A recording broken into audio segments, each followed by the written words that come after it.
Call to order the regular city council meeting for 6 p.m. Tuesday, March the 4th of 2025.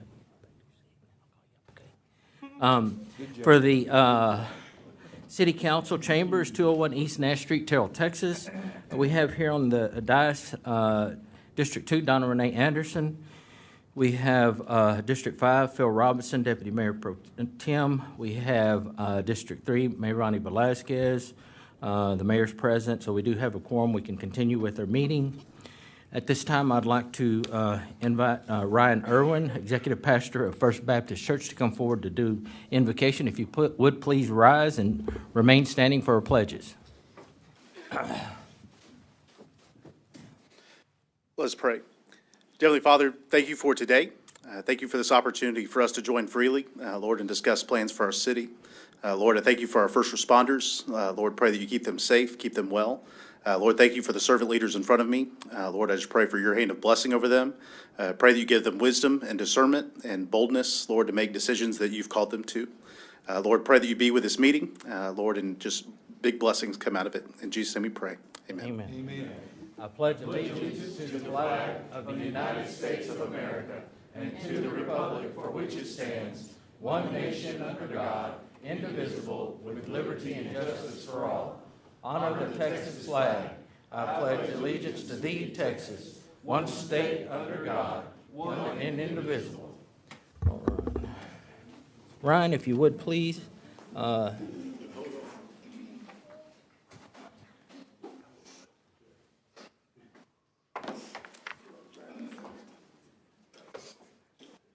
We want to thank you for all that you do for this community. We know that First Baptist Church is a big, big part of what Terrell is, and we want to thank you.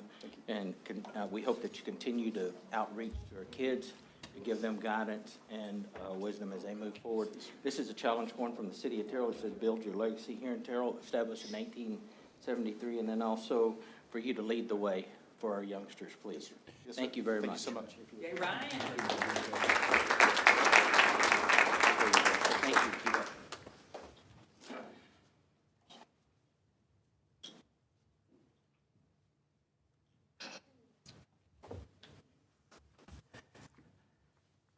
Next on the agenda is the mayor and council community recognition and events. Council, I'd like to recognize our North Texas Longhorn track team of 2024, the TAAF Girls Athlete of the Year, and the 2024 TAAF Boys Athlete of the Year.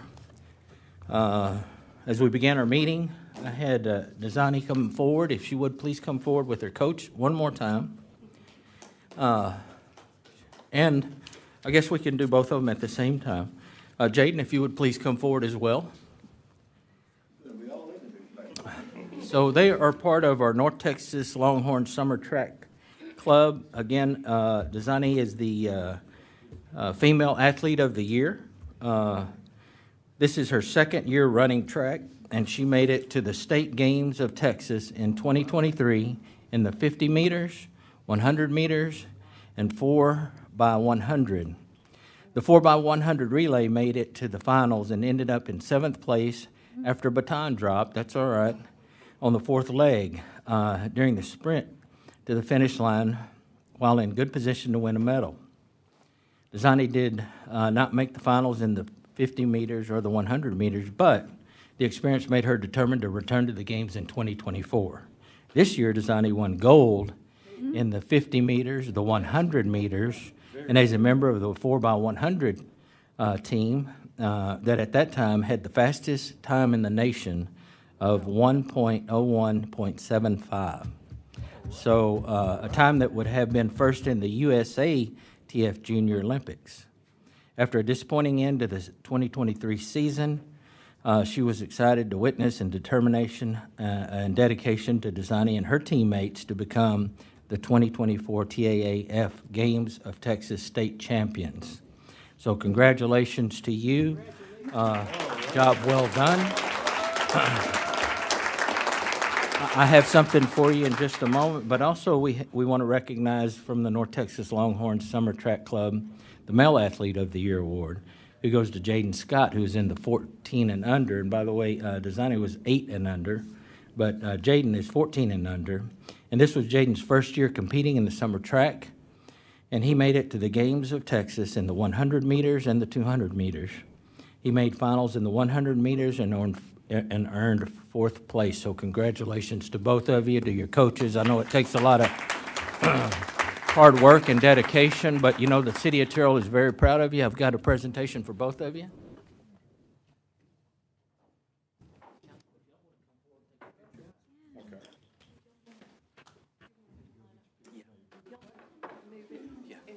Y'all come up and let's get a phone. So, Dasani, this is yours for Female Athlete of the Year. And then, Accomplishment. Jaden, this is yours. Congratulations to you. And then, Think you could beat this guy in a race? no. So, here's a coin from the City of Terrell and from the council members, each and every one of you, to show how proud we are of the work that you've done. I'm sorry it's not a medal, but it is a coin, so. All right, can we get everybody in? Yeah. Well, then, Coach, yeah, for sure. Good?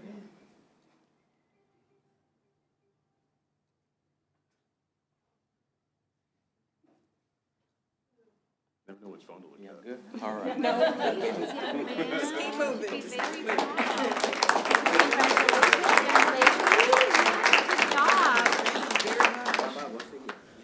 job.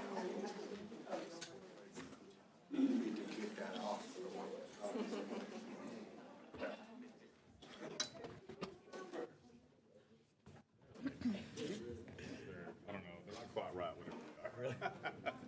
I don't know if we're following her really closely at all, you know, or him. In our little runs. All right, council, are there any other recognitions or events from anyone?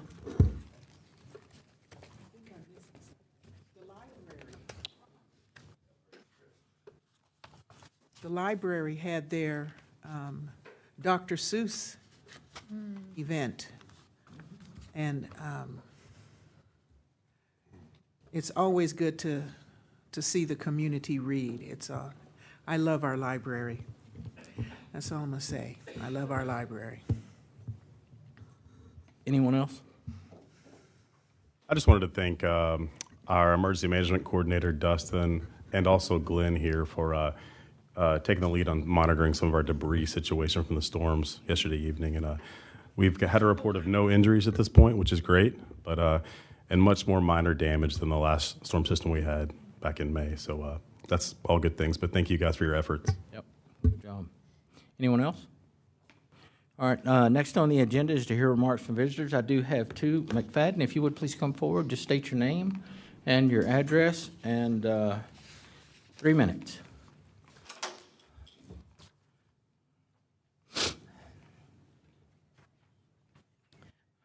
Good evening. Good evening. My name is Jane McFadden.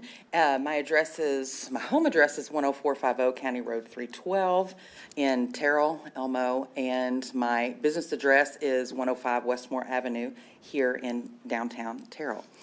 I own, along with my daughter, I own the music shop at Rockwall, the music shop at Terrell, the Terrell Music Academy, and the Terrell Coffee Company. I am here today, and here's my topic sentence, if you will. It is, can we actually make downtown Terrell great again? And I really think that we can.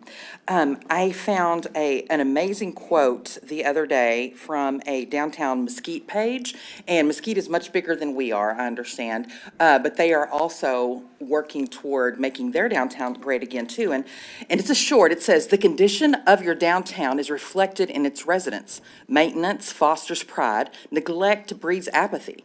How people feel about their community and themselves is written in the sidewalks and facades of the downtown.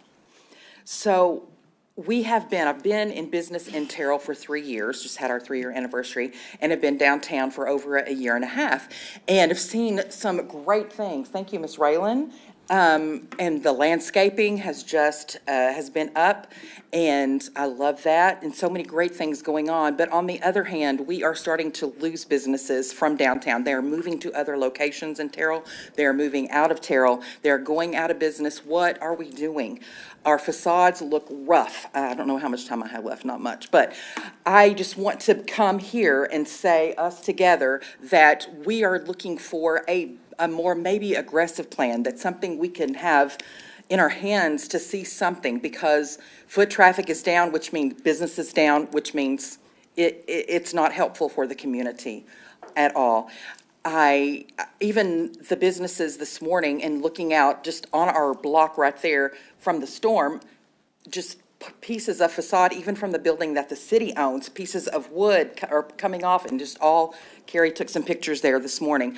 Just if we can, what we can do to make downtown Terrell great again, I'm not sure what that can be, but we have lots of ideas. But we want to come before you to say, we are ready to really see that move forward with plants that are not dead, with Christmas decorations that are amazing again. So many things. But I know that there is the answer out there somewhere, and we are looking forward to it. And that's all I have to say, because I think that was probably close to. Oh, you're fine. Thank you so much for your comments. You bet. Thank you. Carrie, if you would please come forward.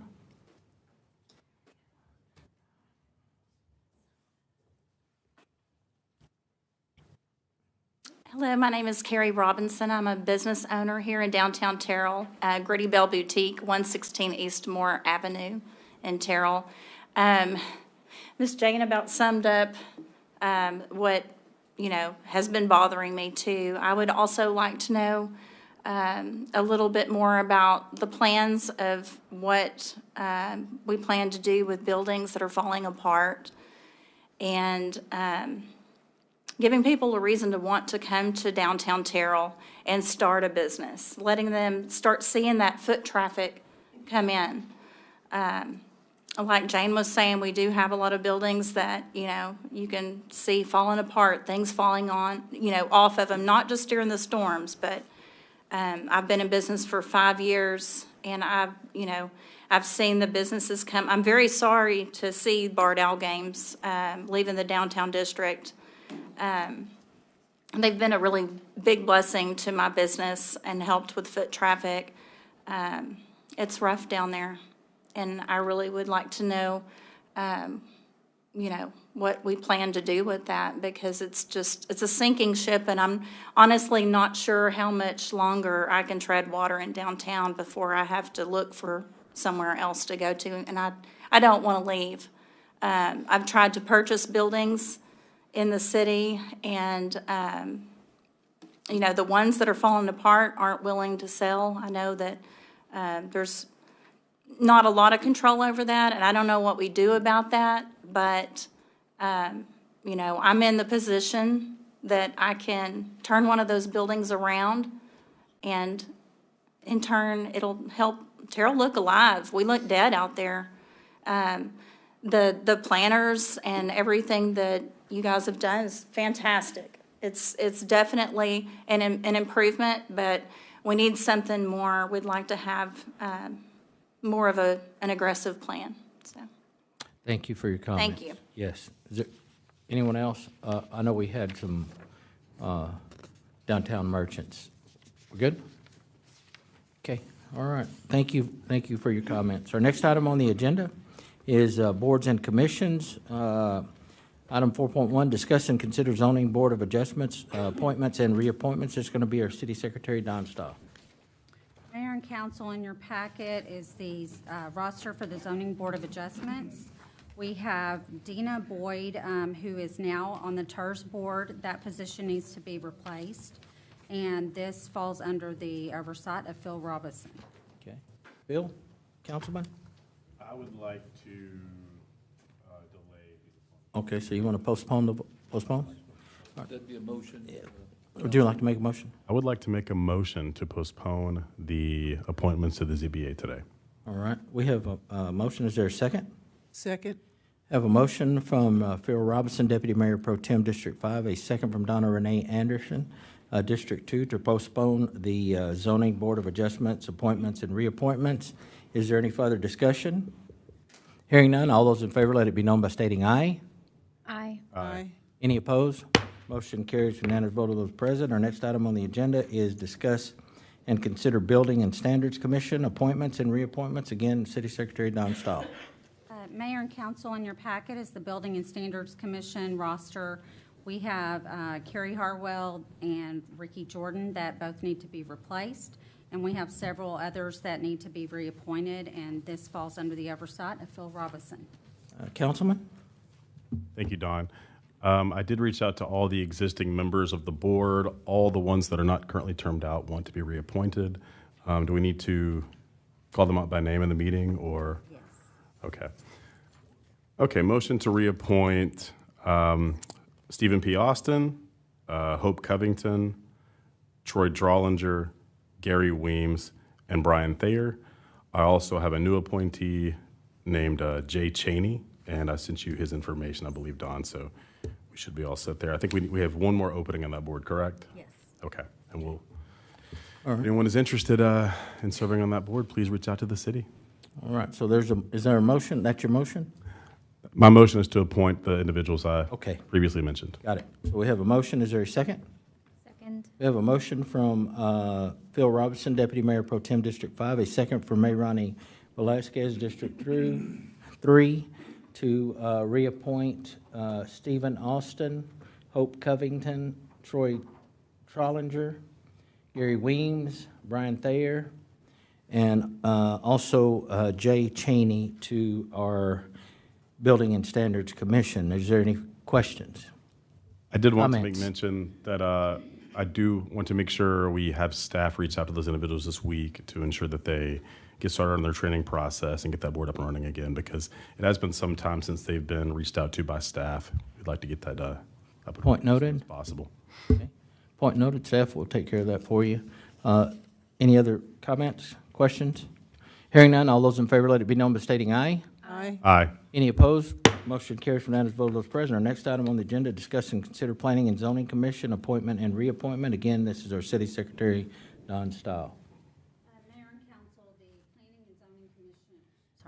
Planning and Zoning Commission rosters in your packet.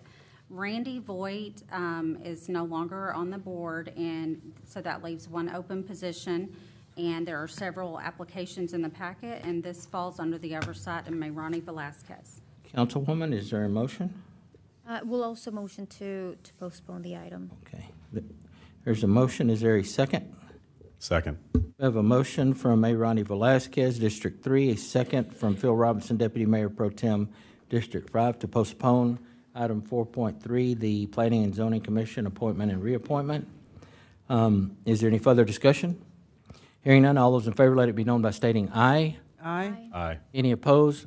Motion carries unanimous vote of those present. Our next item on the agenda is 4.4, discuss and consider Park and Downtown Improvement Corporation reappointment. This is our City Secretary, Don Stahl. Yes, Mayor and Council, we did discuss this in February. We have one person that did not get reappointed on the Park and Downtown Improvement Corporation, and that's J.C. Jackson. His term was expired in January, and he would like to be reappointed, and this falls under the entire group of the council. The Downtown Park Improvement, is this not, I thought this was Stephanie, or is she just on the board? Oh, okay, got it. Patty. Under the oversight of the entire. Okay. Is there a motion to reappoint J.C. Jackson? Motion to reappoint J.C. Jackson to the Park and Downtown Improvement Corporation Board. I have a motion. Is there a second? Second. We have a motion from Phil Robinson, Deputy Mayor Pro Tem District 5, a second from Donna Renee Anderson, District 2, to reappoint J.C. Jackson to our Park and Downtown Improvement Corporation. Is there any further discussion? Hearing none, all those in favor, let it be known by stating aye. Aye. Aye. Any opposed? Motion carries unanimous vote of those present. Our next item, council, is a discuss item. It's a discuss staff report regarding code enforcement policy and procedures. This is going to be handled by our Assistant Director of Municipal Development, Downtown Project Manager, Raylan Smith. Good afternoon, evening, Mayor and City Council. Just wanted to give y'all a brief update. We are going into the spring season. There'll be lots of high weeds and grass and tons of stuff going on. Just looking at some of our policies and procedures, I think that we all understand that over time, some of our practices don't always mirror policies, and sometimes we need to look at our policies and make sure that they're still in alignment with what needs to be concentrated on, any updates in legislation, et cetera. So just kind of wanted to go through some of what we're focusing more on the code compliance side, kind of looking at it like a neighborhood services rather than a code enforcement per se. Sorry about that. So just a brief introduction. Everyone knows what code enforcement or code compliance is, but these are your code enforcement officers that are handling your property maintenance, such as your high grass and weeds, junked vehicles, tree and brush limbs, fence maintenance, parking requirements, trash and debris. We're checking certificates of occupancy, a lot of the dangerous buildings, some of those phone calls, zoning violations, and also those donation bins that people like to put around town. Our main dedication and the overall umbrella that we want to make sure that we're communicating back to the public is this is not necessarily a got you. Code compliance and code enforcement falls under health regulations. The reason that you don't want high weeds and grass is because of fire. The reason that you want certain things within your neighborhood is to make sure that we're able to keep neighborhoods as well as our commercial developments intact. Some of the codes that we work through, your Code of Ordinances, Chapter 419, is where we adopt the International Property Maintenance Code. Chapter 425 relates to landscaping for commercial and multifamily development. There's a lot of follow-up after building permits are approved. Chapter 431 is your minimum property maintenance and safety standards for your multifamily structures. We also have Chapter 7.3, which is going to be your high weeds and grass, your typical code violations, and then also Chapter 7.4 is your abandoned and junk vehicle regulations. So some of the enforcement partners, I think it's important to understand that we've taken a step into, we really want to make sure that we're communicating well with the community. I have sat down and had a lot of one-on-one meetings with some of the people who are receiving our letters, the people who are also receiving notice of violations, and they're being forwarded on to the court. So really making sure that we're doing our due diligence on the communication side and just trying to come up with ways of how we can help the community make these things happen rather than it being a violation against people. So a lot of this has to do with the property owner notification, whether or not we're getting responses from those property owners, having to work with contractor schedules if we're having to send someone out to abate an issue, and then also just the voluntary compliance. So there's a lot of different things that we look at with each case. Our calendar year, if you look January 2024 through December 2024, we had a total of 2,078 code compliance. Of those, 1,500 were voluntary compliance. Whether that was just a one-on-one contact or a letter, that was property owners taking care of the situation themselves. 396 was considered city abatement, and that would be if we had to go onto a piece of property and have it mowed by a city contractor, if we had to pick up something from that property. 105 were considered closed cases, so those would have been forwarded on to municipal court and closed out.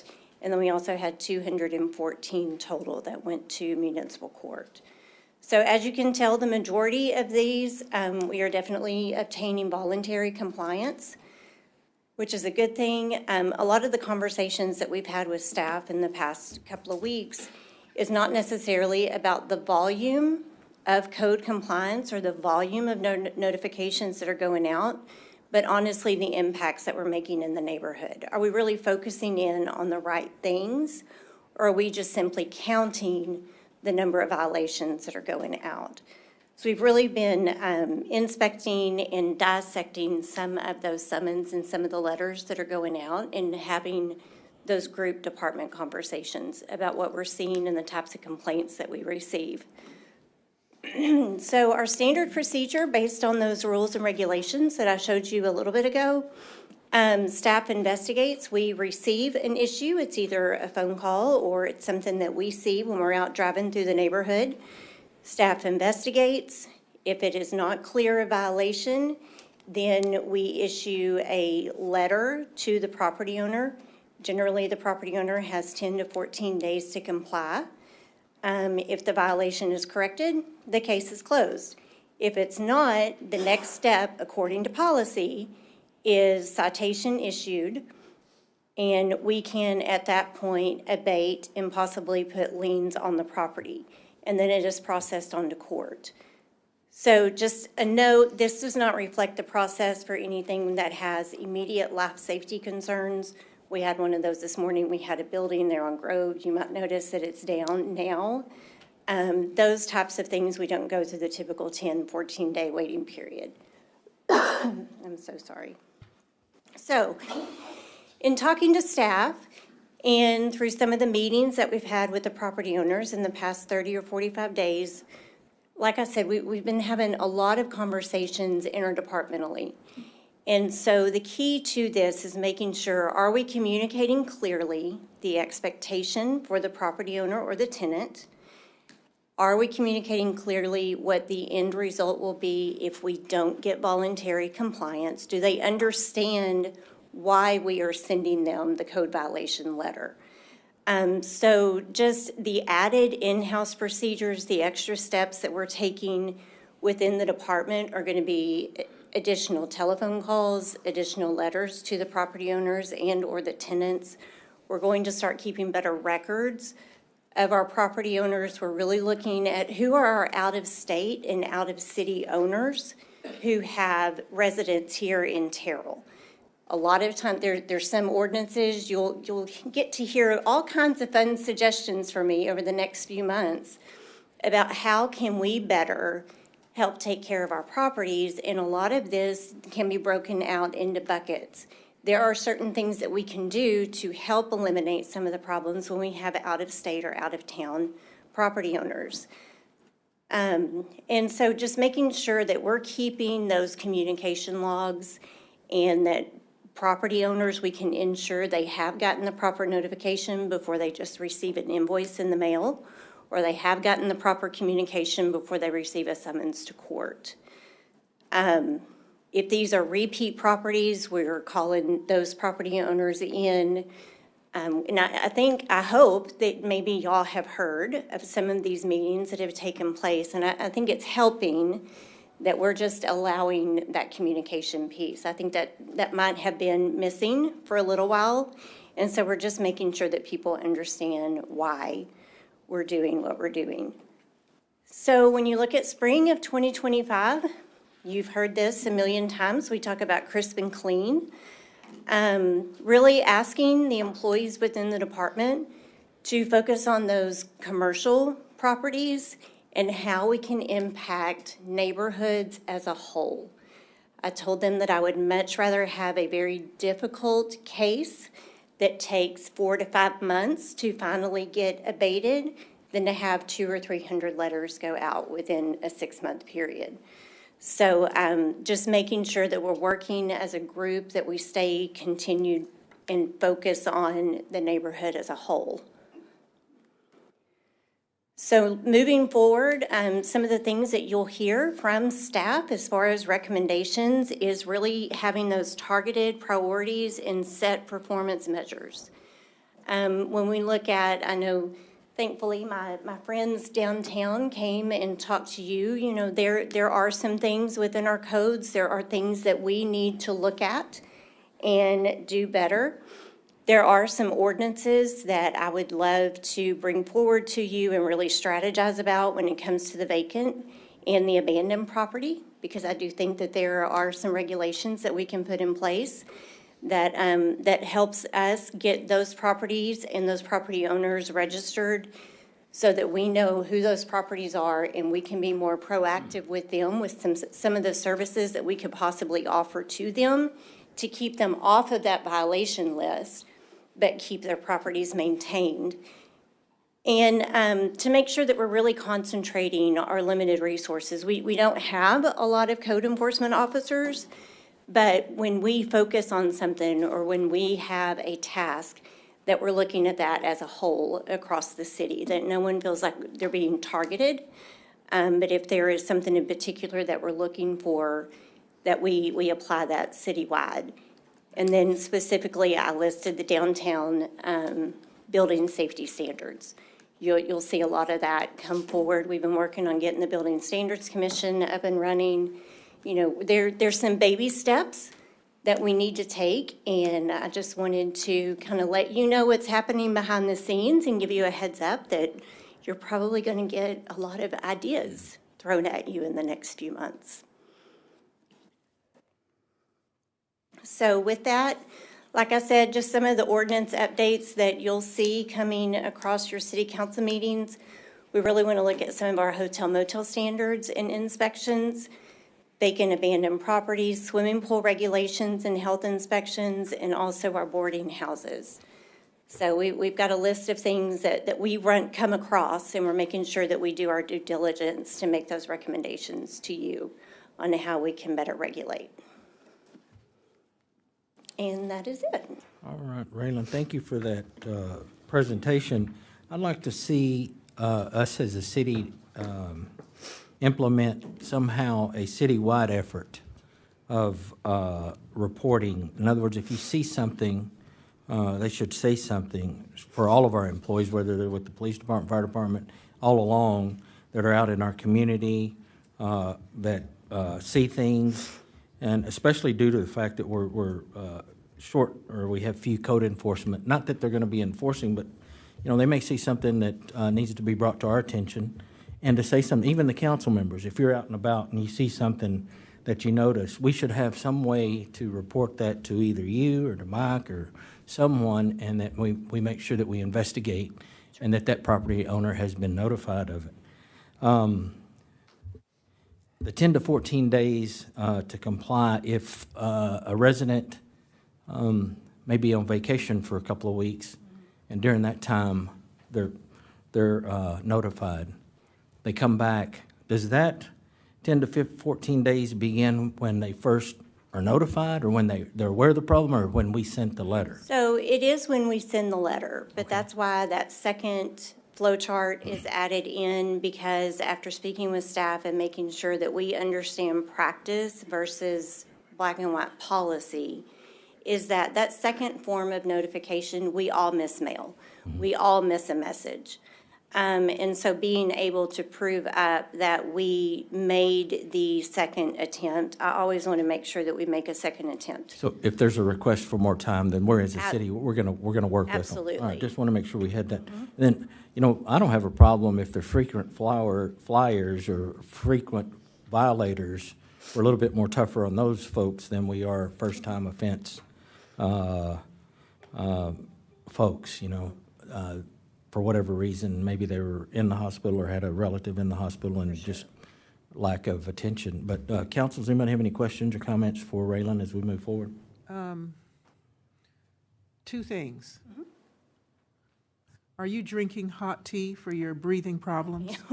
I'm just coming off of antibiotics and steroids. I'm on day 5, so that's why I'm struggling a little bit. I usually don't lose my breath when I'm presenting to y'all. Hot tea. I appreciate you adding boarding houses. We've talked about some of these issues. And I think because we are in Texas, high weeds are bad in the summertime because of snakes. But coming from the Pacific Northwest, it's like organic, let it all grow wild. It's a different kind of thing. So, but I think the key is communication. Absolutely. And if we don't have enough staff, and if there's high grass and I can't see when I need to turn left, then I will let you know. Please do, yeah. But I really would like to talk more about the boarding houses. We're gonna Or whatever talk we a wanna lot call them. about boarding houses. Yes, ma'am. State, I made a note, because we need to be in front of the state legislature that is coming out with proposed legislation to make it impossible for cities to regulate how many people can live in a building. We can't say yes, we can't say no. I've spent the afternoon reading all of that, and it was quite daunting. It's gonna be a challenge. So, yes, let's do that. All right, thank you, Councilwoman. Before we move forward, a little bit of housekeeping for the record. Stephanie Holmes Thomas, Mayor Pro Tem, District 4, is now present and at the meeting. Anyone else? I appreciate staff taking time with this, because this was definitely an issue of mine. I got a notice, and I was busy with life. Because life, yes. End of the year, and I got less than a month, my property was, the lambs were cleaned up, and I got a big bill in the mail, and, did you guys address the payments on that? Because I tried to make a payment, no, we want the whole big $600 or whatever at one time. I think that's not reasonable for some of our community members, it's not even reasonable for me, even though I work, and I try to just keep up with everything. But when somebody has a $600 bill or a $1,000 bill, I don't think that's reasonable not to accept payments. So that's why I told you, I'll just save it. I'll bring it in 2 months when I have that $600 saved. But it wasn't budgeted. It went so fast. And like Yeah. I said, if I get a notice on the 8th or on the 11th and it's cleaned by the 8th, that's too fast. So I appreciate this extra step. Sure. Because you got weather, 6 of those days were weekends. Oh, that hurt, but it happens. I have to abide just like everybody else. We want a good, clean community, and that's what I want for my family and my grandchild as well. So I get it, but that extra step's gonna help a lot. So I appreciate your work, and if you would just work on that, see what we can do about kind of working to make payments. Receiving And I know the those. administrative is there for that, but I'd hate to up it more than $200 though. But I do think you need to allow citizens a little more time sometime to pay these, because I wasn't expecting that, after Christmas or after. Right, yeah, Thank you so much. absolutely. Raylan, I also really appreciate this item coming forward and the work that's being done interdepartmentally to figure out what makes sense. Do the policies we have in place, are they in place because it's related to safety, to the overall well-being of our community, or are they policies that, I don't know how to say this, for lack of better words, like just be punished for things that aren't reasonable any longer. And before your time, we had a Charles Fenner here in municipal development, and the code enforcement was a concern that I was hearing about when I was shortly after coming in on council about 5 years ago. So we've done some work since then with Charles Fenner, with city manager, with our departments here, where now we have like the rental property registration as an example to help. And I mentioned that in vacant land because when we were doing some research previously, looking at my notes here, we found that eliminating blight helped reduce gun violence by 39% and assault by 19%. Were some of the benefits of eliminating blight with crime reduction, along with like the vacant lands and not keeping up with the vacant lands, or having places where opening up spaces where it opens up spaces where individuals to get into things that they probably shouldn't be getting into, and then causing disturbance in neighborhoods. Related to the comment about fees that Councilmember Holmes Thomas made, some of the feedback or some of the the best practices that were mentioned through Center for Community Progress, a organization that handles and does research on vacant land and blighted property management. They mentioned that, recommended not charging more in fees than when it costs to administer the programs. And of course, to assign fees that are reasonable, fines and fees that are reasonable. And then, of course, always, and as we tend to do here, having those fees go back into like the general fund here.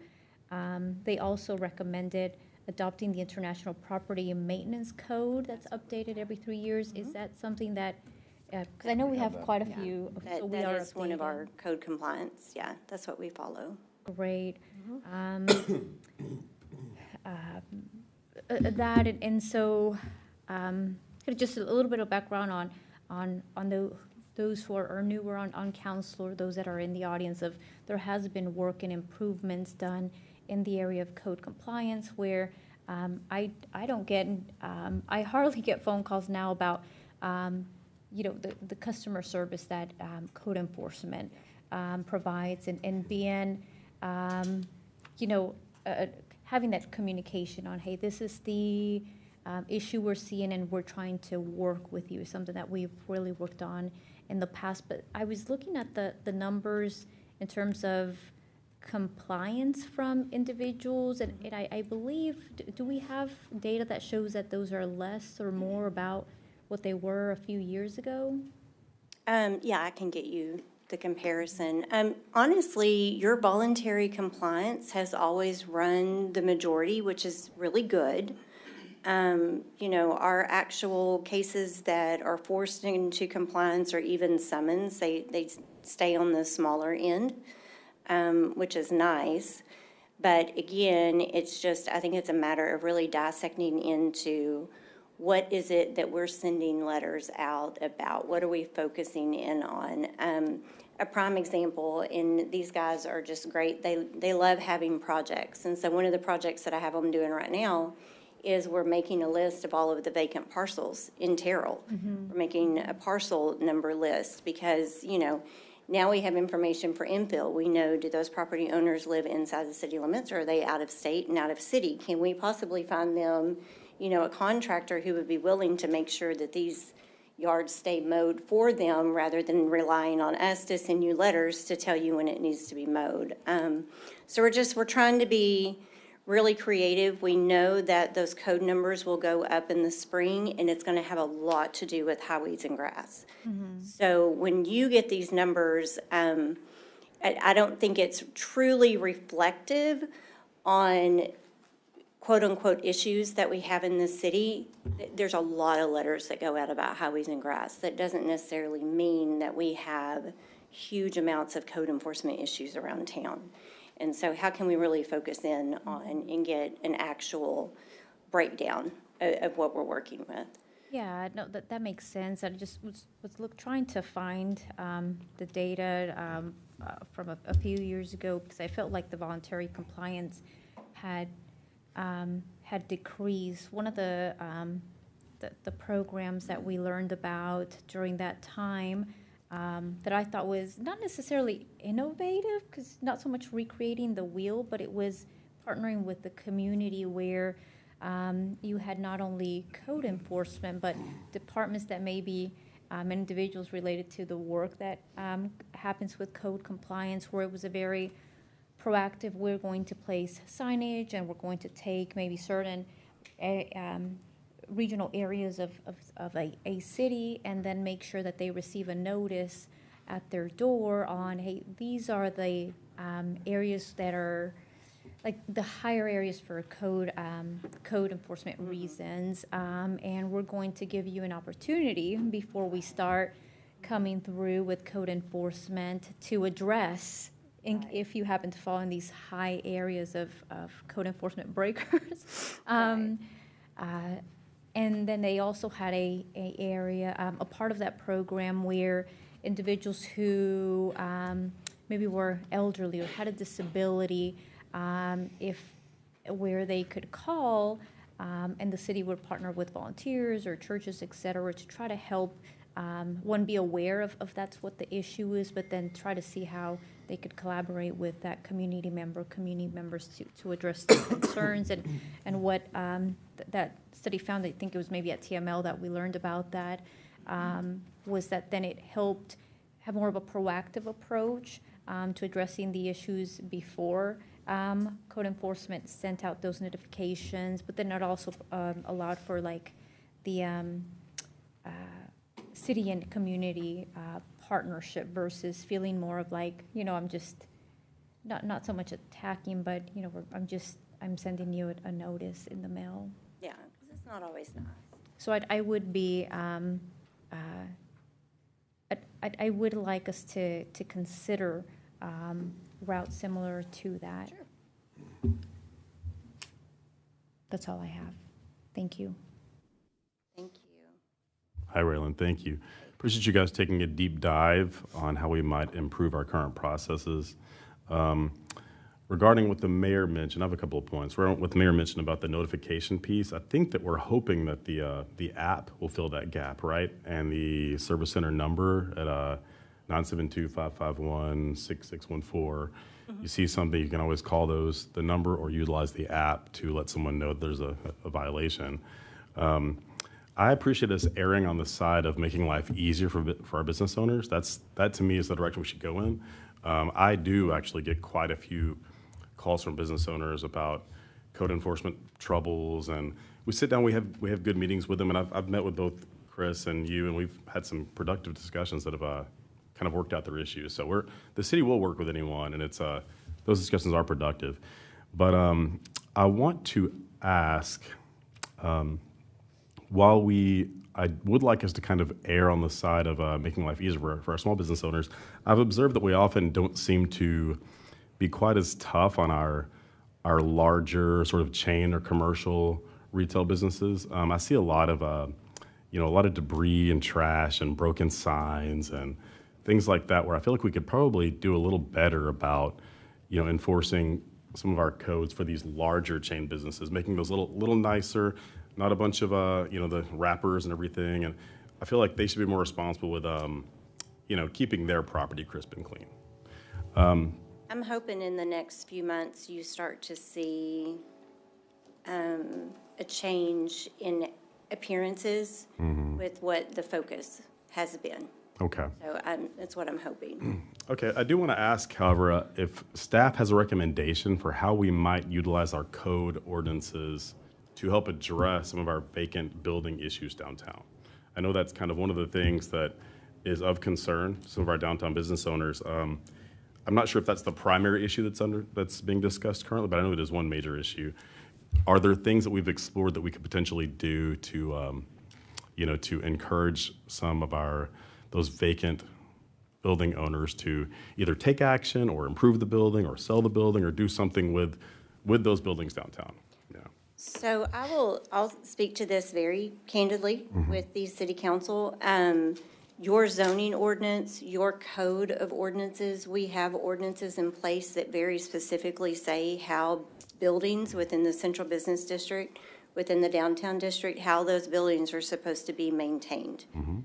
It is a little tricky on the code enforcement side. I'll say when I came on 3 years ago, just dealing with both sides of it, from the tenant side and also the property owner side, there is always unintended consequences to building renovations. And so just walking that balance beam, I do think that it would be very helpful for staff for us to think about this and for us to bring to you some steps, some milestones that we think we could accomplish. I'm really big about whatever you put out there that people can hold you accountable for, that these are the 10 or 12 things that, are non-negotiables at this point. I do believe that we've been forgiving with some of our property owners in hopes that it would keep our tenants downtown. There's a lot of talk about lease rates. There's a lot of talk about, just the expense of doing business. And so there's a line that you have to make sure that you're walking between the two. But I would love to put together some options and really have y'all consider how you would like staff to move forward. Has our lenience with some of the downtown code enforcement potentially led to some owners allowing their buildings to get into a state of dilapidation where they're not really or they're not able to have a business tenant in that building, or that they might be more reluctant to? All of your businesses downtown have certificates of occupancy, and that is something to keep in mind. Those businesses that are open did receive a CO, and were you fixing to? I would just say that you got a nail, and you've taken a hammer and you've hit it right on the head. Yeah. We often get into a discussion along the lines of, well, maybe you're not out of sync technically with your CO, right? But you are doing something as the landowner that is so frustrating to the tenant that if we all say, hey, building owner, make that repair, the building owner puts the tenant under the threat of, well, if I have to make that repair, I'm going to double your rent or whatever it might be. And I would say that that's a very frustrating conversation that comes up quite often, and it does represent a hard part of it. It's a policy decision that's going to result in some unintended consequence either way we go. Sure. And I would also say part of it is the balance of the stick of code enforcement versus the carrot of incentives from the Park and Downtown Improvement Corporation. The Paddock Board's done quite a few incentives downtown. They've provided funding for murals and for different repairs and improved grease traps and just all sorts of things downtown. Some of them are easy to see, some of them are not. But it becomes very hard for the Paddock Board to feel like that's a good investment when they're dealing with a property owner who historically has not taken good care of the building. But then all of a sudden, those are the ones you most wish we could put an incentive on, because those are going to be some of the worst buildings. So it does create a really, it's an important topic. I'm really glad Raylan brought it forward. I appreciate the mayor asking from downtown businesses to be here tonight to talk, because this is what it swirls around. And cities that are trying to do downtown renovations have to deal with this. Tenants and landlords won't always agree. They will disagree, and that disagreement will turn into price disagreements about rent. And that's what we see downtown, So we have a lot of very in-depth detail work to do, and I think just Raylan's got her hands cut out for, and the more we can find ways to support that conversation to keep the communication going, I think that's a big part of it right now, because we are going to have to do some stuff different. We're going to have to do something different on, Councilwoman Velasco has mentioned International Property Maintenance Code. Sometimes we probably need to use that tool more often than we have, because that tool is one where instead of going to a property owner and saying, hey, there's high weeds in your grass, International Property Maintenance Code is that one word, right? Maintenance. You could go to an older building, an owner of an older building, and say, hey, that is a problem today that's not going to take you out of code, make you rescind your CO, right? We're not going to take your CO away. On the other hand, you probably need to fix that thing on the backside of your building, because that's going to turn into a massive leak in 2 years. And we need to go ahead and get that out in front of you and encourage a repair to happen on the early side. And that's what International Property Maintenance Code was designed to do. And I think that's a tool we probably need to use more often. But there's more than one strategy that's going to have to come into play here. Council, I will say that for the downtown organization, the chamber, Sharon Harper, who works with them, and Raylan and everybody, Allison, Angie Cooper with the chamber, they have expressed that they've heard enough lip service about us wanting to do something downtown. and they're ready for some action. So we've heard from the downtown, and I think we're going to do something about our buildings downtown. I'd like to say, Raylan, you know, they want a timeline. So within the next 3 months, do you think it's possible for us to be looking at something related to downtown, or do you need 6 months? That way they know we're just not talking about it, but we want to move forward with it. I don't want the Phil Robinson effect on this thing where it takes. What is the Phil Robinson effect? You know what the Phil Robinson effect? You requested for building, what were you wanting? The facade for, and it got lost, right? It did. So we don't want to go down that road again. So within the next 3, and that might have been some of my fault, Phil. I apologize. But so if we could get some kind of timeline, and then let them know about it, and let's see if we can get something done. I just want to be really clear on what that would look like. I would say within the next couple of months, I think that staff could put together what we would recommend would be some of those non-negotiables for all your downtown buildings. And what can we really start focusing on that would make a big impact to how the buildings are being maintained, whether we're looking at windows or we're looking at electrical, or, what specific things can we address across the board? Because I want to make sure that it's fair to all of the property owners and that there's a very clear line of expectation whenever we bring this forward. And so I would just like to propose some non-negotiables about how staff could move forward with communication with the property owners. Okay. I think we're good there. I think also the heart of the matter is, how much do you love our city? Do you, as a property owner, want to be the ghost town of the Old West? And if that's the case, should we sell ourselves as the ghost town of the West and put your name on your building? That's a little extreme. But the heart of the matter is, we're trying to build our city. Why are you not playing with us? So if you could phone me in on some of those meetings, Sure. I would appreciate it. Absolutely. So we'll bring you some updates. No, and you know what?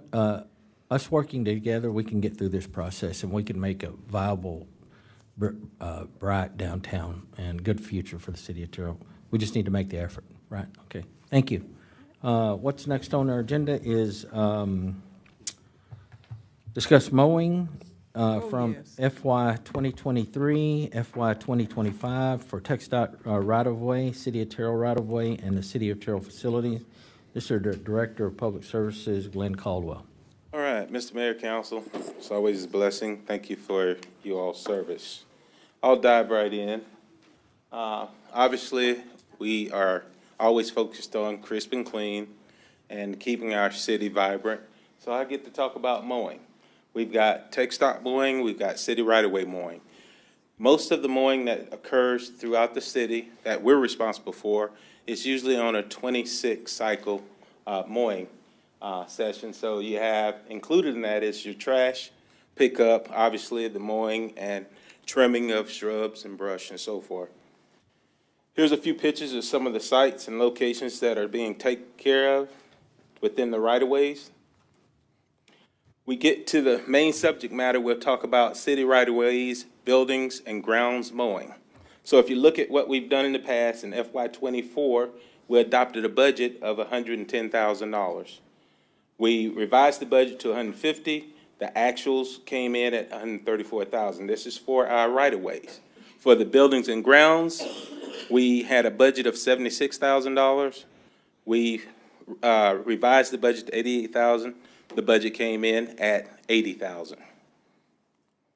The city right-of-way, as you can see, there's a number of them. I think there's 36 or 39 locations that we take care of for those dollars that you just saw in the previous slide.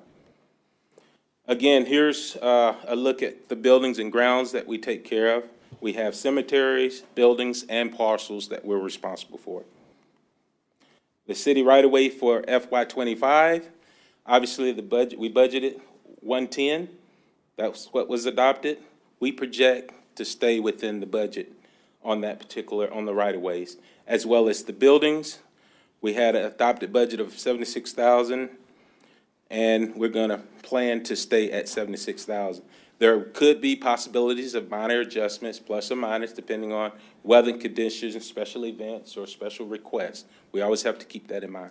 But our ultimate goal is to meet the expectations of the current budget. TxDOT right away. Okay. I'll clear my throat on that one. This is the one that I'm here for. That's Glenn's way of saying, now we're at the problem. This is our problem child, and I won't look to the rear and my right, so I'll stay focused to the front. Sorry. Is TxDOT right-of-way mowing means TxDOT is supposed to mow the grass? It means Is that correct? TxDOT mow twice a year. And if They're they obligated. don't, we Yeah. have tall grass. We have tall grass. Okay, so I will let you finish and then I'll jump in. No, I mean, feel free to jump in right now. Well, right now, I don't think we ought to take up TxDOT's.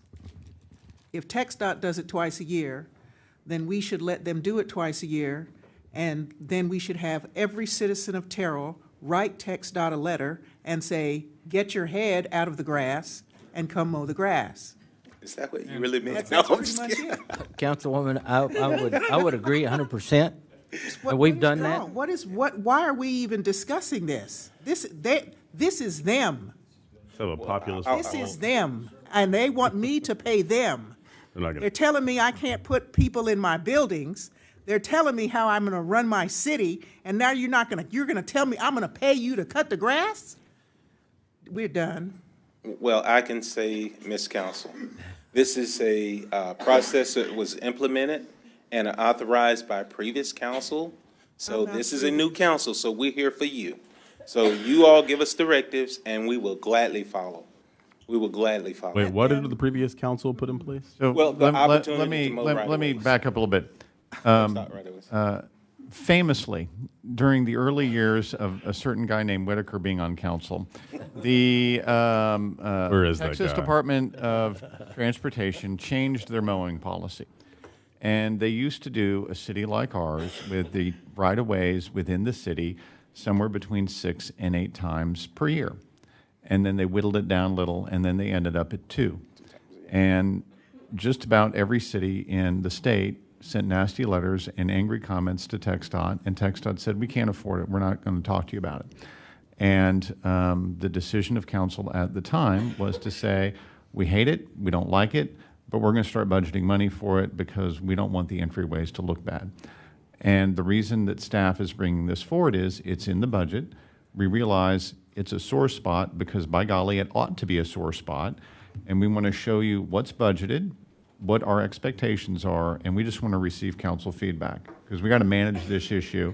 And I don't want us to be on autopilot where we just do what we've done. Right? The opportunity is to talk about it so we can find out what's the direction and make sure that we do this the way that council would like us to do. So take it away, Glenn. Well, hold on. I think Councilman, go ahead. I would like to see us lead the way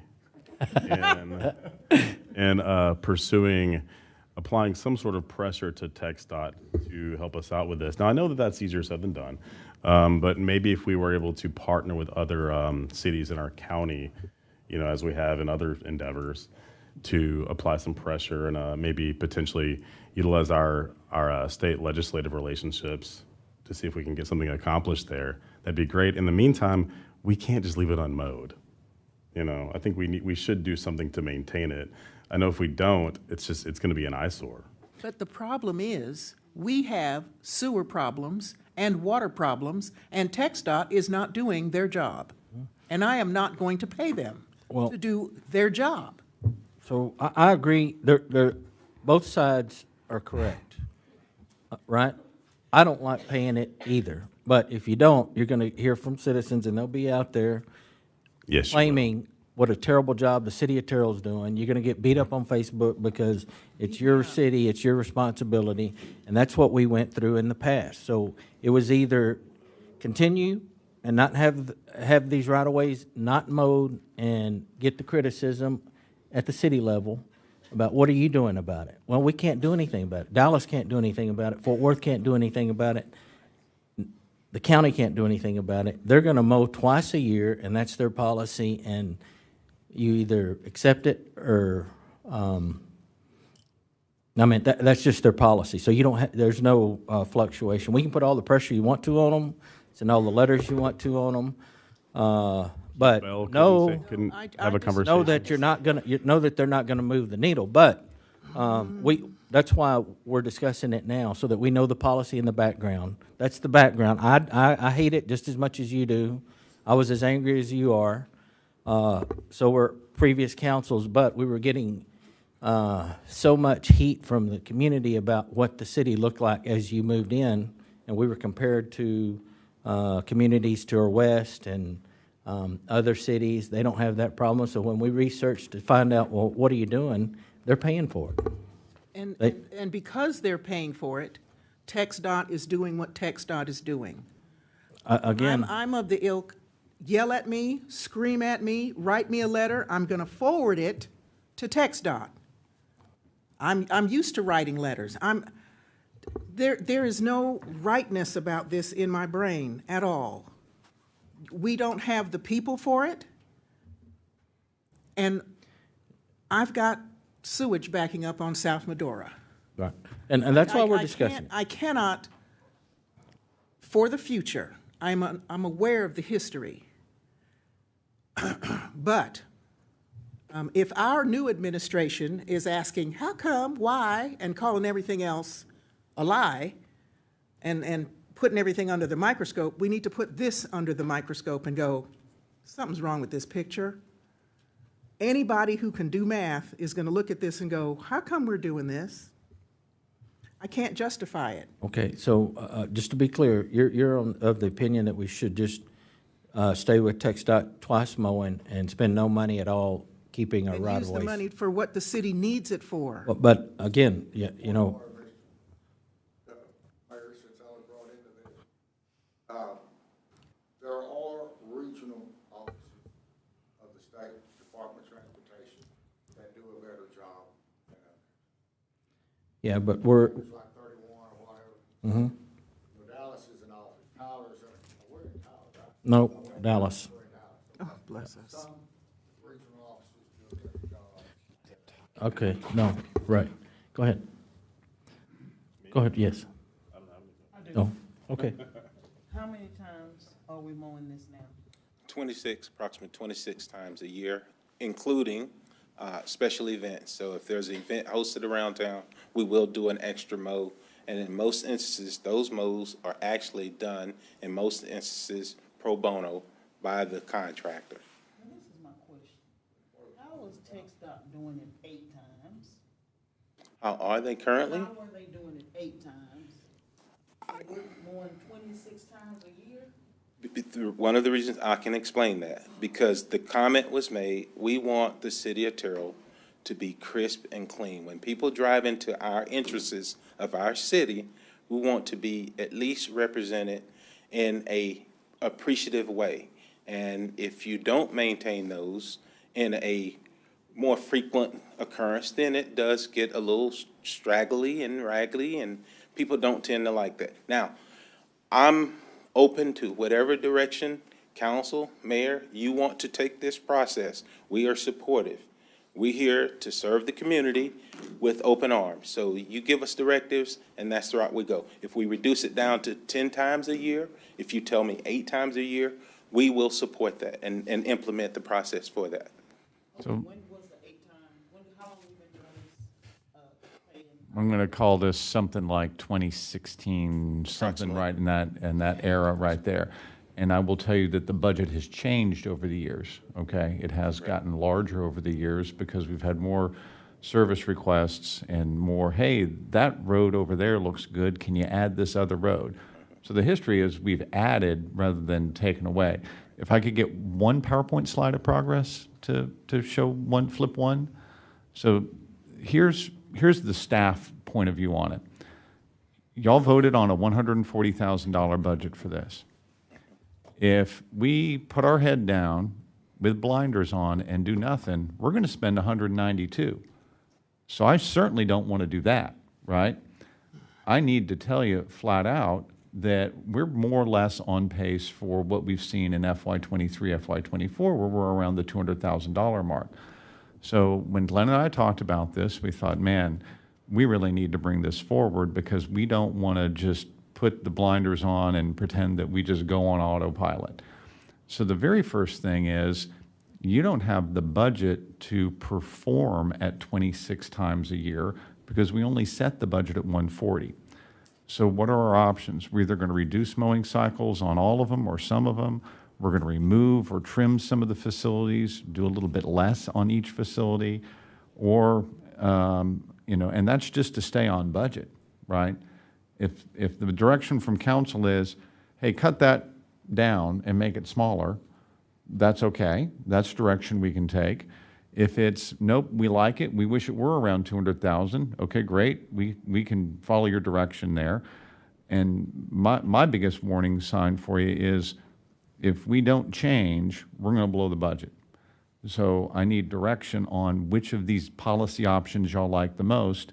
And that's where Glenn and I kind of have to stop talking and say, okay, that's been the history, and we're looking for some guidance. You can either do less, you can do a whole lot less, you can do the same, so give us direction now on where you'd like to see us go with the problem in front of you here. So, I'm also looking at the different areas, right? And for example, I also hate that we're having to pick up the slack for TxDOT. But I will say compared to like code compliance, which this somewhat falls under code compliance, but for the city, right? I do hear about, I want the entrance to my neighborhood to look good. I want to feel proud of the neighborhood I live in. I want to be able to drive in through, Rose Hill Road and not have to see trash being left on Rose Hill Road or I-20, which is similar to what we were talking about, right? But with the high green grass, and it just not looking as crisp and clean, and our community members feeling proud. So those are some of the areas that I have in mind where I would like to keep funding for.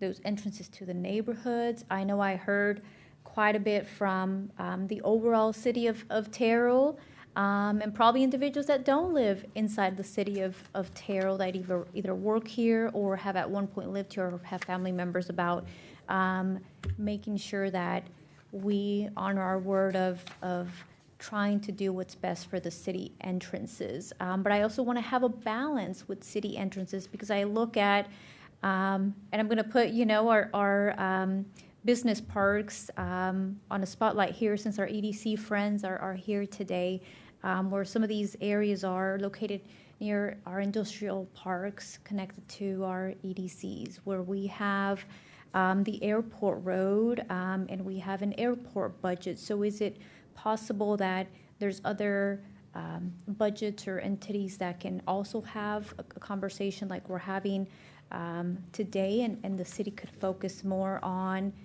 our neighborhoods?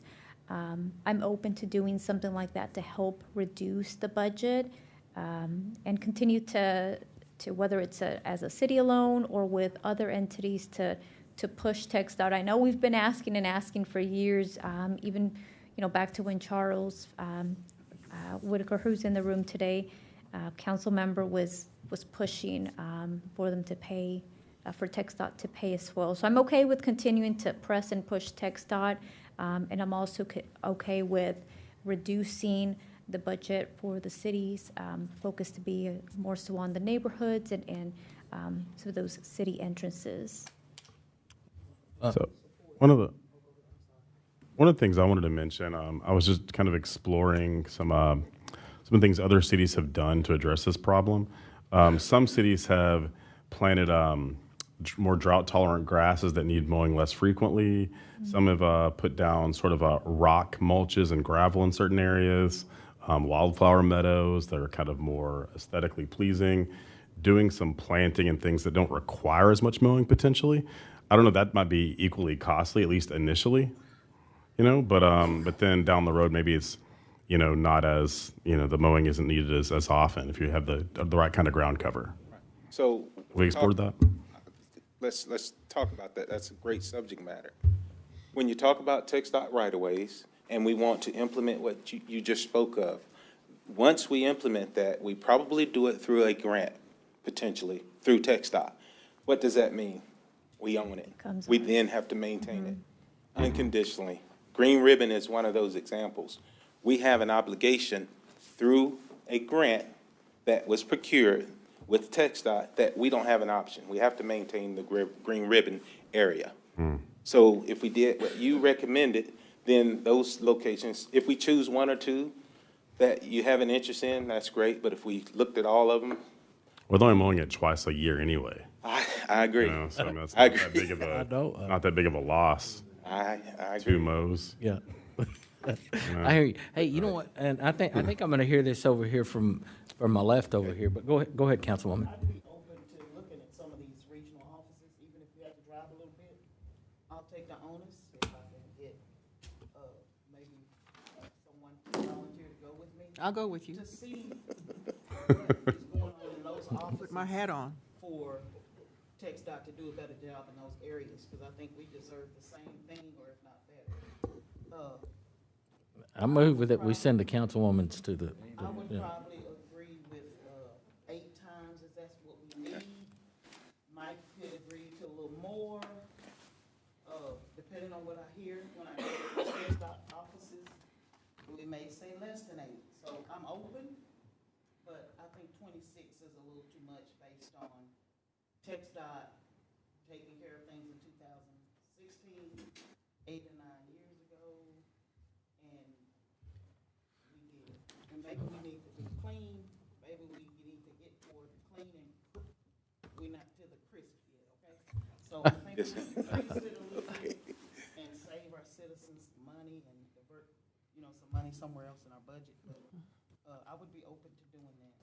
I'm open to a letter campaign and saying no.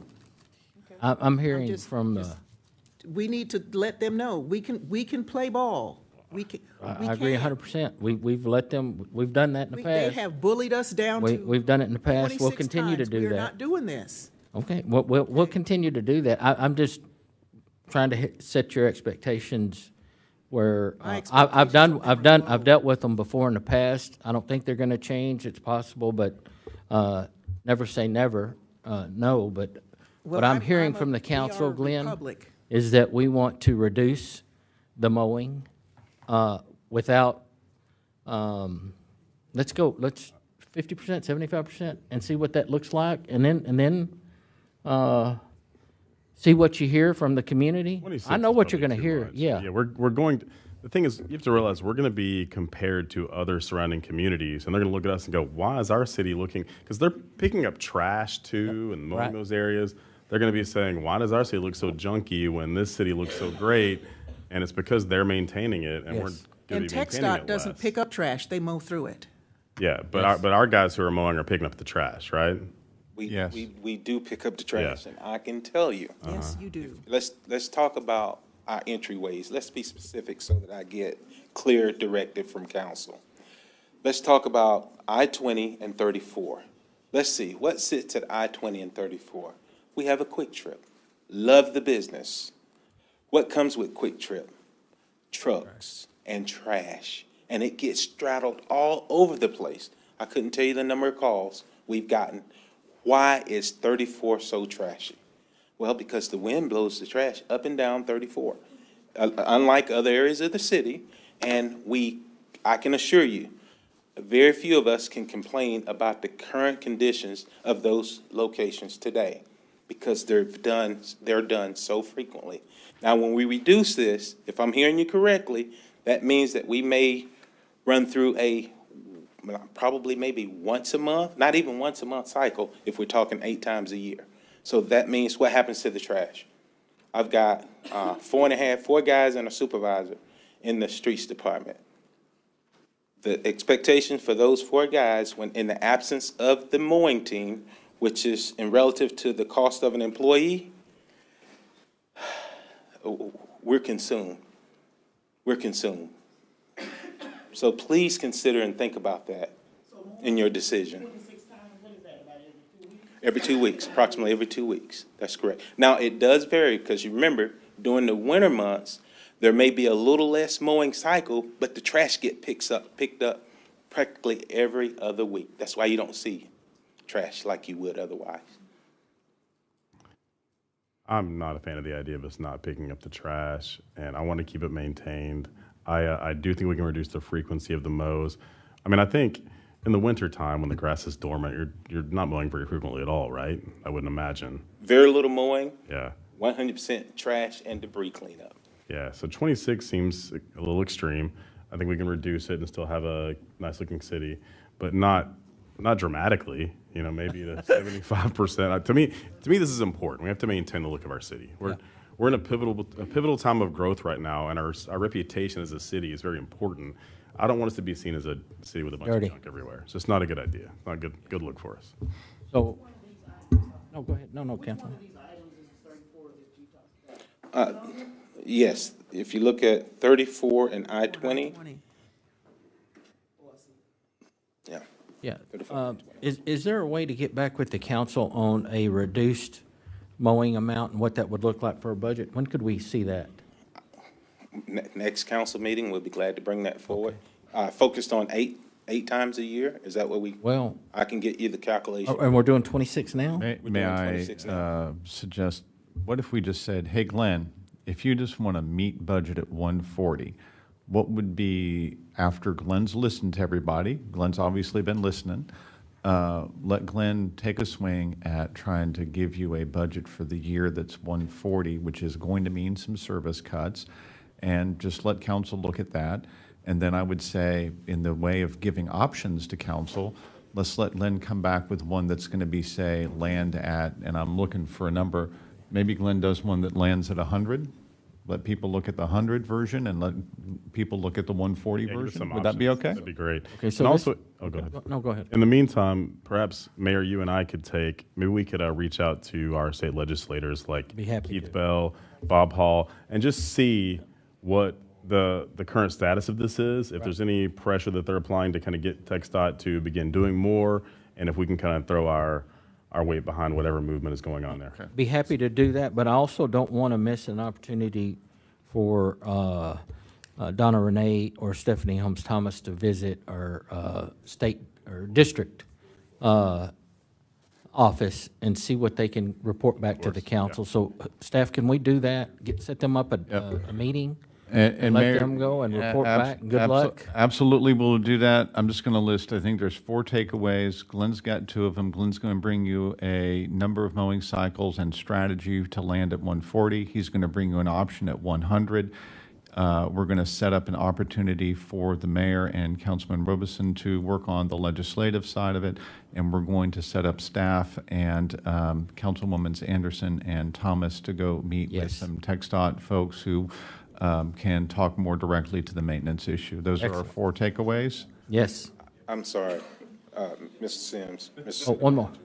I gotta help defend myself on this one. So if we look at the 100, remember, we have already It's expended gonna be tough. Yeah, Yeah, that's we're a only that's a tough. We got it. 52,000. We got it. That's a tough. That Wait, say we're- that again? Okay. Let's make sure we understand, the council understands. So to date, we've spent a little over, right at $50,000. So if we look at 100, we're gonna spend 50 more. and Right, we're right. done for the Yeah, year. we're That's correct. Yes, sir. right, yeah. I do have a question regarding the contractors. Is this something that we typically do like an RFP? Is there an opportunity to be more competitive if we have, contractors? Did we do that? In the past, we've looked at and have done RFPs. We have been at this cost since 2019, no increases, period. So we're happy. And we've talked about that early in the year previous. For the next budget year, we were looking at doing an RFP to see where the numbers really are, which we've got a good feel for where those numbers are. They're going to be 3 times, 4 times, potentially of where we are So today. the With the cycles we have, we reduce the cycles, that would change the outcome of the dollar rate. But the numbers we're seeing today, are they from a current contractor? Yes. They're from a current contractor, 'cause I'm never opposed to having a competitive process to see if, hey, maybe there's another contractor, the current contractor may be And willing to go Glenn down. is often changing contractors to get the price that he is trying to help you meet budget with, absolutely. So then, or am I hearing that if we want to be on schedule this year, we've missed that window? No, not at all. We are often making sure we're getting good price and good performance. We don't mind, just to be blunt about it, firing a contractor who has lost their ability to provide good service. And there's some tough love administered by Glenn Caldwell on our contractors. So we'll keep managing this to keep it as low as possible. But we hear you. You'd like to do a more formalized procurement in the future. Happy to do that as well. And with something on our docket as well. So that's not a problem. Good, Glenn? Sir. Hey, I know that it's a challenge for you and the department, but y'all do an excellent job. Y'all have done in the past. Again, we just need to find the right solution that everybody can live with. I believe reducing the mowing cycles will help. Maybe going out to bid again and see what those prices are going to be is going to help.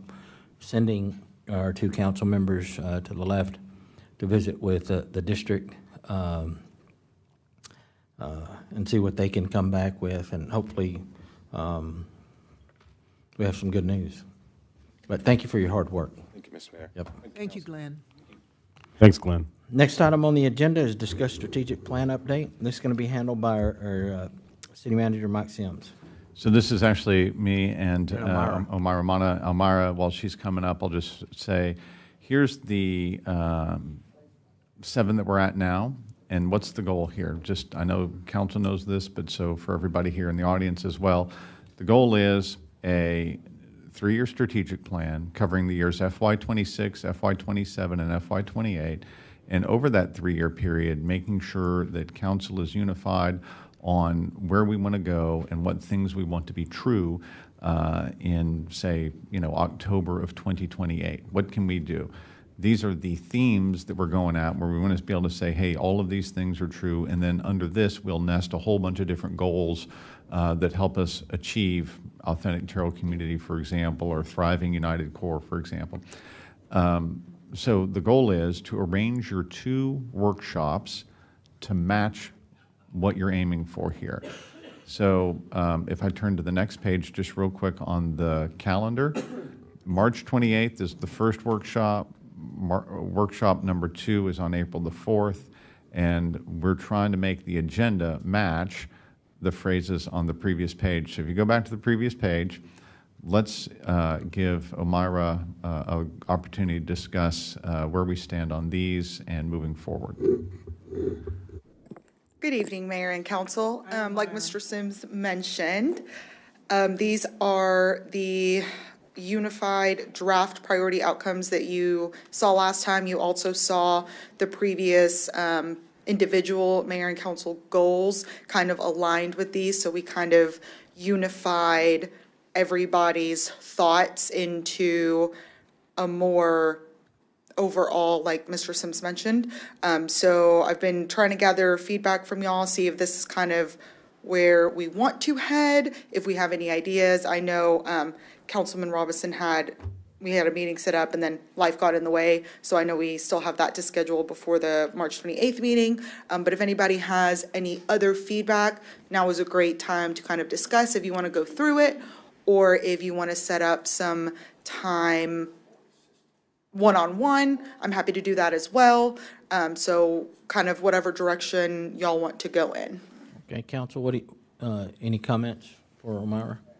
No, I've read the plan that you put together, which is the rest of the slides. Is that correct? Well, so, sorry, I didn't touch on that.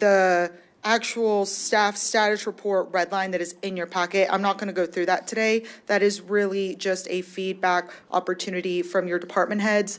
They went through each of their areas in the previous strategic plan and kind of just gave you an update. You can see the red line throughout the report.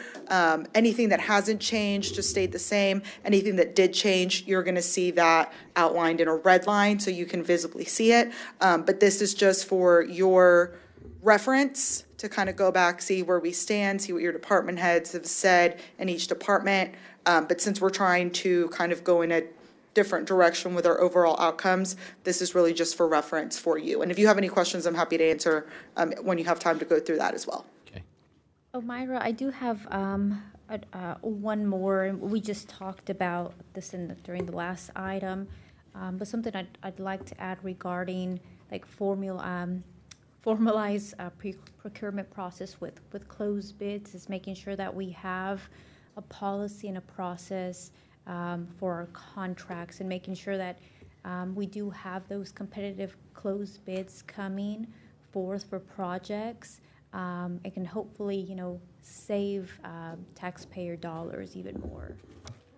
That's absolutely the kind of individual goal that you would find under that last one that says fiscally strong, trusted municipality. So great input, happy to take it, and we can definitely include that under that fiscally strong, trusted municipality.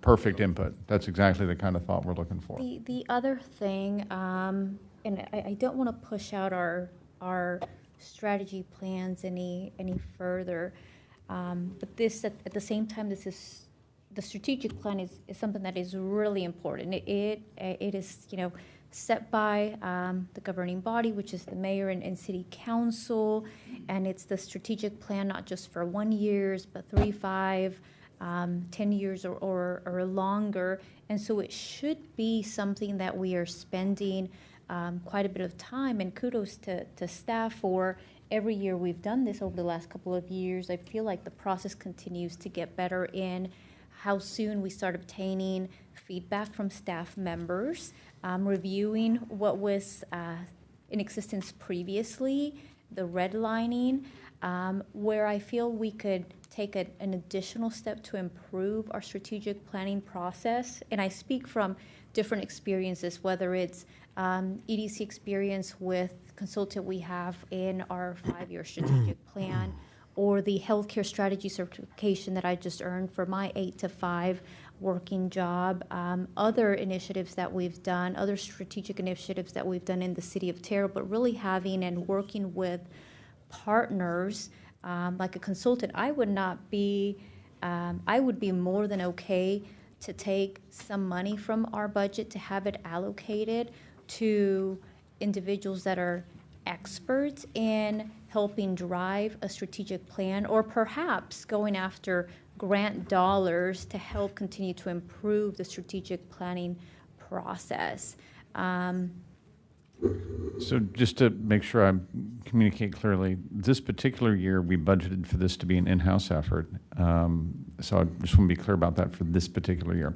For next year, we do have a grant opportunity that we're trying to get, which I don't want to overpromise by saying we already got a grant that we're asking for, but I think we've got a pretty good lead on a grant that would allow us to do a comprehensive plan update. And I've been advocating that we really need to find the money for that. I think in a year where you're doing a big comprehensive plan update, you're going to manage through that a little bit, and you're going to bring in a big consultant team to work on that. You might be actually getting them to do, as part of the comprehensive plan, an element that spins off some strategic planning work so that you get that first 3-year bite at, we adopt a new comprehensive plan. What do we want to do for the first 3 years of that comprehensive plan period, right? So I think there's a lot of ideas there that you just threw out that we would wholeheartedly embrace. I just need to work on the budget side of it a little bit more. For sort of FY26 time period. And so that's what, my mind goes to as well with the comprehensive plan. And my goodness, I know we're at least 5 years outdated with the comprehensive plan because I've been on council for that long, and the last one was created before then. think when I was on the park board, so maybe 8 years ago. So I hear you, Mike, on that being one, comprehensive plan. And I appreciate having a second piece to it that really is more of a strategic point of view from the governing body, because the comprehensive plan touches, and it thankfully touches, all departments and community members' input, taking care of what we have and growth. But I still want to, and I'm happy to, kind of sit down and talk more about what the expectations for the strategic plan and how we can make it, continue to make it, more robust in those 2 days that we'll be spending. Because I think, I gladly set aside 2 full days for it, because it is very important, not for just 1 year, but 2, 3 years down the line. Yeah, and just, again, to clearly communicate, what I am trying to bring forward to you with the department heads is, again, I'll just use an example here. Take the very first one, safe, secure, prepared. Okay, if council likes that as a 3-year goal, then what you do and what staff would do for you would be to say, okay, here's a list of the fire department related goals that go under that.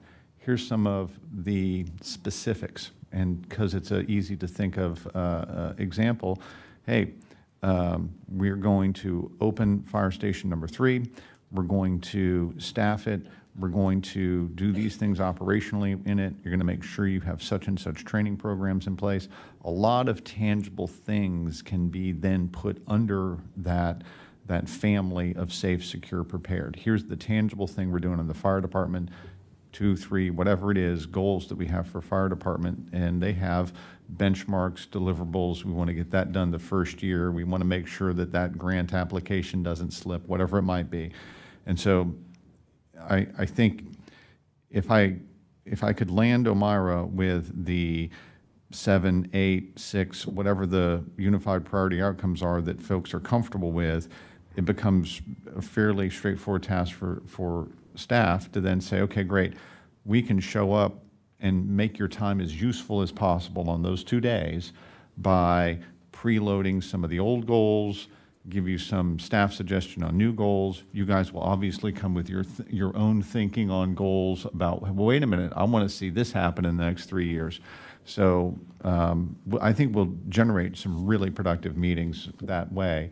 And staff have already talked about this. Mark and Tracy Rosales and O'Mara and I have had several conversations about this.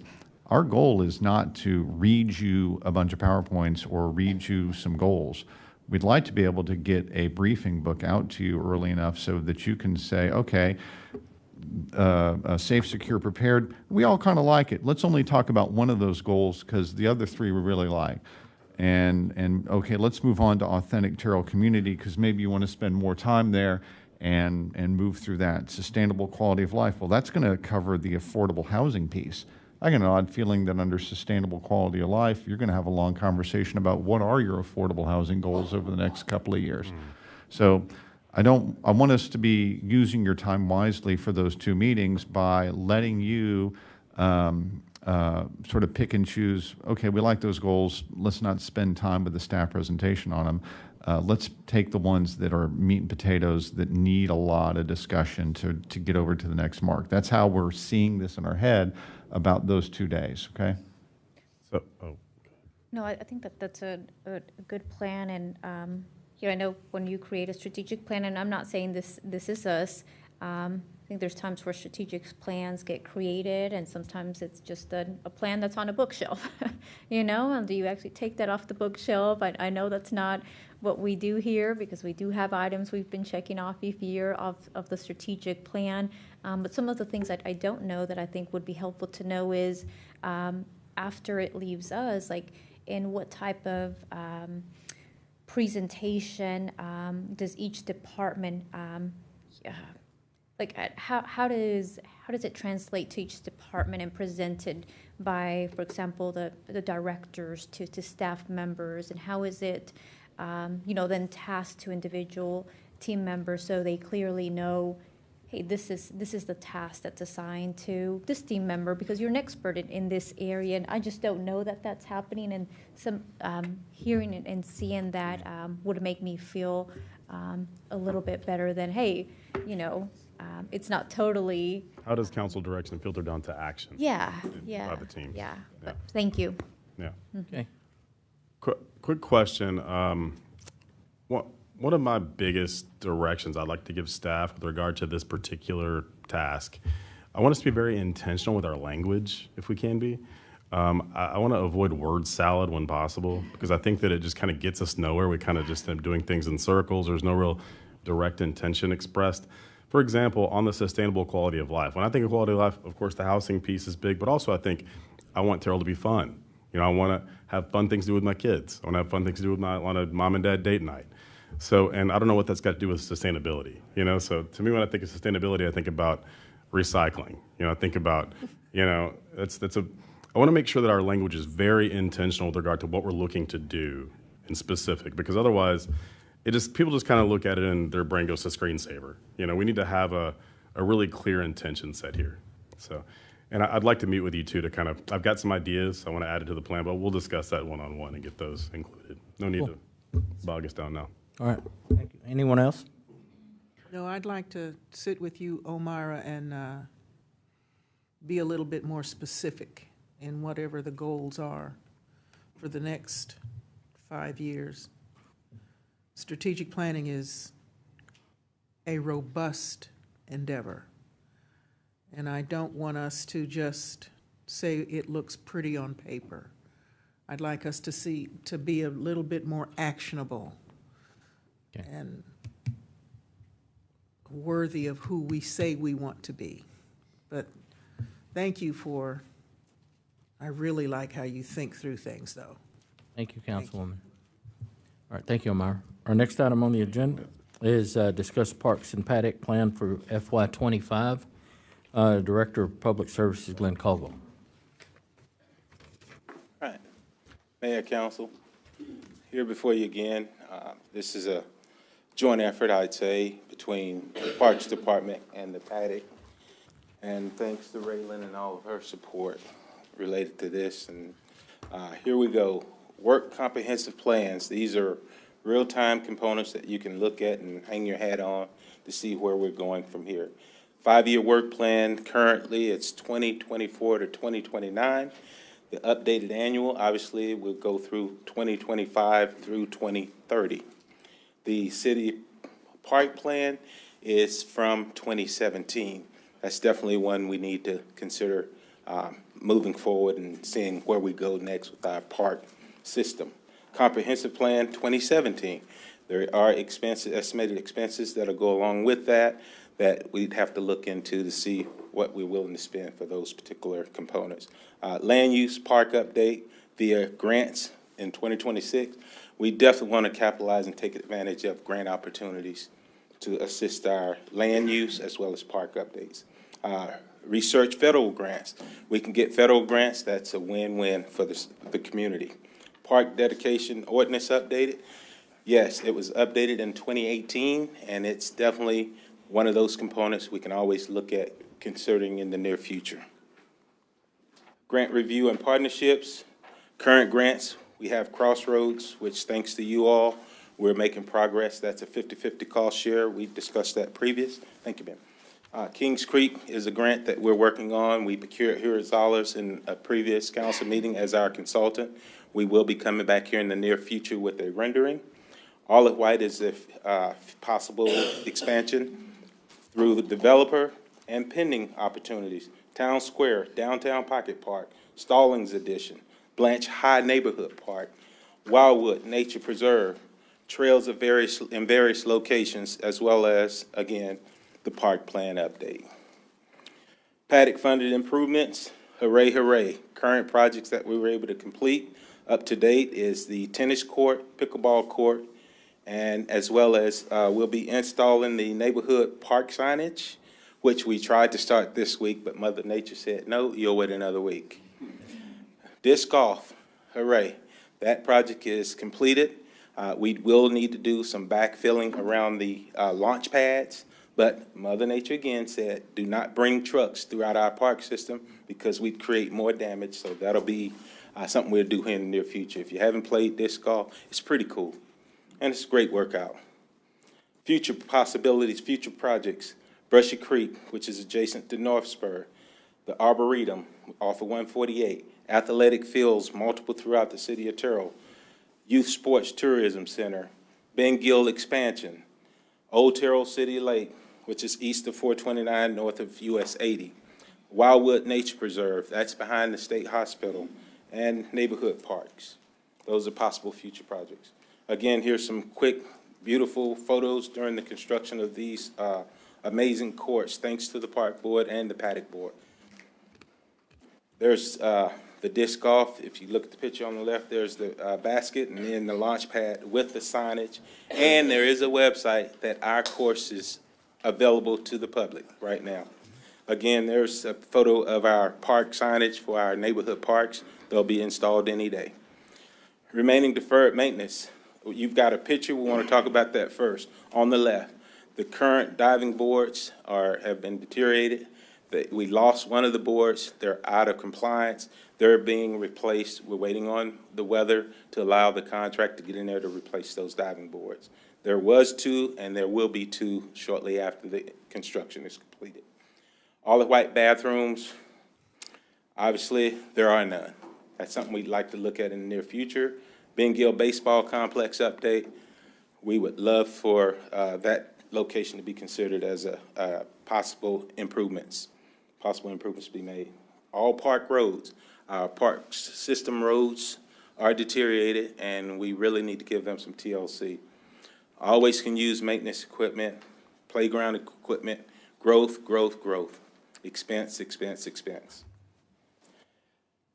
Other items, won't go through all of the next group of slides. They're related to different roles. Obviously, in our park system, we want feedback from the community.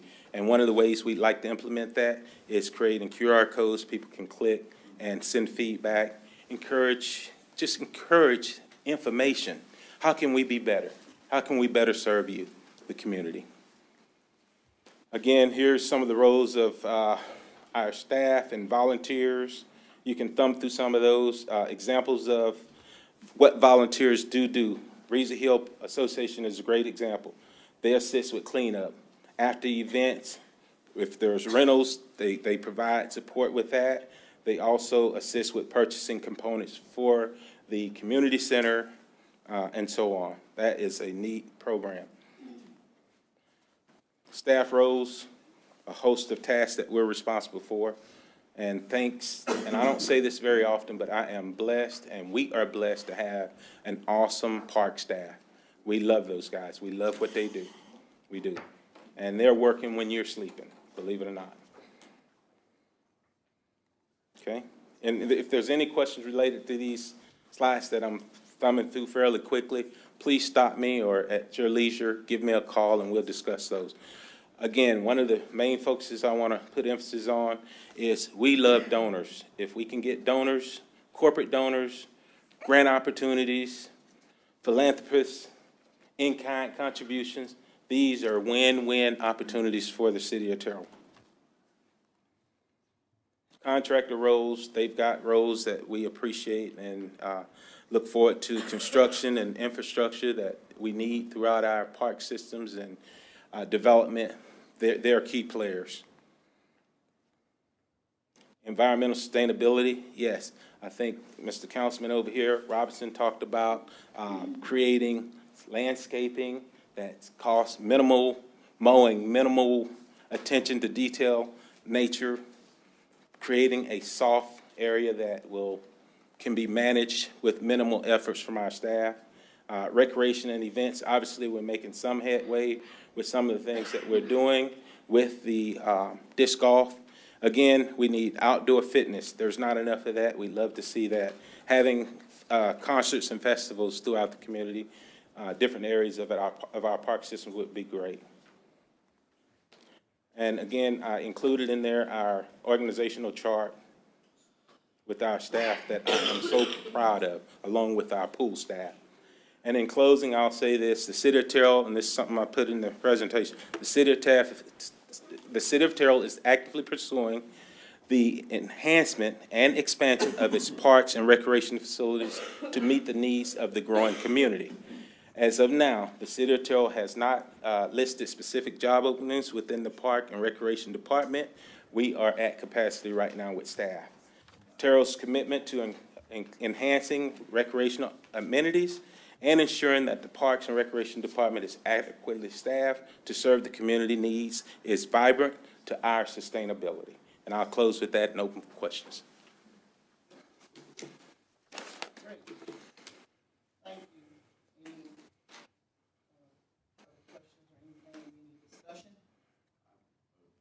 I have a number of questions and comments. First, I'd like to commend everyone involved, fellow council members, mayor, paddock board, park board, for some really incredible updates that have been done to our parks. Ben Gill is, I was there recently. I made a post about this on social media about, saw the tennis courts, the pickleball courts, the new basketball court is covered up with people having a good time. It's just, it looks like a world-class park now. It's the trees have been taken out that were falling down, or that were dead. So just excellent work, I think. The new bathrooms, it's really come to a point where people are noticing that it's a great facility, a great area. I do think that where is it at here? One thing of note is that the tennis courts right now, the nighttime, the lights aren't working, apparently. So someone needs to address that, I suppose, and that's easy to address. But there's something I was going to mention about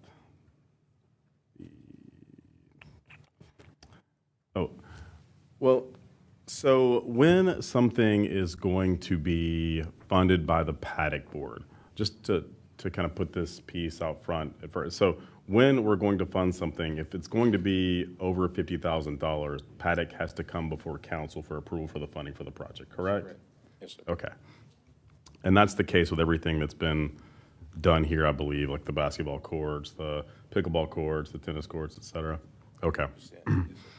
Okay.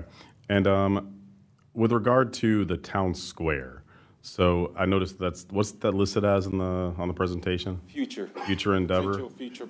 Does Paddock have any current plans for funding anything to do with town square in the immediate future? Can we just let Braylon come up and? Sure. Yeah.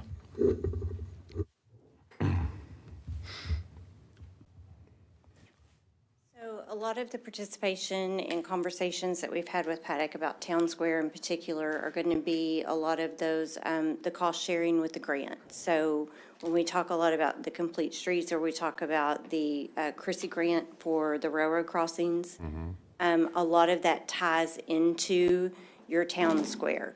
Looking at this next fiscal year, they're looking at streetlights. And so anytime that there's a decision made about downtown, we always make sure that it's something that can go into town square proper. Okay.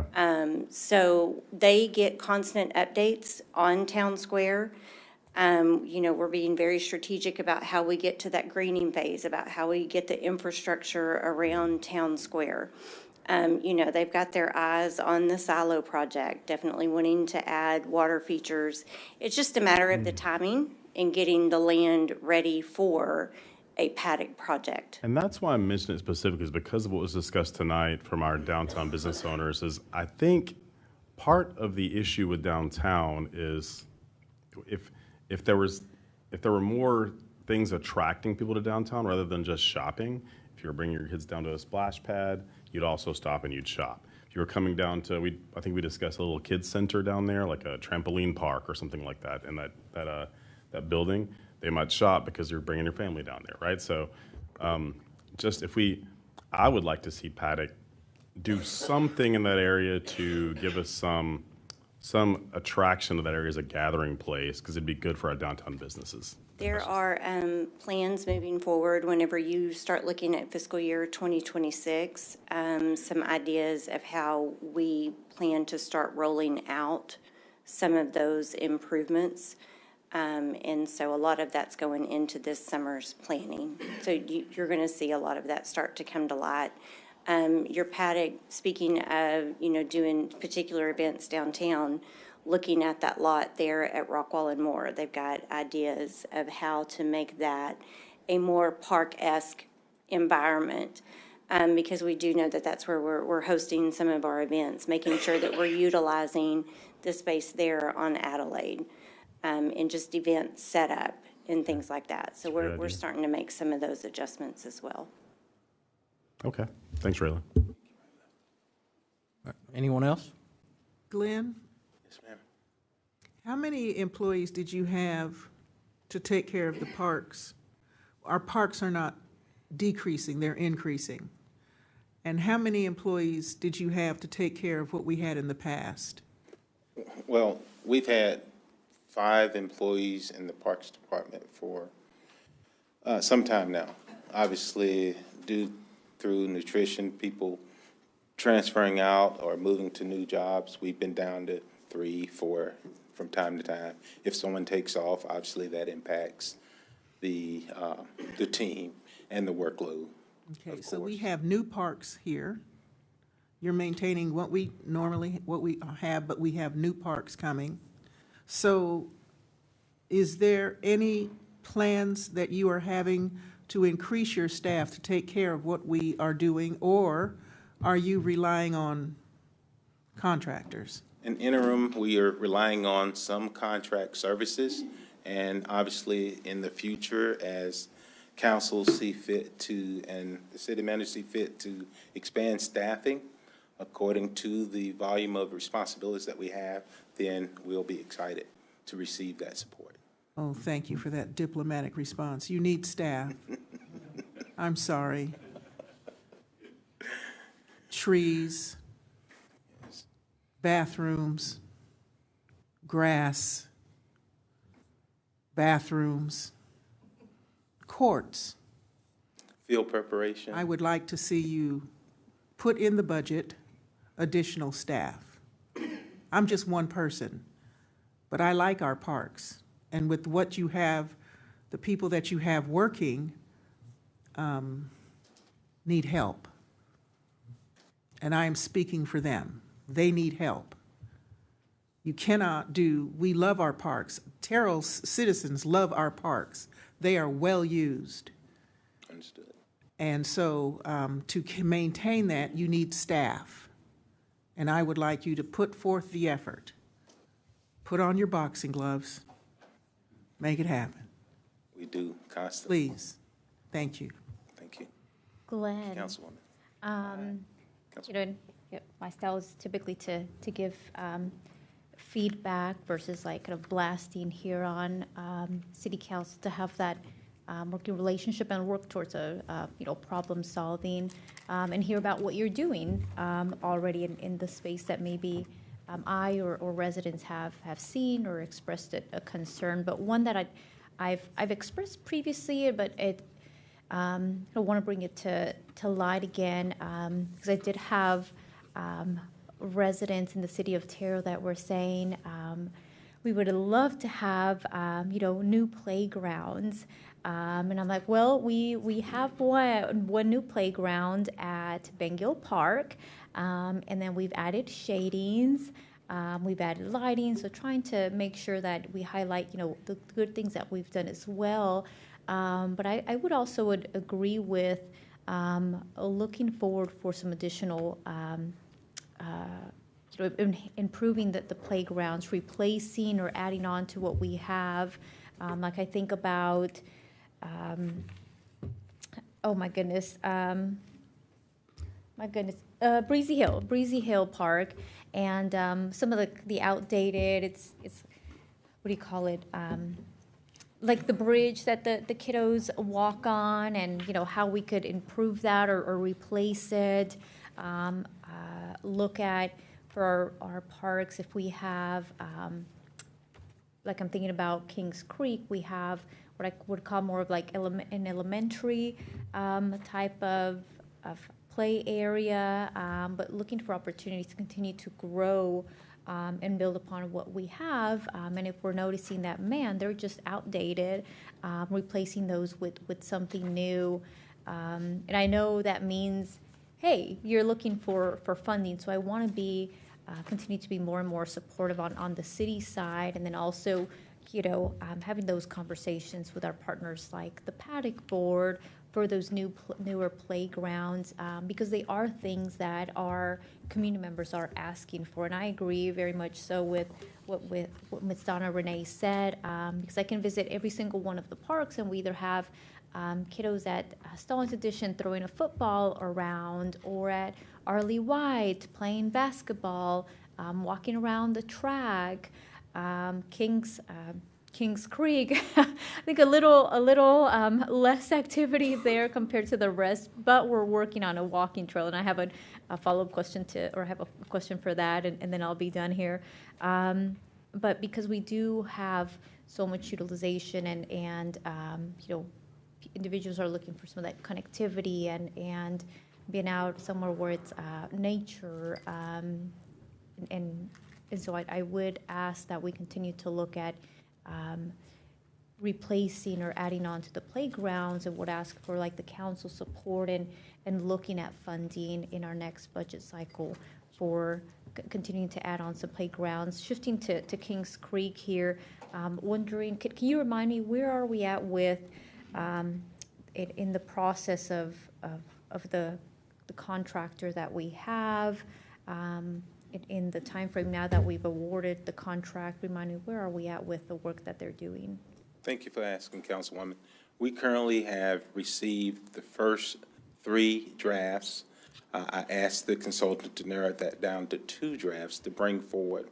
We also have to keep in mind, before we commit or submit to the council, we need community input. So our next step within the next 30, 60 days will be advertising for community input, which will probably be hosted at the service center or wherever is deemed sufficient to cover the community participation. We want a great site, which we think the service center will be the best place at this time. So that should be happening here in the near future, and you will see something coming out soon. So it's moving very quickly.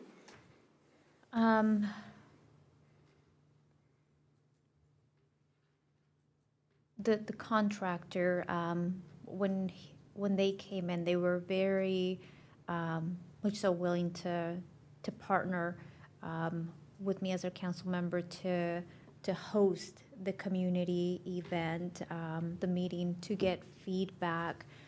So now I'm wondering, since I haven't been included yet in those conversations, in what ways they're planning to get the word out about the meeting, what kind of different ways we're looking in getting the word out versus, kind of just publicizing something on our website or social media. And I almost wanted to, part of me says, let's do it at the park, because all the community members are there with, tents, et cetera. And then the other part of me is also like, well, should we plan for potential rain now that we're in March and April? And if we plan at the service center, then having an aggressive approach to get the word out for those community members. So I'm curious to hear about those planning efforts. We will be very aggressive. We'll advertise through social media, obviously. We'll also communicate through TextMyGov. Will be an opportunity to send out a notice. Hey, by the way, this is a community event. We want you there for your participation. The newspaper as well.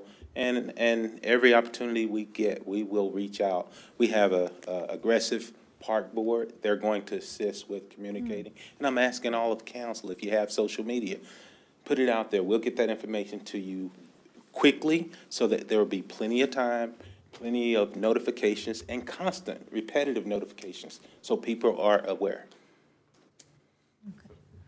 I remember the thing I was going to say earlier.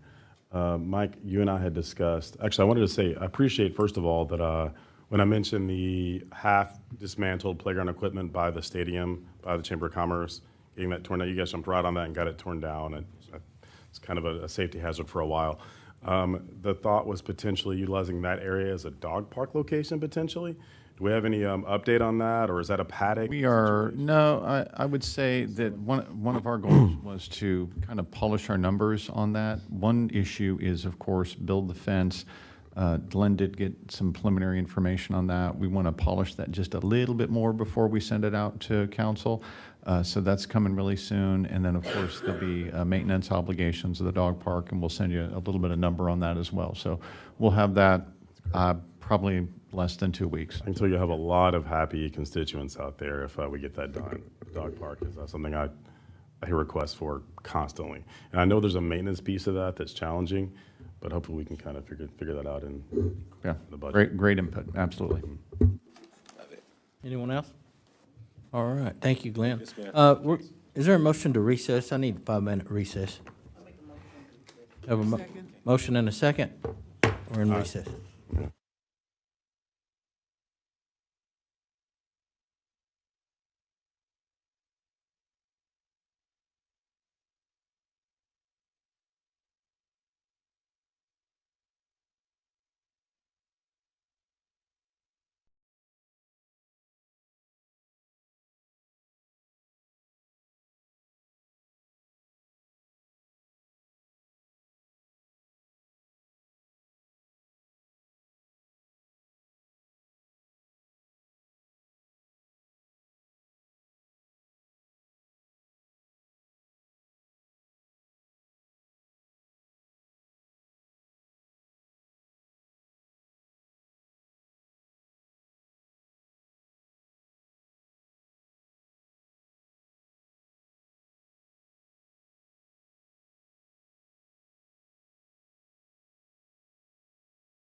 our senior policy analyst, Omara Mata, is going to take this one.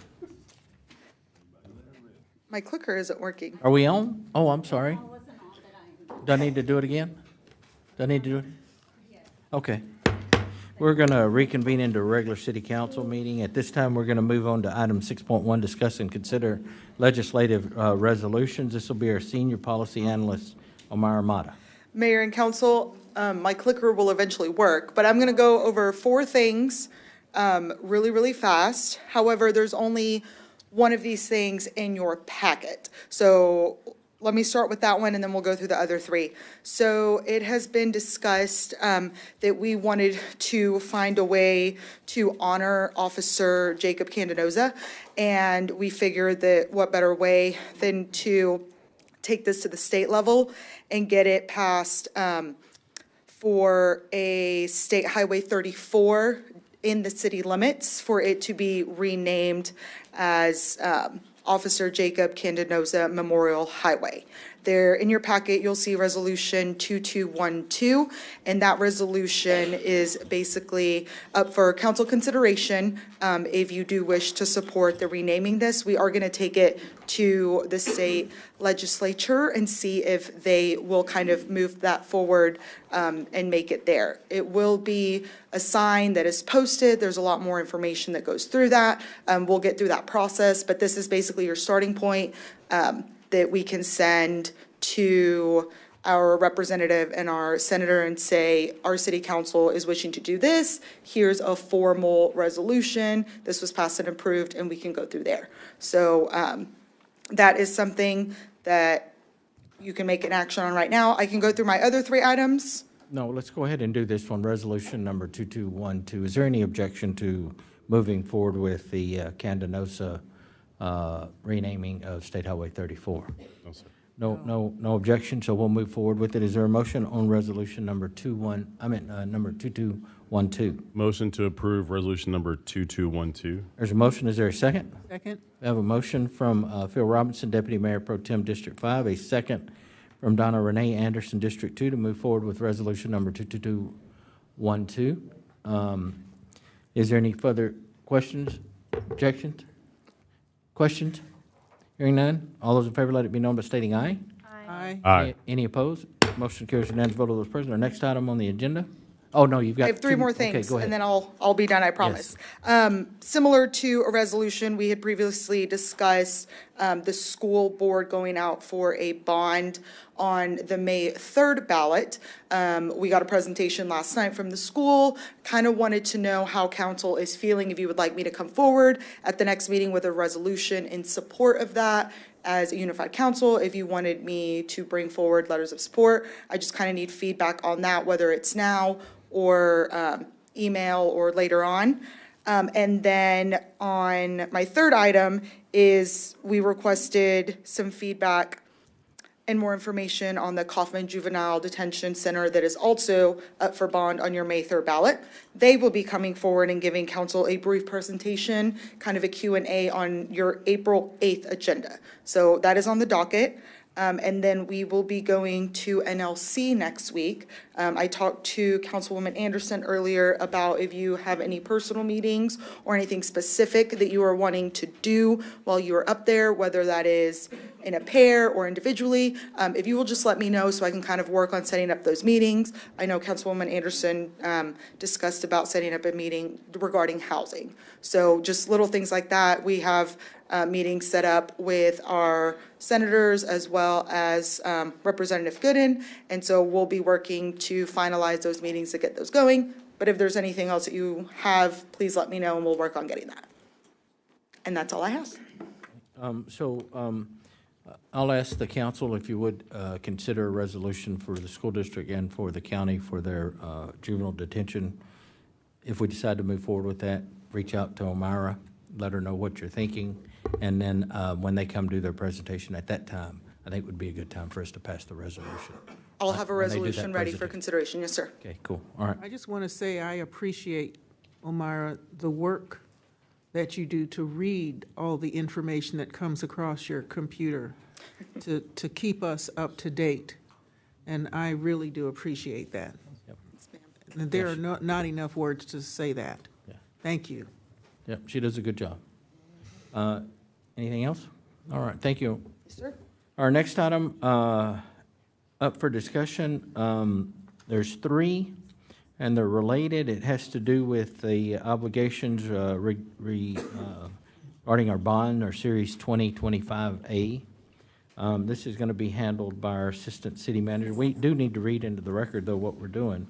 So 6.2, discuss and consider all matters incident and related to the issuance of sale of City of Terrell, Texas general obligation refunding bonds, Series 2025A, including the adoption of ordinance number 3095, authorizing the issuance of such bonds, establishing parameters for the sale and issuance of such bonds, and delegating certain matters to an authorized official of the city. And then also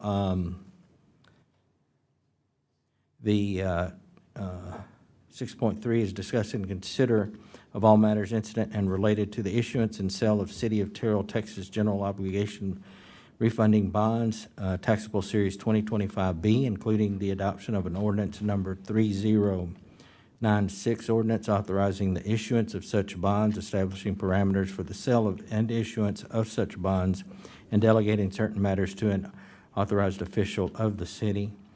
And again, 6.4, discussion and consideration of all matters incident and related to the issuance of sale of the City of Terrell, Texas combination tax and waterworks and sewer system limited pledge revenue certificates of obligation, Series 2025, including the adoption of ordinance number 3097, authorizing the issuance of such certificates of obligation, establishing parameters for the sale and issuance of such certificates of obligation, and delegating certain matters to an authorized official of the city. This is going to be handled by our Assistant City Manager, Mark Mills.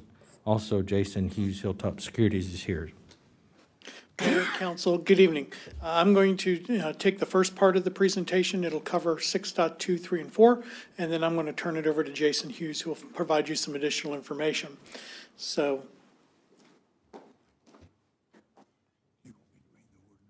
there are three items before you this evening. The first two are two refunding bonds. These are debt that the city has issued previously. We've identified opportunities where we can refinance those in hopes of getting lower interest cost on those. It will not extend the life of those bonds. So whenever those bonds would have been retired, it's going to be the same point in time that they're going to be retired. But we're moving forward in an attempt to capture some savings, some interest savings. The refunding is the combination tax and waterworks and sewer limited pledge revenue certificates of obligation from Series 2014, and then taxable Series 2011A. There we go. The third item this evening is the sale of certificates of obligation. These are put forward to fund the purchase of two fire engines, as well as telecommunication equipment, the replacement of the dispatch consoles, repeater on the tower, and other public safety communications equipment. These were included in your 10-year capital plan that was presented to you all back in September of 2024 as part of the budget process. As I mentioned, CO 2025C covers the fire engine and fire equipment. It's $1.875 million. We're financing those. We will be financing those for 10 years. We typically do not finance equipment for longer than the useful life. Fire engine will have a useful life of 20 years, but it's 10 years frontline and 10 years reserve. So we would be financing those for the frontline life of 10 years. And then the public safety consoles, the repeater and other PD equipment, it's $2.225 million. We're financing those for the useful life. We're projecting the useful life on those to be 15 years. This evening, we have some experts in the room for you that we work with closely. Our financial advisor is Hilltop Securities. A gentleman by the name of Jason Hughes is here, and he's going to do the second part of the presentation. Our financial advisor assists us in the financial planning and issuance of bonds, and they advise on the structure of bonds, the timing, and the terms of the debt instrument. And then the other is our bond counsel, which is Norton Rose Fulbright. Bob Dransfield is here from Norton Rose Fulbright. Bond counsel is essentially our bond lawyers. Their primary role is to provide legal opinion and support in respect to the issuance of debt instruments that we as a city issue. I'm available for any questions you may have, but we'll also be available at the end, Jason, Bob, and myself. But I'm going to turn it, if you don't have questions immediately, I'm going to turn it over to Jason Hughes with Hilltop Securities. All right. Thank you, Mark. Mayor and council, good evening. It's good to be with you. I have a brief presentation that I'll go through, and a lot of it will touch on what Mr. Mills just went through. I thought I would quickly discuss and just kind of give you a high-level summary for those who have been on council for some time. You've seen this before. What this is really meant to be is just to show you a summary of your debt position. The debt that's outstanding, as you can see there, kind of that left-hand column. And then one of the things, too, is you have debt that is supported by INS revenues, by Paddock revenues, by TERS revenues, and then collectively by utility revenues. And you can see there the city has issued direct debt or in the open market for the utility debt, and also has gone through Texas Water Development Board, which is, of course, a funding program where we were able to get some debt at a very low interest rate. And then, of course, that final maturity on the right-hand side. Just as a reminder, your credit ratings are very strong, AA- for S&P and on par for Moody's, which is a AA3. So as part of this process of going through and selling these 3 debt issues, we will be talking with both, and we'll be discussing with them. And as you can see there, those are the items for Standard & Poor's that they look at, for Moody's that they look at. Generally speaking, they're the same items. They have a little bit different weighting, as you can tell there, between S&P and Moody's. S&P basically has 40% going towards financial performance. Moody's has 30%, for example, things of that nature. So again, and this touches on what Mr. Mills was talking about. So on January 7th, you approved that notice of intent to issue certificates of obligation. That's the first step to issue COs. So the next step would be actually approving that, and I'll touch on that in just 1 second. And then again, one of the things that we always do is we look at what debt you have that's currently callable and what debt can be refinanced, much like you'd refinance your home mortgage. So we're simply taking the higher interest rate debt, looking to refinance it at a lower interest rate. So 2 series here, that middle column, the dark blue is the taxable series. As you probably recall, your water or debt sold for your water projects has to be sold on a taxable basis. So that 2011A was originally sold to fund water projects. As you can see there, 3.5, just under 3.5 million is what is outstanding. Those coupons range from 6% to 6 3/4. So pretty high in our current interest rate environment. That's why we're able to take them out for savings. The 2014 were issued a little over $12 million at the time. 8.8 million, a little over that, is outstanding right now. So that's what we'd be looking to refund. And then coupons as high as 5%. So again, refunding that down lower. So typically what happens is whenever the city sells debt, I come to you on the night of a bond sale. We've actually sold debt that morning, and we ask for your approval that night. And that generally works fine. Whenever we are in periods of volatility, though, like what we see right now in the market, what we can do is we can come to you, we can have you approve a set of parameters. And what that does is by approving those parameters, it guarantees, if you will, counsel, a minimum transaction.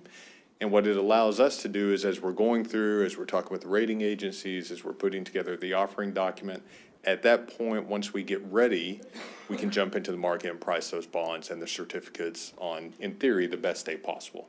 And so that's simply what we're trying to do, and that's why you now qualify for being able to use this tool. You haven't in the past, at least not on a new money basis. So you see there the bond sale parameters, and I'll touch on those on the next slide.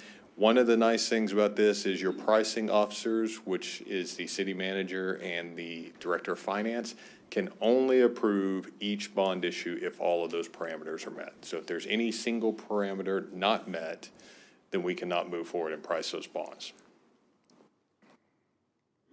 So the suggested parameters and what you have, items 6.2, 6.3, and 6.4, as you can see there, the COs at maximum par.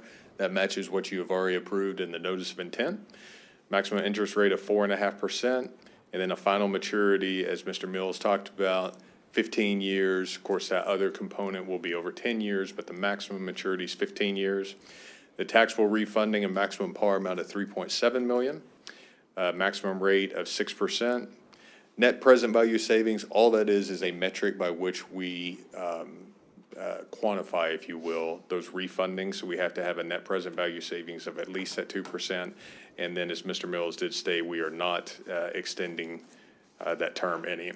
And then the last, that tax exempt refunding, maximum par amount of $8.99 million, the maximum rate 3.75. As you can see there, the savings are a net present value, minimum net present value of 2%. And then once again, not extending that final maturity.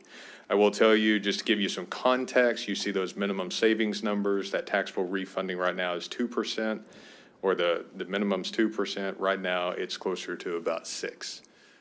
So we do have some nice savings that are there. On the tax exempt refunding, we're about double. We're about 4.1%. So again, we would certainly expect much better results than what's on here. This is simply establishing the minimum, allowing us to move forward and price those bonds on the best day possible whenever we're ready.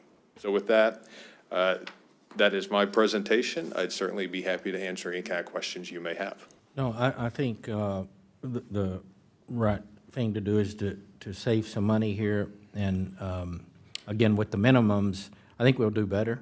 Yes. Right? But the minimums are there as the parameters that we must operate under. For the council, not all cities, not all municipalities are able to take advantage of a position like we have currently.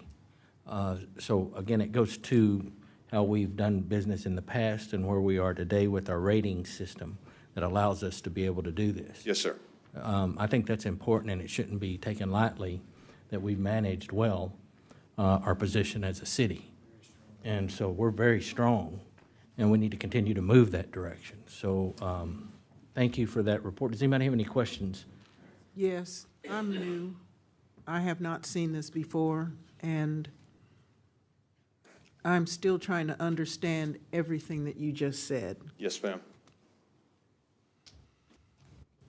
You're saying that as a city, the first slide had us at an A. We are rated standard, and so you got S&P and Fitch. Yes, ma'am. And Moody. Based on those two entities, what am I looking at when you say economic fundamentals, economic or economy and tax base? When I see 20% or 30%, what do these numbers, what does that rating mean for the city of Terrell? Does it mean we have good credit? That's basically it. So let me go into a couple of things very briefly. Whenever we go out and we sell bonds in the open market, we get a credit rating from typically one, if not two, other rating agencies. S&P and Moody's is who you've used in the past. What that rating tells the rating comes from a third party, right? So it's not related to you. Can't be me, for example. It tells them, hey, Terrell's great, buy these bonds, but it comes from one of these third parties that basically says, based on our analysis of these different metrics of the city, here's how creditworthy they are, here's the likelihood of a default on their bond payments, things of that nature. And so what it allows us to do is whenever we go out, we market and we sell the debt, there may be a person sitting in New York, maybe a person sitting in San Francisco that doesn't, quite frankly, know who Terrell, Texas is. So it gives them an objective means of looking at you. So again, you talked about the credit worthiness. That's exactly right. So as the credit rating goes up, that interest rate goes down. Okay. And again, just to provide some context, I went back and looked, and I was just kind of looking over a 20-year horizon. Back in 2006, the city issued debt, and at the time, whenever you issued debt, you were an A- and an A3. So you were a full 3 notches lower than what you are now. Okay. And so as the city has grown, as finances have grown stronger, as different things have been put into place as far as policy, that's pushed that up to where, again, now as you see that rate, the credit ratings go up, the interest rate, all things being equal, goes down. So now, at the next slide, we have taxable series. These certificates of obligation happened in 2011. Yes. Okay. And then we have 2014. So at the end, am I looking at we have an original rate of 6.5%, give or take a few. and 3.79. Is that a good drop? So whenever we sell debt, the metric that we use is we come up with effectively an average rate, because what happens is typically we sell debt anywhere from a 15-year final maturity to a 30-year final maturity. Generally, all of those different maturities have a different coupon and a different yield. If you buy a bond in year one versus if you're holding a bond that matures 30 years later, you would expect to get more yield for that 30-year bond, right? So that metric that you referenced there, that TIC, the true interest cost, again, is an average rate for the entire issuance. Okay, so this is like, we are putting Terrell, Texas on the stock market, the bond market. Yes, ma'am. We have this much we would like to borrow. That's correct. And someone on either side of the country, or maybe the middle, is going to say, we're going to pick up that.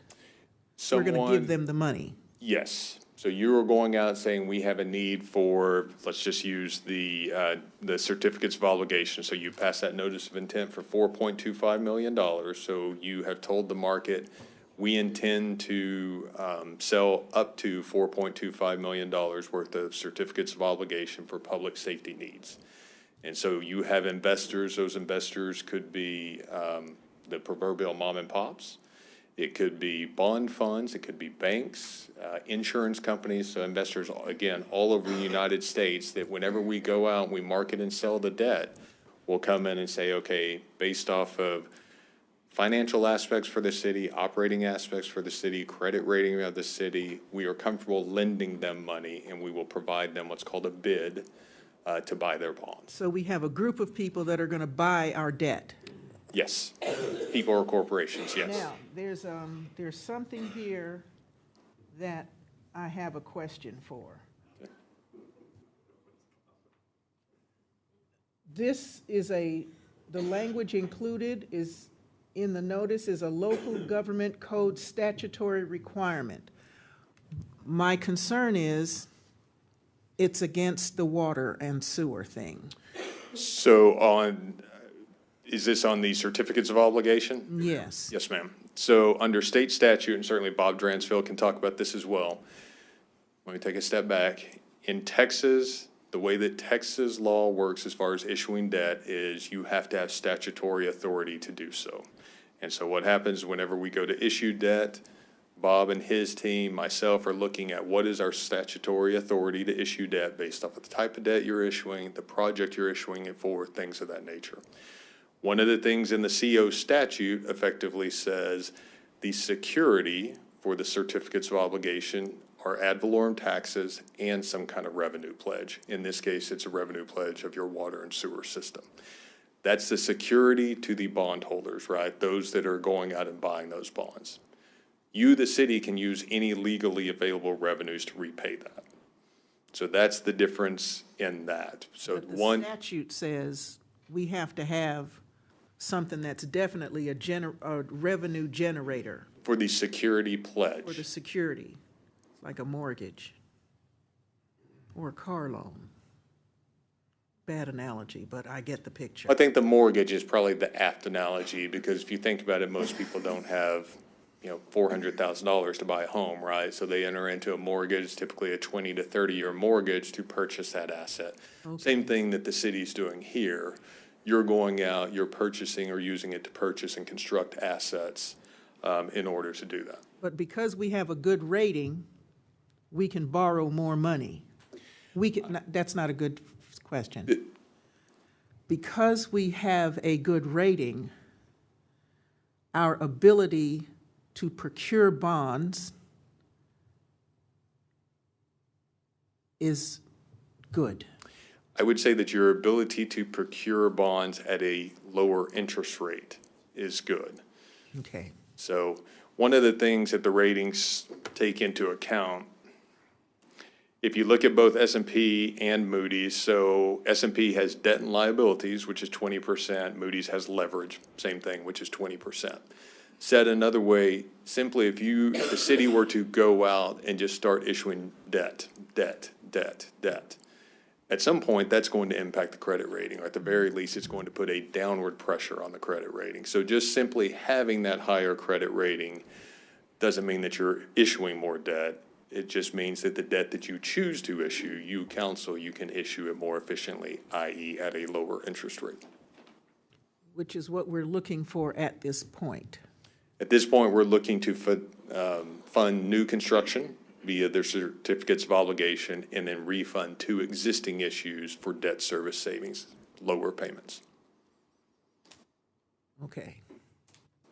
I think I got it. Okay. Thank you, sir. Yes. You were going to say something, or? Well, I was just going to clarify what Jason is saying. The revenue pledge that you have, which is required by statute to sell these types of obligations for cash into the marketplace, you have to have a revenue pledge unless you have some destructive thing which you could otherwise just pay it from taxes.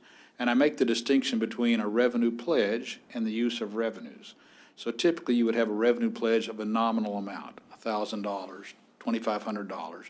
And when you satisfy and you've paid that $1,000, the pledge is gone. That doesn't mean you have to stop using the revenue stream. You can still use it, but the legal pledge is there. So what the bondholders are buying, and one of the reasons you get such an attractive rate, is they're buying the credit of the city based on the tax base. So as a result of that, you can then pay, again, you've got that as the legal pledge to secure the debt, but you don't have the obligation. If you have other available revenues that you could otherwise pay towards that, you can pay that down. So it's just a kind of a scenario, and just the uniqueness for that is for certificates of obligation. These are funding bonds that you're authorizing here, the parameters for, allow only for the security to be paid from property taxes. It's the same thing as what's taken place there when you have the GO refunding. So I hope that answers kind of the question you're trying to get at. Yes. Thank you. Yes, ma'am. Sir, very much. Is there any other revenue pledge we could use as a city? It has to be a pledgeable revenues under statute. So, most cities have some things like water and sewer, and that's the most prevalent one. You could have landfill revenues, you could have some others. Normally, the scenario is because you have such a limited pledge on most of these transactions, $1,000, and I just always encourage people to pay that $1,000 and be done with the pledge, so they don't have to keep track of it. If the Water Development Board and the certificates of obligation you've sold to them, or the revenue bonds, if you sold them, they have a little different process because they want to have a surplus revenue pledge that kind of comes at the end of the day, and if you have anything left, you need to pledge it, then you can pledge it, but you don't have to. So for the most part, you can just have to find a good pledgeable source of revenue under statute. You couldn't use, parking meter fees, for example, would not be a pledgeable source of revenue. So it is common practice for cities to borrow against their water and sewer, or to use that as the pledge. Absolutely. Okay. I would say that's very more common. prevalent than not. Okay. Because it's a nominal pledge to start with. Yeah. And I would estimate, just a pure estimation, that probably 98% percentage, or percent, beg your pardon, of CEOs in Texas are backed with water and sewer. Just Okay. because that's your main. It's not unusual at all. Yeah, Not at all. that may be Not at low. all. Yeah. Yeah. Yeah. Okay. And then another question for you, just regarding kind of the overall, debt position here. How does our debt position compare to other similarly sized cities that you've worked with? Go ahead. I think, the one thing I would say is each city has its own needs, right? But I would say for a city in the Metroplex that is a growing city, I think you're in line with other cities. Okay. I have some cities, Collin County, for example, one city that has grown phenomenally. Their debt has increased probably 8-fold in about 10 years, but it had to, because that's what it took to keep up with the pace of growth. And that was water, sewer, streets, drainage, all those type things, not a whole lot of, not a new city hall, not stuff like that. It was simply the things that it took to keep a city running on a day-to-day basis. So I can't tell you you're right here in this area, but I think that based on where you are, your growth cycle, that you're right in line with what I would call average, if you will. Okay. What sort of worst-case scenarios or cautionary tales might you? I guess what I'm trying to determine is what are the Have you seen any cities in a similar situation default on something like this, or run into a problem? What do we need to do to ensure we avoid something of that nature? So I think there's two things. One, I've been doing this almost 27 years, and I've never had a default. Okay. So that's good. I think one of the things, though, that we do, and I've worked with Mr. Sims for a long time, is we're looking at this every year, and we're trying to make projections. The one downside to debt, if you will, is if you're looking at it and if you're repaying it over 20 years, you don't know what your tax base is going to look like in 20 years, right? So what we've tried to do, or what I try to do, is be very conservative. I'm conservative as far as interest rates, as far as the taxable assessed valuation growth rate, some of those type things, because I don't want to put you, the city, in a bad position. So I think by and large, what we've seen is as you've grown, your revenue base grows, right? Your taxable assessed valuation has gone up, your utility users have gone up, things of that nature. So I'm trying my best to be conservative and make sure that the advice that I provide you is conservative. So I don't know, that's not necessarily a worst case scenario, but thankfully, like I said, in my 27 years, we have not had defaults. That helps. And I would say just very quickly, even if you go back to 09, 10, whenever we saw values kind of dip, the worst thing that I saw, at least with my clients, is maybe we had to do some restructuring of debt. But again, payments were made on time. Sure. They still maintain strong credit ratings, things of that nature. So Just to make sure we all understand all the risks involved, and that's good. The other piece, is it common in your experience for cities to utilize debt of this type to buy emergency equipment, like things like fire engines? Absolutely. Okay. One of the problems, just very quickly, one of the things that you see is the way that Texas state law is set up. If you are purchasing large-scale assets, debt, generally speaking, is one of your only alternatives. Yeah. The other is using fund balance that maybe you've built up over time, because your M&O side of the tax rate, as most probably know, is not really set up, because there's restraints on it, right? So it's not really set up where you can just jack it up, try and bring in dollars, and then pay this off. So, yes, so debt has been used for a number of emergency needs, police and fire. Okay. One of the things that you got to remember, whenever we're negotiating anything, we don't negotiate on the INS, which is what services the debt on any of our incentive programs. We don't do that. That's off the table for them. Again, it goes back to having good relationships with our financial institutions. It's your obligation to come to us and say, hey, you know what, that's a little bit too risky. I'd advise you to do something different. And then we would talk about it and structure it a different way. We've been very fortunate in the past to be able to look at each one of the borrows and be in a position to where we can lower the interest rate down to where our citizens benefit, the city benefits. So does anybody have any other? Do you have any cities that's similar to our size that can purchase a fire truck another way versus this? Is that realistic that we could have $900,000 to do that? There are some cities that have built up fund balance over time for whatever reason, and some cities may have like a capital replacement fund, for example, that they'll put money in. So have I seen a couple? Sure. I would say, though, of my clients, just of my clients, so it's more likely that they are using some form of debt to purchase it. And a lot of that, too, is as you've seen the price of those assets increase dramatically. We just don't have that amount in a capital replacement. Right, right.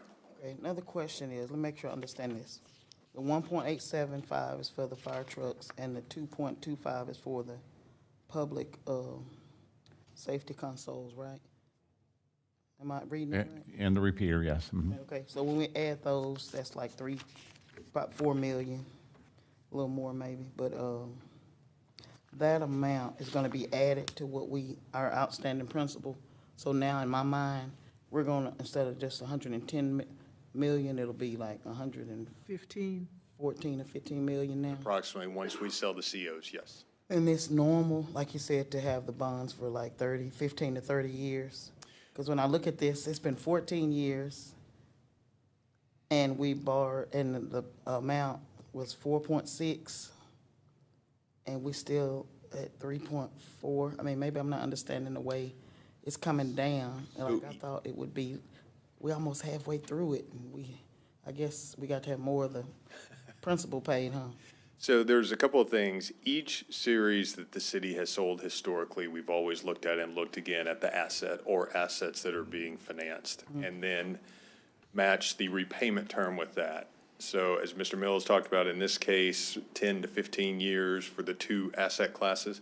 A lot of the water and sewer debt that we've sold, we've done that over 30 years because we generally have 30-year assets and to try to minimize impact to your water and sewer payers. So that's one of the things. Obviously, whenever it's a 30-year debt, for example, it takes longer to pay off that principal. But that is. So can I just give you an example, since we're looking at it right here? The one that says Series 2014 Certificates of Obligation. That project was the police headquarters. And council's decision at the time, which we were happy to recommend, was to do that on a 20-year debt. Because the interest to council at the time, this is a kind of, Hal Richards handing off to DJ Ori time period, was to try to make sure that we didn't put a building that frankly will be in for 40 or 50 years. The goal was, let's put that on a debt for a 20-year issuance. And so that's the background on the 2014. The 2011 are some pipes in the ground for water and sewer, and forgive me, I don't exactly recall that particular project. But those are, pipes in the ground that are going to have a 40 or 50-year lifespan, and they're on 30-year debt. Mm-hmm. Let me ask this. Can we do similar bond issuance or COs for like water, sewer, and street projects? So, yes, yes, you can. Two, the city has done that historically. So the city has used COs to fund water, sewer, drainage, streets, things of that nature. And is that pretty standard for cities to do? Very. Versus fire equipment? Would you see more fire equipment and like this kind of stuff being purchased with this, or water, sewer, and streets? I just know what I hear a lot, and being on the council, I know what our major concerns are. Right. So I want to make sure I understand that for the future.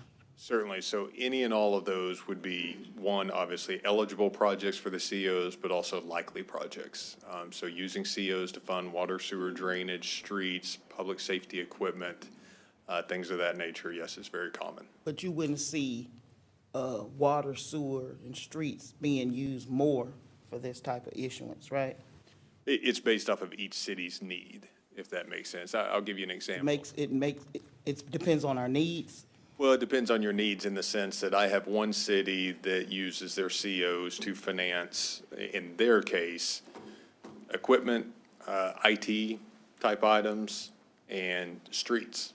That's what they use COs for. That's just them. I have another one that, just like you, uses it for water, sewer, drainage, streets, all of the above.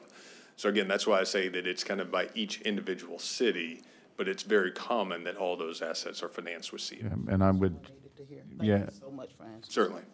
the next borrowing that council will consider will be the Texas Water Development Board subsidized loan/grant for a little over $5 million for the lead line replacement that DJ Brower's briefed you on before. So the next debt issuance you'll see will be a half grant, half subsidized borrow from Texas Water Development Board for the lead line replacement program. That's I thought they were going to do it, and we didn't have to give them any money.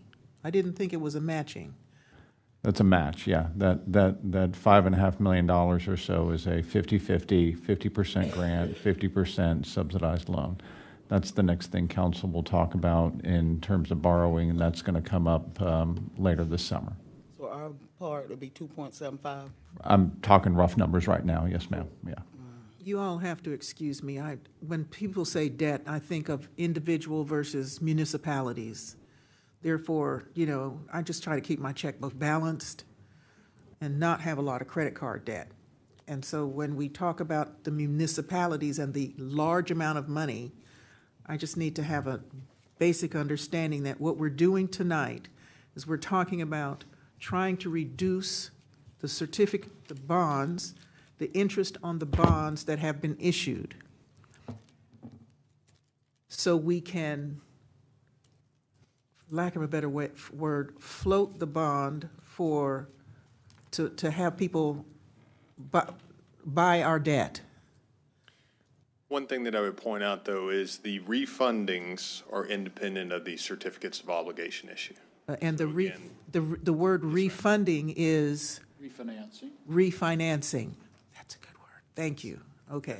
Sorry, so just like, again, refinancing your home mortgage, same concept here. Okay, so we're doing an addition to the house. Well, we're not, because we're not using that refinancing for anything other than driving down the cost of the payments. Okay, Just savings to the city. In those two refunding instances, you're going to pay less than you're paying today. okay, You go forward with the savings. okay. They're debt service savings. And what drives this is that statute from the state in relation to having the $1,000 as an example. What is it against?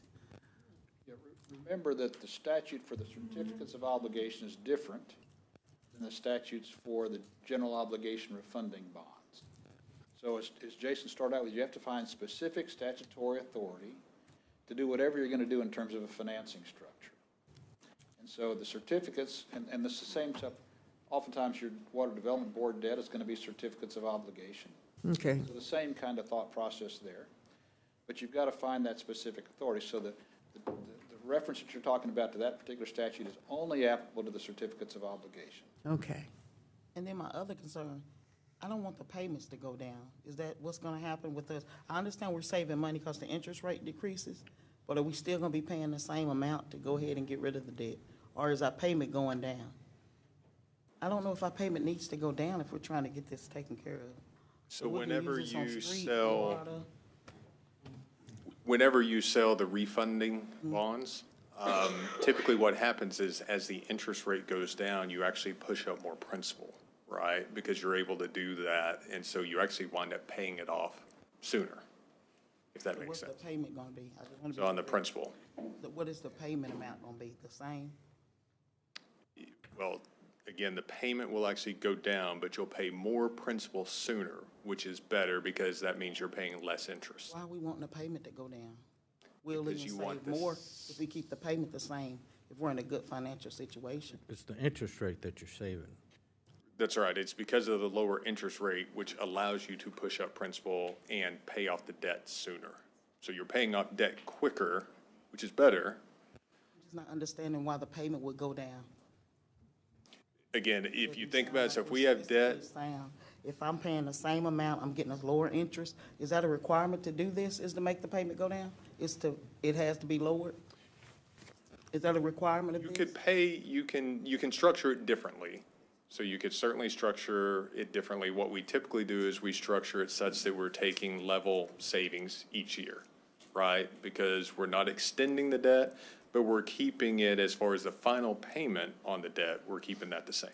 Because I've refinanced and stuff, because my credit was good, but I didn't want my payment to go down, because I'm doing what I'm doing even better. I know I'm saving money with the interest going down, but to me, I don't understand the understanding about the payment going down. If we're at this level, I do want the interest to come down, and I think we're gonna pay it even faster. But maybe bringing the payment down just gives us more cushion or money somewhere that's tight. I don't know. I just want to make sure it's fiscally sound, because it just doesn't make sense that the payment would go down, but, okay. Okay. Anyone else? I hate math. Anyone else? All right, thank you for your presentation. Gentlemen, you have been Thank you so both. Thank y'all. patient Very with helpful. me. Thank you very much. Pleasure. Very appreciated. And again, I would say this, that each community, each city, each municipality, they have their own challenges, and we have INS taxes so that we can borrow, and what you don't want to do is get yourself in a position where you borrow too much money, and that's where you have financial advisors coming in and saying, hey, you know what, you've serviced it, you've got enough debt right now, so caution there, but we're in a good position. Would you agree? Yes. Okay. All right, so these are going to be taken one at a time, or we're going to do them each ordinance? Okay, so let's do ordinance number 3095 first. Is there a motion on ordinance 3095? And this is for what specifically? This is the one for just the bond, the issuance? The refunding. The refinancing, the one that's labeled A, the one labeled A is the one that's going to be the, Yeah, 25A. And does anybody have any other questions for Mark before we move forward? No? Okay.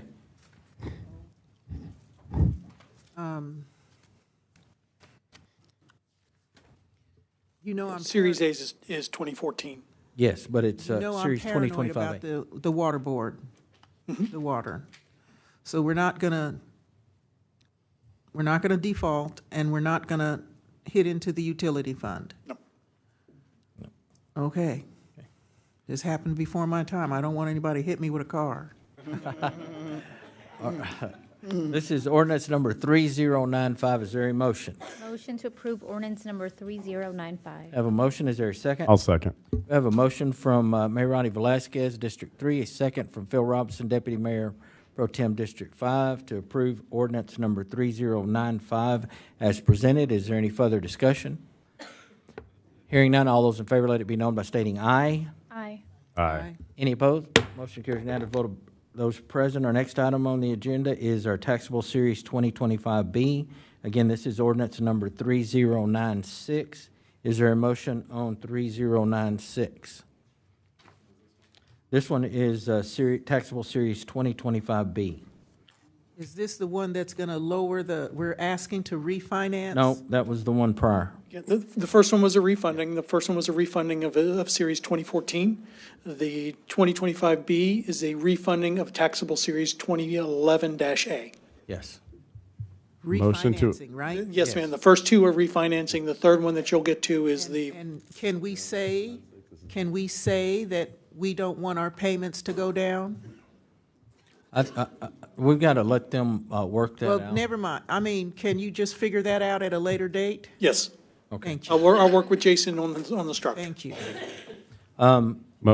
Yes. Motion? Motion, yes. Motion to approve ordinance number 3096. Have a motion. Is there a second? Second.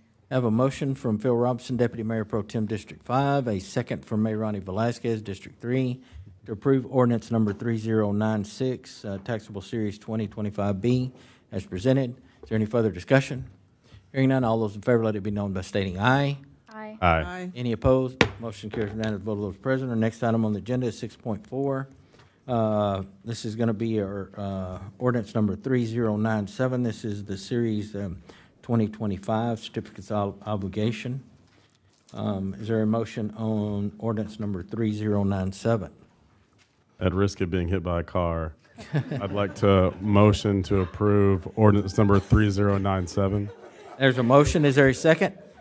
Second. We have a motion from Phil Robinson, Deputy Mayor Pro Tem District 5, a second from Mayor Ronnie Velasquez, District 3, to approve ordinance number 3097, certificate of obligation series 2025 as presented. Is there any further discussion? Hearing none, all those in favor, let it be known by stating aye. Aye. Any opposed? Motion carries unanimous vote of those present. Our next item on the agenda is discuss and consider task order 3A and 3B, pre-construction services, Pet Adoption Center. Again, this is going to be our downtown development project manager, Raylan Smith. Y'all want to know it's easier than bond calculations? Yeah? Designing a pet adoption center, right? So we have wrapped up schematic design.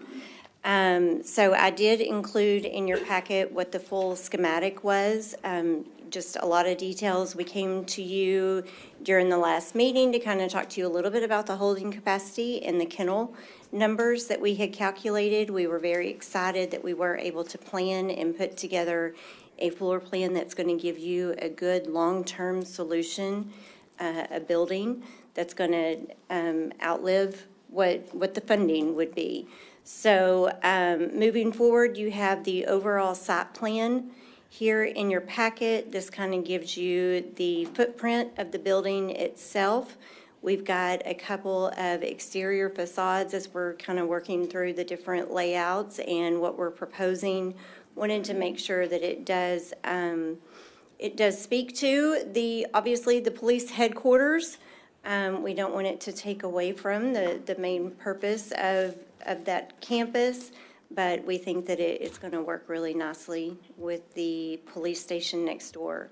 So the request from staff at this point is to wrap up the full design of the building.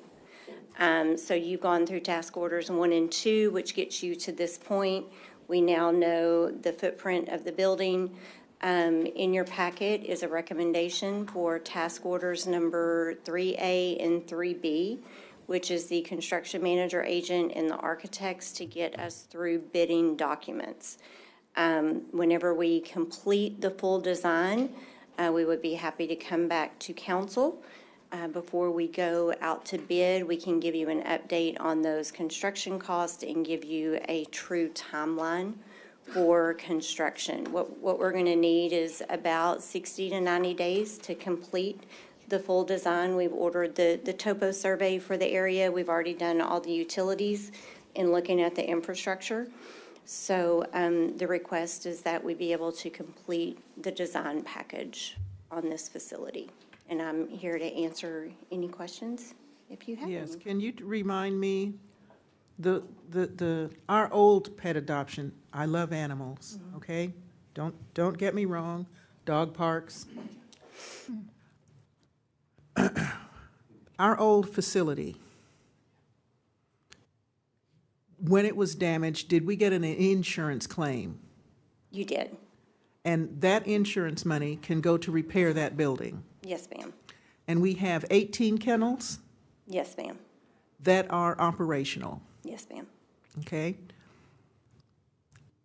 And so based on that claim, we have how much, can you give me a ballpark figure on how much money from the insurance that we received can go to that repair? The payback on the facility off of the frontage road was just a little over $100,000. And that would take care of that building? That was just for the frontage road. It was not for your existing animal control facility, which is on Highway 80 East by your water treatment plant. Okay, now the one on Highway 80, was it damaged? No.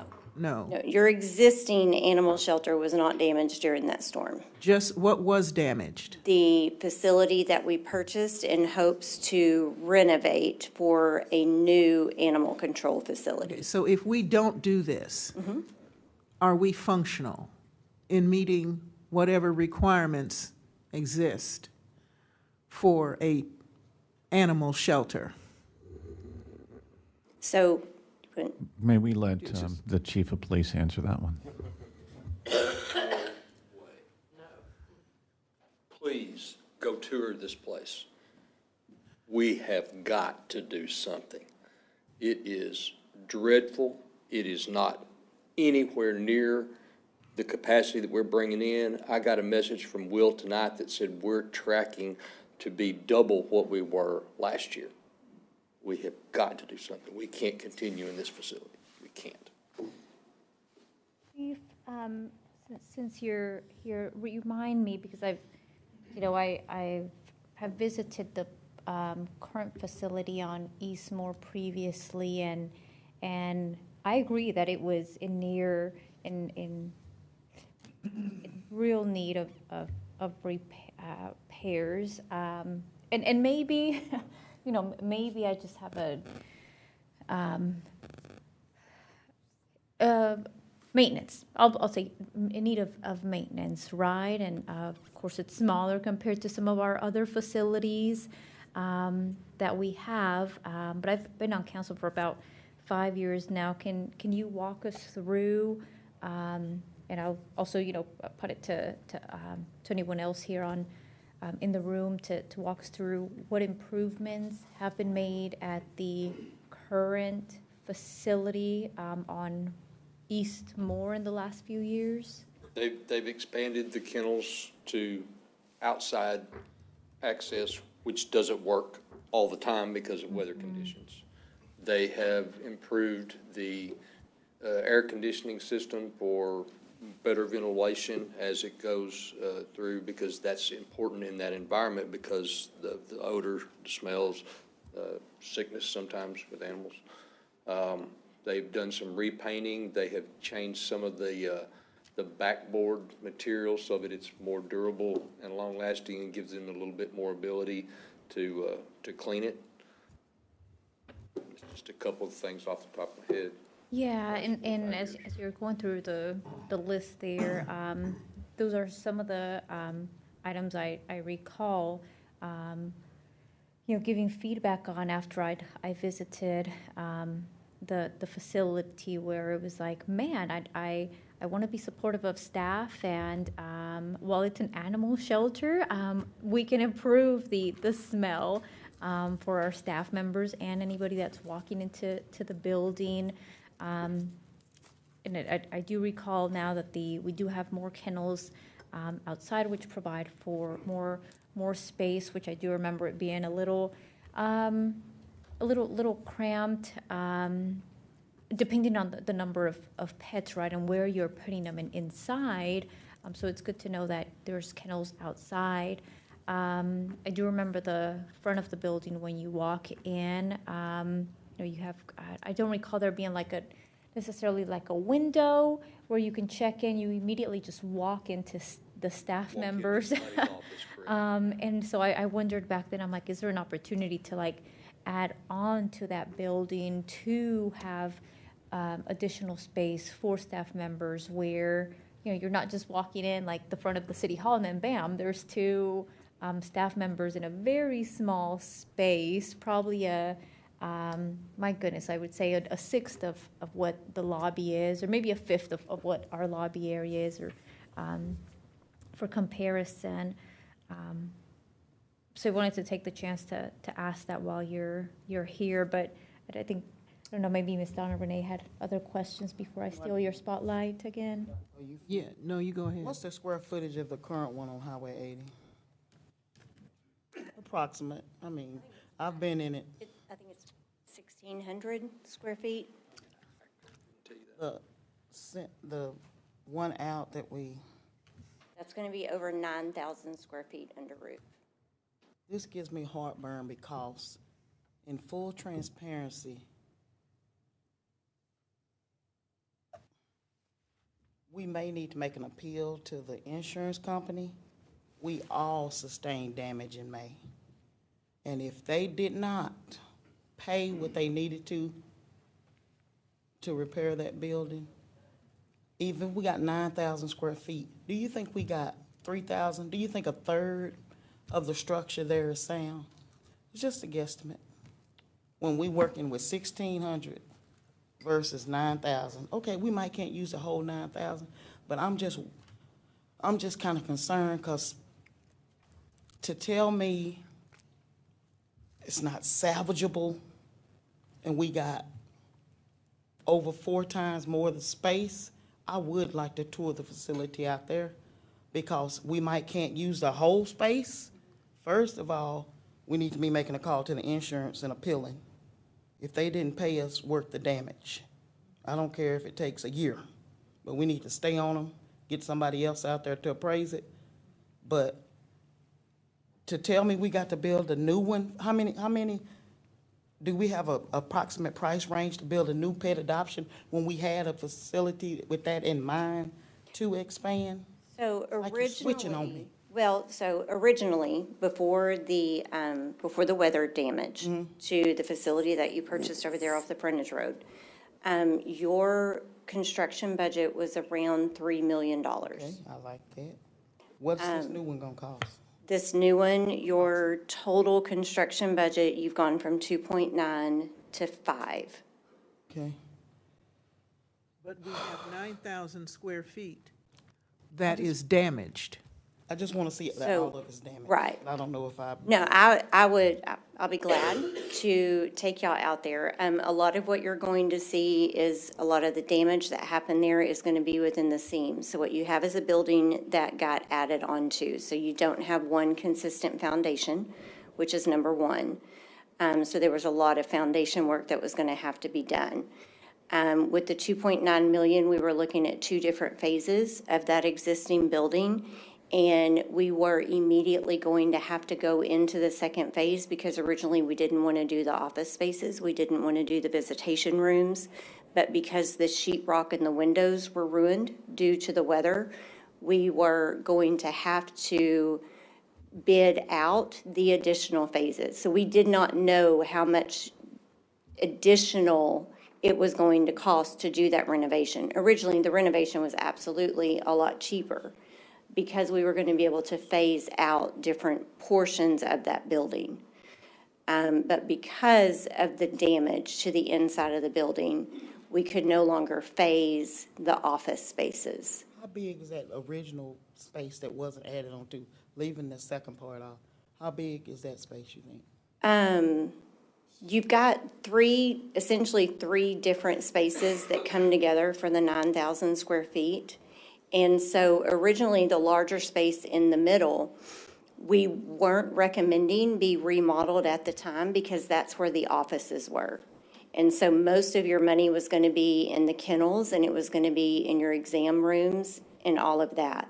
So where this really went awry was we were no longer able to use the interior of that main structure, which was your entrance and your offices and everything in that main entryway. I mean, I get it. It's growing pains. But I just want to make sure with the new fire station, $4 million on this, over $4 million on this equipment for the fire station. And this is what gets me, because I'm thinking back, I'm going to have to play the meeting back. Like, we had the meeting, we budgeted for a fire truck. 3-4 months later, we had another one. Now here we are, months and months later, we're issuing COs for the fire trucks.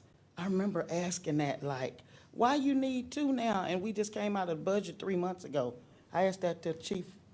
And then, I mean, I'm just making sure in my head, I just never thought we was gonna be issuing that when we added another one 3 months after our budget. I know he's a smart guy, and I think he's leading us well, but I think he would have known if we needed 2 fire trucks instead of 1 in October or before October versus February. You're hitting me with another $1 million, 4 months. That's some things I can foresee as a nurse because I've been doing it and I'm an expert in it, and I can calculate how many syringes I need and what gauges because I've been doing it. So I expect the same thing from our leaders. And now I'm feeling like we were going to get this great building 4.5 times bigger than what we got, and we got something we can grow and we can do, but we need to do it sensibly. And then all of a sudden, nature affected all of us, not just affected us, and we got some insurance, thank God, and it ain't nothing the city going through that our citizens didn't go through.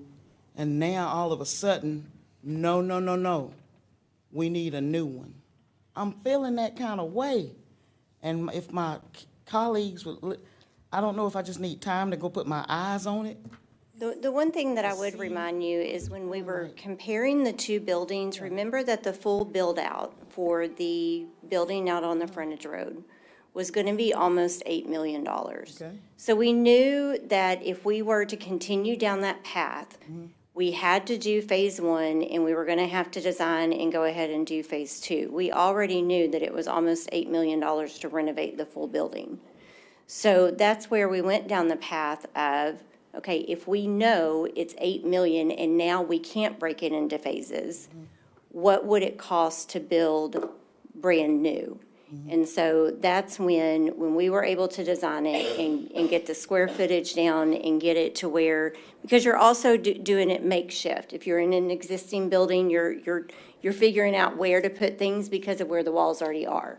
So the comparison was truly the full build-out of the property on the frontage road, because we knew we had to go down that path, or a new build of exactly what you needed. And what was the cost comparison between those two things? $8 million for renovation and build out of all country, phases versus 5 million for new construction. That's what I remember us discussing Yeah. at council, was it was cheaper to build a new building versus the I do renovation. too. That's, It is smaller square that's why we footage. moved forward with that. Footage of the new one, You're almost 7,000 square feet of needed space.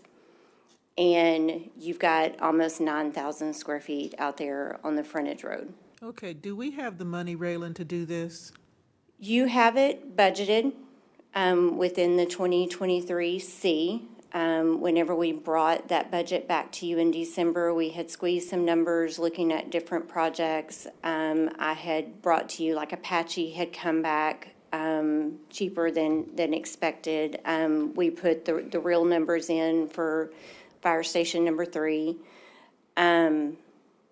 So we've done. This was supposed to be a joint project, I remember. Fire station and the dogs. Pet adoption, The yes, pet ma'am. adoption center. Chief, I know it's probably needed, but my head is in a real bad financial space right now. If I may, the word is out in the community that our facilities are extraordinarily subpar.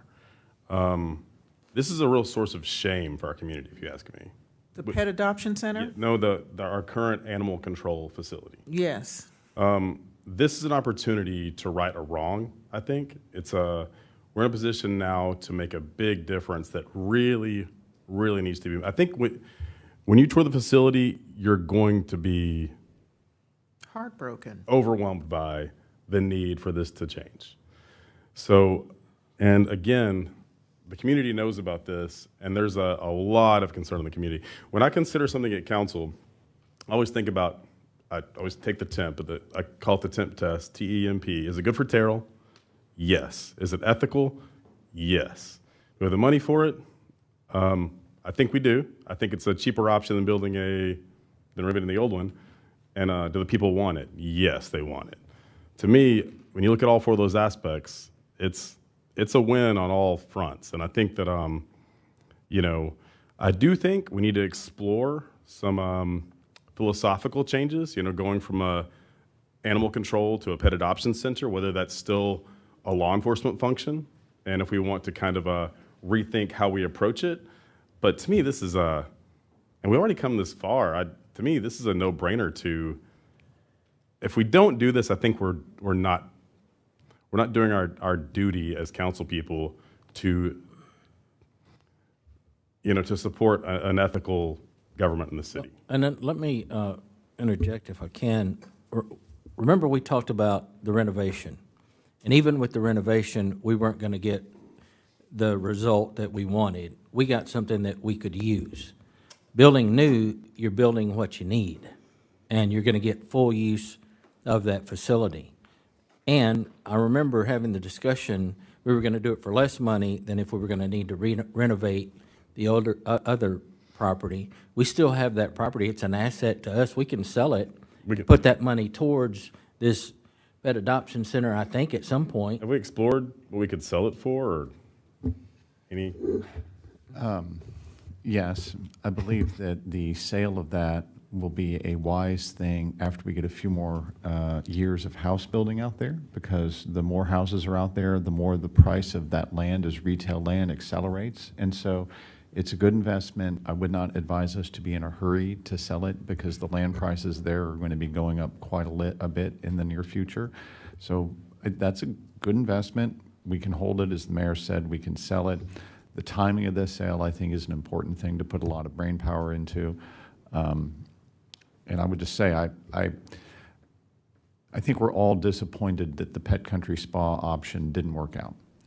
It is a disappointment and a frustration. It's like a lot of attempts that you make to say, can I do a renovation and get out of this thing cheaper? And for a long list of reasons that we don't need to rehash, when we really studied it, in order to do phase 1 and phase 2, we felt like phase 1 would result in an inadequate delivery of a quality space. So we're sitting there looking at that thing and saying, well, we know we could do phase 1 and get in cheaper, but we're setting ourselves up for a problem with a Phase 2 renovation that we're just about going to have to do fairly quickly. So therefore, we felt like $8 million was starting to come cost prohibitive. Staff said, uh-oh, warning, we better not stay on that same track. We should come forward to council and say, look, we're starting to think that this renovation of Pet Country Spa is a long-term loser for the city, and we would like permission to go out and take a look at this new site option next to the police headquarters. We briefed you on that. I think there was general acceptance that that probably made some sense. We came back, we've said, okay, now we're really trying very hard to manage this at as low a number as we can get with still meeting the need.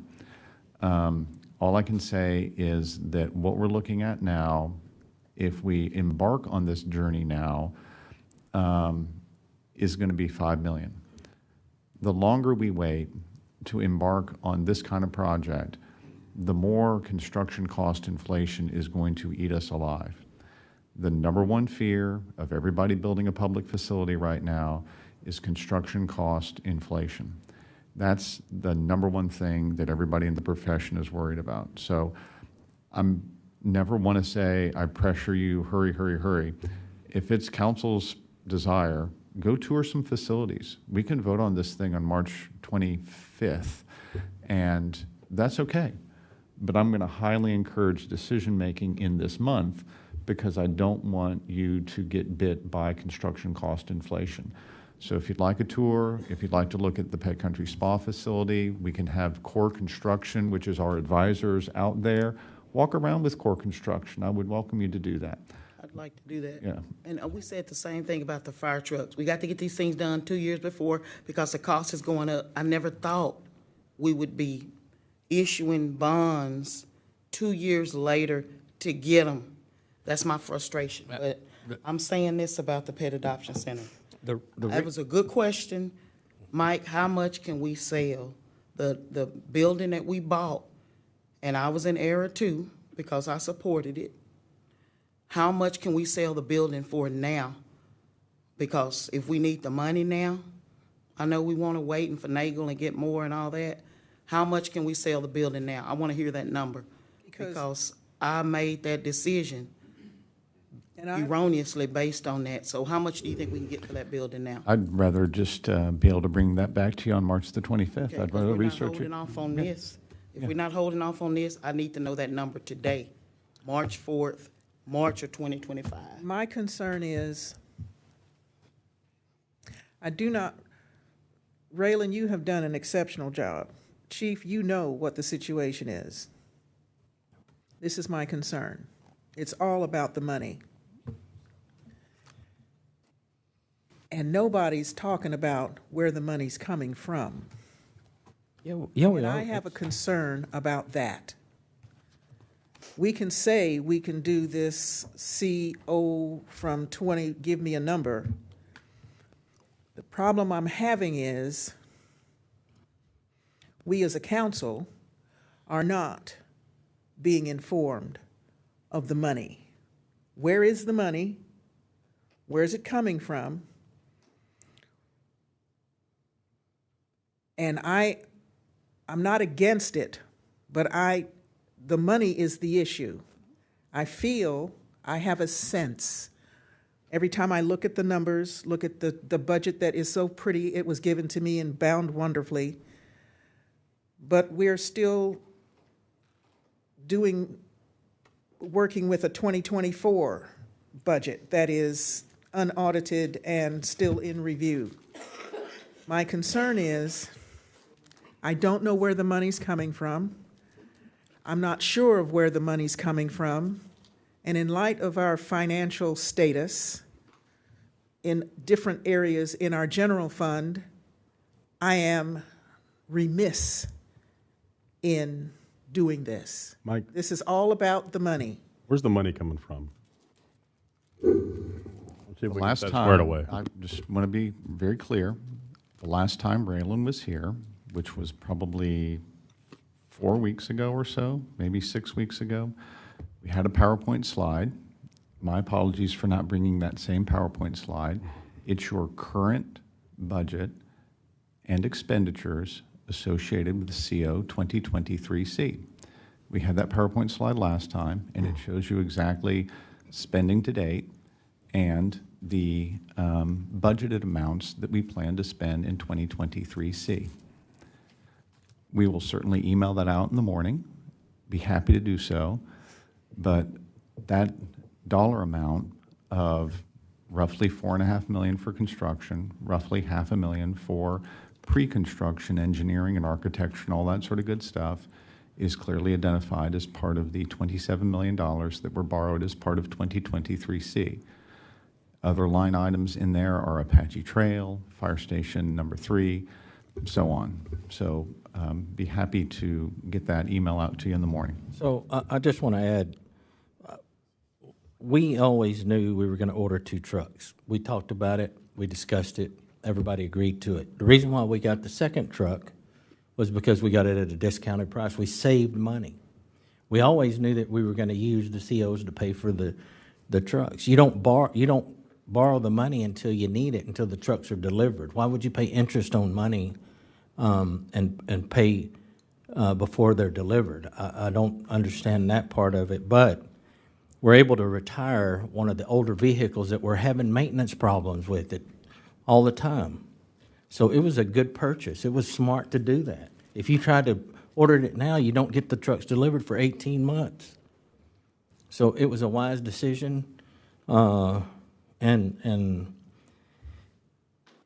we as a council discuss. Mike told us in our budgets what we were planning on doing and when we were going to do it. I think we're on schedule.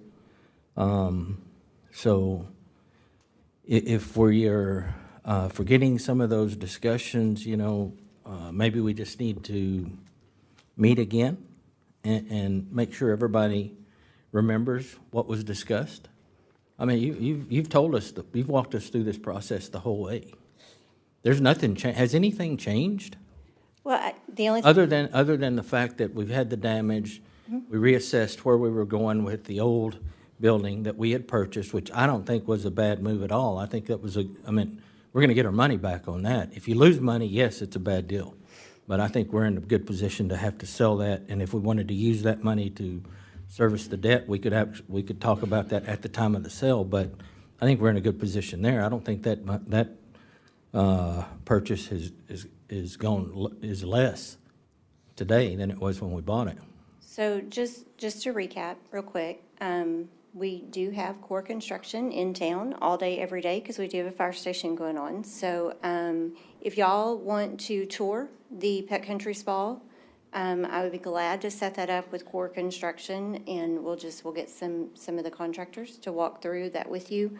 We'll look at getting a roundabout appraisal price on that Pet Country Spa property based on just some modeling in the area. We can't get an official appraisal back by the 25th, but we can definitely get an appraisal opinion on that. And we'll make sure that y'all get the 2023C budget.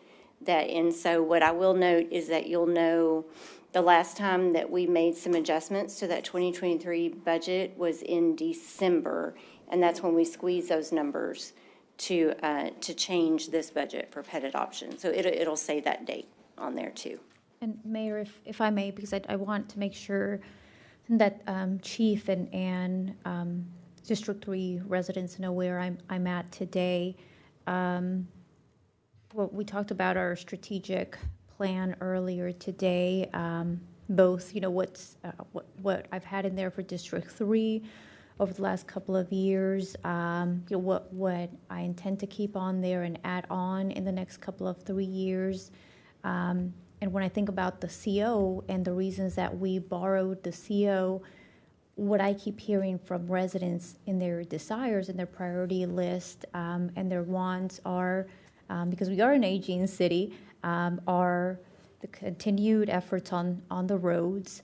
I hear about, bigger street projects like Adelaide. Mayor, if I may, I hear about Kings Creek Road. I hear about Bryn Street Road, I hear about water, I know, stormwater. If I can, Councilwoman, if I with due can, respect, Mayor. we got to stay within the I confines. am, This is I am, discuss- Mayor. Give me We're a in a moment discuss here. and If consider I order. can finish, if I can finish. But it's about the pet adoption center, not about the I'm- rest of the city, This so is be about careful. the CO, the CO and the property here. And so the Animal Adoption Center doesn't fall on those top priorities. So that's where I'm having a hard time being able to commit $5 million to a new facility that is going to require additional maintenance and funds that will increase over time, just like it would for any other facility. And at the same time, I'm struggling with and kicking myself because I have not been recently to see the current facility on Eastmore Avenue, to see the changes from previously to now, because I've seen previously the way that the facility looks. I would love to have another area there at a minimum for staff to be separated from, like, when you first walk in. I'm glad to hear that we do have additional space outside for the facilities.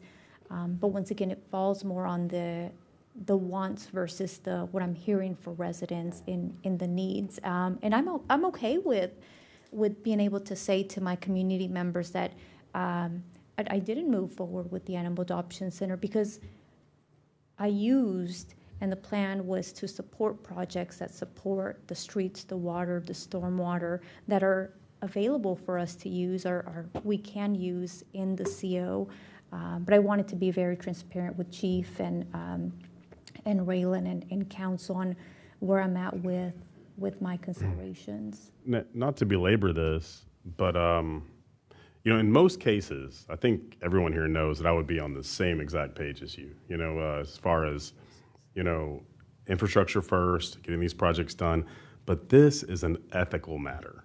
This is something that really, really has to get done. I think when you see these facilities and you understand the dire circumstances that we're under currently and the community, dismay about it, I think you may view it somewhat differently, but that remains to be seen. I agree. And there's nothing wrong with healthy discussions about anything. I'd say that all the time. And opinions matter, but we just need to remember that we're going to do what's in the best interest of the city moving forward, so. Yes. Sure.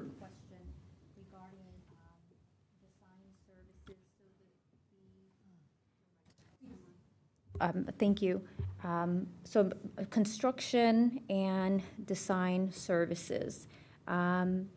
If we were to move forward with finishing out the design purposes, would that allow us to, I guess I'm trying to figure out the current design that we have versus what's being asked for the design development phase. I see that 20% here. Right. What would help us have a plan available for if, 3, 5, 6 years later? It would be to council go wanted to 100% design, to where 100% design, It which would would get us be, to 100%. yeah, which would be where you were ready to bid. That means all of your civil, that means you have a set of plans that you could release to a contractor and they could give you prices on. So the design development phase would have to happen anytime that you're ready to move forward with the project? Yeah, so what this task order does is it would complete the design work for the building. Right now, you just have the footprint, you know what you want it to look like, but now it's time to design the air conditioning, the HVAC, the plumbing, the pieces to actually construct the building. Okay, thank you. That. How much more will that be? It's about $250,000, and that would give you the total design package for your pet adoption center. I'd like to tour. Okay, sure, just let me know. Okay. Thank you all. So this was a discuss and consider, so do we have a motion to table item 6.5, or postpone, I'm sorry? I make a motion to postpone. There's a motion, is there a second? Second. We have a motion from Donna Renee Anderson, District 2, a second from Stephanie Holmes Thomas, Mayor Pro Tem District 4, to postpone item 6.5, the pre-construction services of the Pet Adopt Center, Task Orders 3A and 3B. Is there any further discussion? Hearing none, all those in favor, let it be known by stating aye. Aye. Nay. Any opposed? One. Nay. So, motion carries 3-1. Next item on the agenda is City Engineer Chris Snap to discuss and consider KSA Engineers' proposal for fuel facility located at Terrell Municipal Airport. So we're going to switch subjects totally. We're going to talk airport. So what I'm going to bring to you tonight, council and mayor, is the design services is to discuss and consider KSA Engineering proposal for the fuel facility at the airport. As you recall, I'll just give you a brief history. We went out for an RFQ for design services, and we had two selected, this work.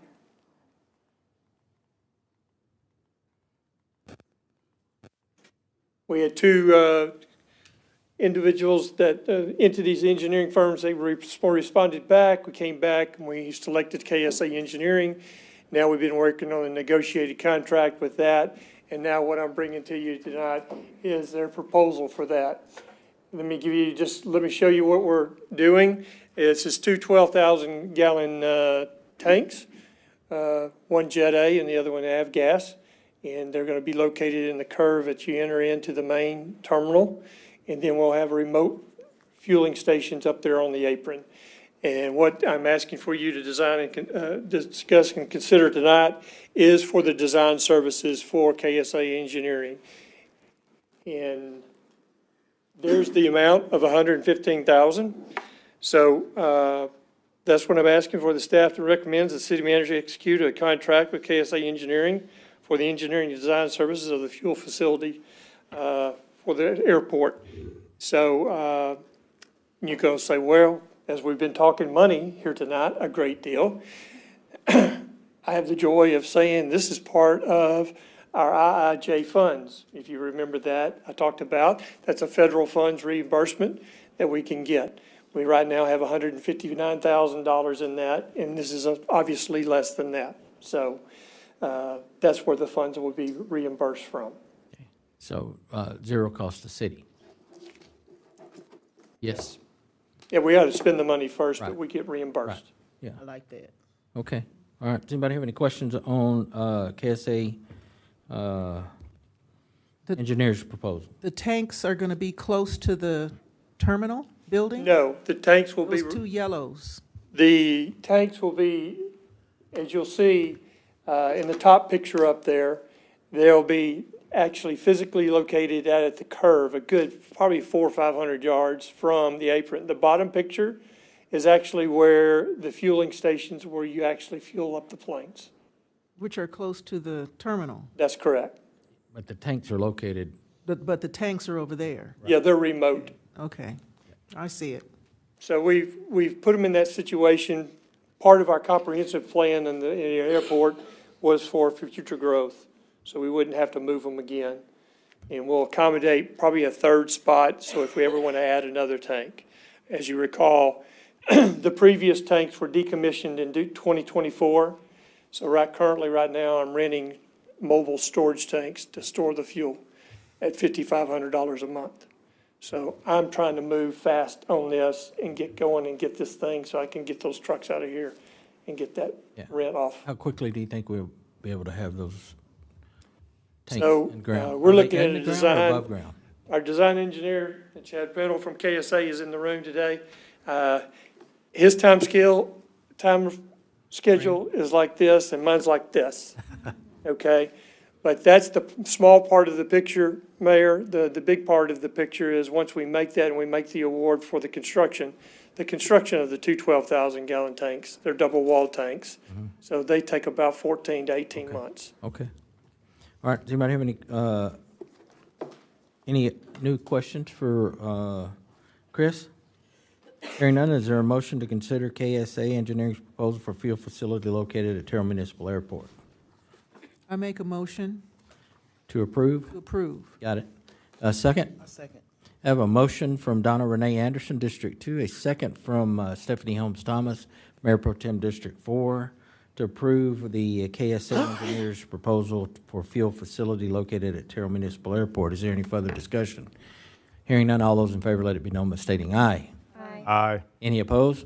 Motion carries unanimous vote of those Chris. present. Our next item on the agenda is 6.7, discuss and consider authorizing the city manager to negotiate, execute a professional service agreement with Cherry Advisory LLC and provide professional accounting and financial services. Mayor, council, good evening. The item before you this evening, in recent years, the city of Terrell has utilized contract labor to provide supplemental support to the finance department, primarily in preparation for the city's audit. In past years, the contract labor, while it's been of some benefit to the finance department, we're still issuing audits in August the last couple of years. Jerry Beckert is a group that this is what they do. They come in and work with finance departments to help with audit preparation. So we're looking to bring them in to provide support instead of the contract labor route. We're looking at bringing in Jerry Beckert to assist the department in preparing for audit. So with hopes of getting the audit out faster than August of this year and getting them on track with a more routine so we can get ourselves to June and March, because March really is the goal of where we should be. We're bringing the contract to you, we're bringing you the item this evening. It's before you because we're bringing it to you based on hourly rates. We haven't gotten into it yet, and we don't know what the true cost is going to be. We're going to have to manage those costs, but we expect that it could be in the neighborhood of $50,000. Because of that, we want to bring it to you this evening and give you an opportunity to review it and approve it and ask questions that you may have. Do you have any questions for Mark on this item? Yeah. Yes. Why do we need to bring in an outside consulting firm to do our financial work? I mean, do we not have the resources in-house at all? This is something that has been typically done for years since before I got here. They go to Robert Half and bring in accountants to help. We had 2 individuals on site last year. On a contract basis? On a contract basis. I'm looking to bring in a firm, and the reason that we're looking to bring in a firm is you're not going to just, if you go to Robert Half and you bring in 2 individuals, you're getting whatever level of expertise they have. We're going with this firm, we're getting varying levels of expertise. They have 20, 30 people on their team that if we've got a specific need, we can bring them in and they can help us with the preparation for audit, whereas we've been using contract labor in the past. How much more expensive is this than going the Robert Half route with Discovery? Robert Half runs us around $97 an hour. On the portion for the associates, it's $165 and $185 an hour, but we're getting a little bit better level of expertise. We're getting people that actually have governmental experience and audit experience. And the other advantage is the work that goes through this group. When you have work that's done through a group like Robert Half, they do the work and they hand it over to you. With a group like this, they do the work and they're handing it over like it was an audit, and they have actually doing an internal review before they give it back to you. So this helps on checks and balances? Yes, sir. Okay. Mark? And I don't expect that this would be an ongoing thing. I'm looking to try to get the finance department to a point that, again, the last 2 years, the audit has come out in August. I'd like to see if we can speed that up, and my eventual goal is for us to get to the end of March. Good. Okay. Mark, we brought in Texas Municipal League Yes, ma'am. to do whatever they do. We got a new Tyler thing, which has not given me a weekly report, a monthly report, an annual report. All I've gotten is, well, you know, we're working on it. Well, when you bring something like this in front of me, we got a finance director, which I learned is not you. And I've heard you say you are going to do everything you can to make our finance department do what it's supposed to do. And now you want me to give you $50,000 to do what that department is supposed to be doing. And I really don't know what TML said. I would like to meet with you to find out what did they say. I didn't get the results of that until today. Okay, so we need to have a sit down. But I am having a challenging moment approving something that makes me not trust where our money is going or what's happening. That in the 9 months that I have sat on this council, I have yet to see 9 months of financials. I don't even know how we're spending money. I know what I'm told, but when I go to look, unless you sit down and show me the nuts and bolts, I don't get that information. So I'm sure that Ms. Cherry Beckert is adept at what they do, but to bring them in to do what we're supposed to be doing, I'm having a hard time with. And Understood. I am aware that you are doing more than enough to make this work. I do not think this is the way to make that work. And I have a problem with this. Knowing that you are doing an exceptional hands-on, one-on-one with this department, but bringing someone else in, see, you're competing with my streets and drainage, infrastructure, DJ needing people, Dick Boyd and his guys up to mud, sewer backing up on Medora. I've mentioned that 3 times tonight. And now you want to give me, you want me to give you $50,000 to do what that department is supposed to be doing. It makes me want to have a serious conversation with you about what is going on. Because I am not good at municipal finances and how a city operates. I'm learning it's not my checkbook, but I also know it's not my money. And so I am going to let my colleagues know, no. Anyone else? Mark, how long have we been contracting with an outside firm to help with this project yearly? Well Because before my that time, predates, yes. Mark, I'll just go ahead and answer. If I were to go back to John Ronsval, he would use an outside individual who had a long tenure with the city of Terrell, who ran an accounting firm out of Rockwall, who would come in every year and help John prepare for the audit. That was paid contract labor. Michaela Reeve, when she was here, being our finance director for a short time, used that same individual as outside contract labor to do the exact same audit prep and audit support work. What did he charge? I believe that he was in the 115 to 120 range, but I'm doing that off of memory. So I hope that I hope I was close there. I think that's accurate. Mr. Ayers, when he was finance director, and I discussed maybe changing away from that particular individual, end up staying with him, but adding occasionally a little contract labor to help out.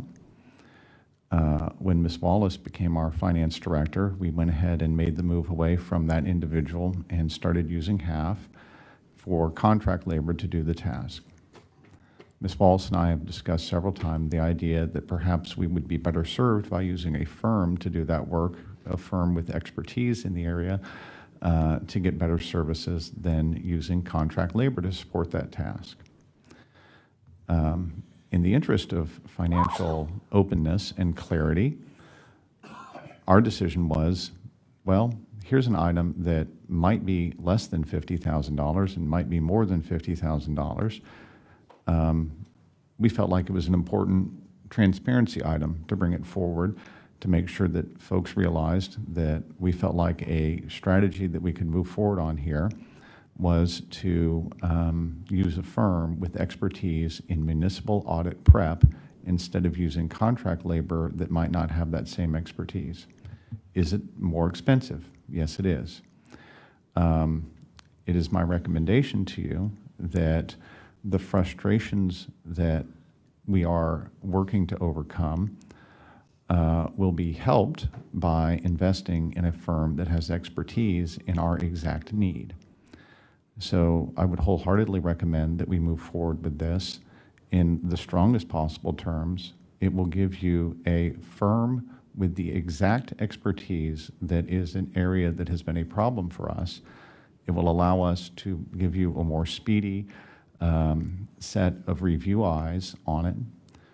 The TML folks who came in were a service from TML that provides a former finance director from another larger city, Richardson in this example, to come in and just spend a few days with the finance department, talking to folks, asking questions, learning about our processes so that he can type up a memo, which, as Mark said, we got today, that we welcome because it is critical. And we sought the criticism because we wanted some really good outside eyes on the finance department to give us the best possible advice on how to improve in that operating unit. One of their pieces of advice was, this is a good firm that you're thinking about working with. They are capable of doing the job that you clearly need. So I'm more than happy for folks to read through the advice that we got from TML. I think that's great transparency. I think that moving from a contract labor to a firm is a beneficial thing for the city. I appreciate the frustration. I really do. I would encourage you to hold me accountable for it because I believe that Shelley is doing an admirable job under difficult circumstances. And I believe that Mark is coming in and doing an excellent job helping out. So I hope that frustrations will come my way. I think that our finance department did an excellent job giving you an annual report at a recent meeting. And I believe that we are on track to provide you, again, as it's expressed the last time Ms. Wallace was here, monthly reports on a regular basis beginning in April. And I can tell you that we are frustrated and we're working hard to right the ship, and it will remain our goal to right the ship until the ship is fully righted and fully operational. I strongly suggest that we move forward with this firm because it's part of the package of improvements necessary to make all of this possible. Mike, quick question for you. What was the size of the staff in our finance department back when, say, Mr. Roncesvalles was getting an external person to assist? What was our staff size in those days? Well, I would say that we had 2 accounting techs assisting John. We had 2 third parties outside the organization. I mean internal staff, just our staff in the finance department. 2 to 3 people? Yeah, I'll go with John and 3. And then now, in today's world, what is the size of our finance department? How many staff members? It's Shelley and 4. Shelley and 4. So we have more people doing the work, and we're needing to hire an even more expensive solution to do the same job.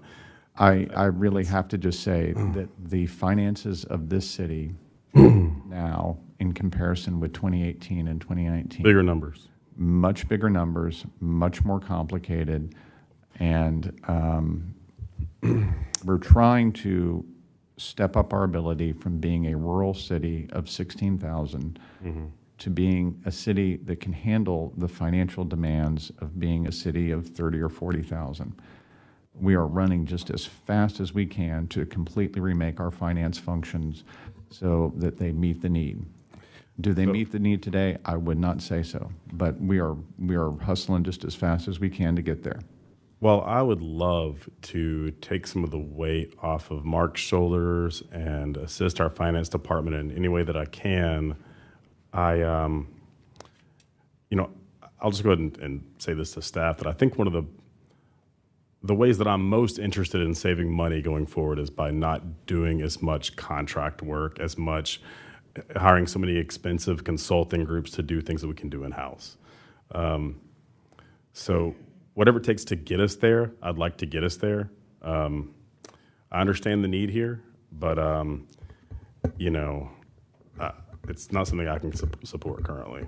Well, so. May I just, let me continue, if you will, Mayor. I'm so sorry.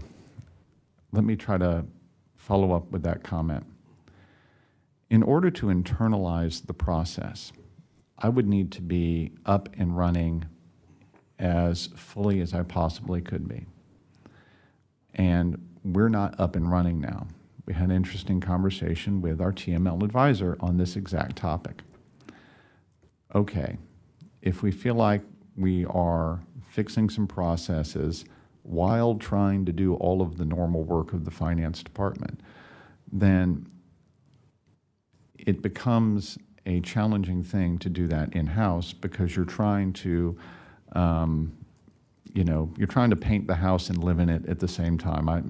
Maybe I don't have a better analogy than that off the top of my head. I'm trying to remodel my kitchen and live in my kitchen at the same time. That's a challenging environment. I would ask for council's patience to allow us to bring the firm in,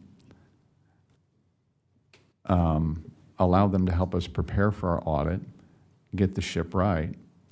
Could we eventually have an in-house function? There are definitely cities that have a controller, or they have an in-house audit function, or a variety of other mechanisms to say, hey, we're going to do all of that 100% in-house. When I compare our finance department, not against the past, but against peer cities that are as equally complicated as ours, that are attempting to do as much with grants and outside resources and partnership funds and trying to make sure that we are built to grow, that size of finance department is bigger than our current finance department. So again, the goals that City Council has, I have to sometimes say as your city manager, in order to accomplish the goal, I'm going to have to ask you for the support for the operational strategy that staff has recommended. I realize that there is an uncomfortable feeling about paying for it. I realize there's a frustration with the finance department in general, but we are asking for your support on what I would say is a very, very important priority for the city. And I am not going to sit here very often and say, I highly, highly advise that you let us move forward in this. This is going to be helpful and get you where you want to be from the finance world. Please do not have your frustrations, which are well justified with the finance department, be a reason to not move forward on a correction to the finance department that will really help us deliver your goal. So I want to make a comment to the council. We talk about all the time providing our departments with the resources that they need to get a job well done for our citizens. You're hearing from staff that they need professional services to help with our accounting department. I'm also hearing times when there's questions about financials.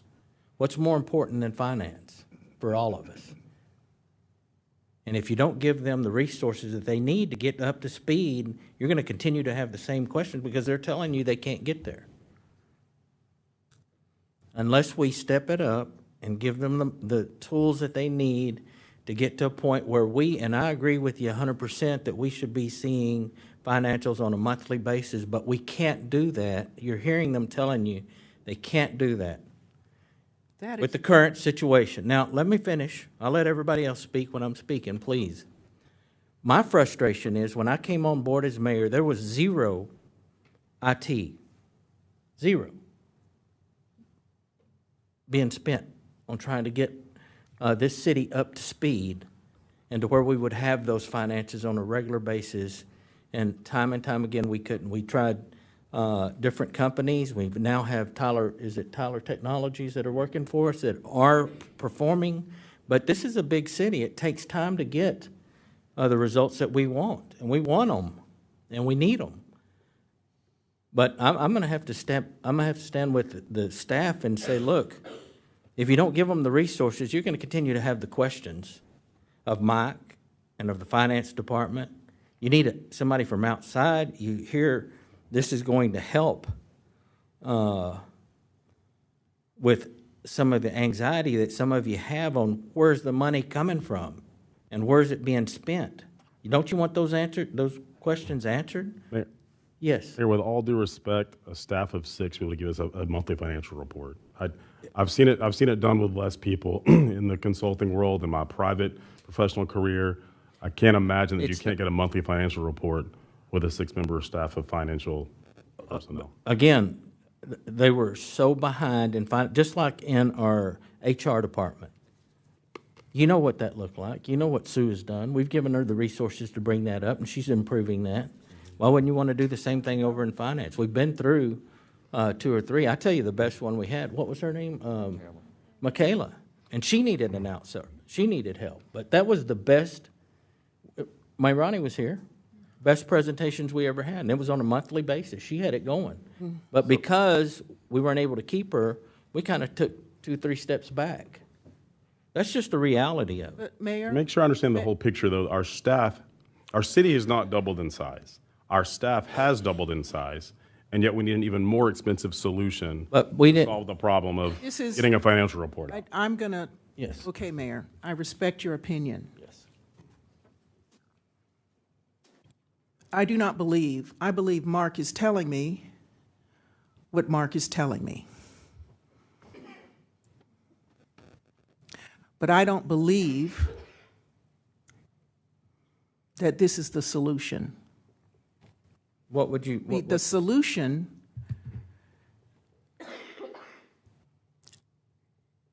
wherever we were in the past, that's past. Yes.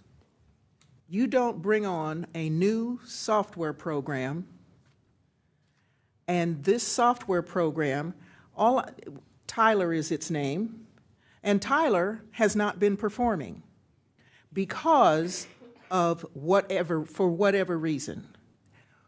When I look at it from a businesswoman's standpoint, you're telling a businesswoman, this isn't working, let's throw some money at it. When everyone who is in this department has been in this department, they've worked there. They've done the nuts and bolts. We've just moved people up. The thing is,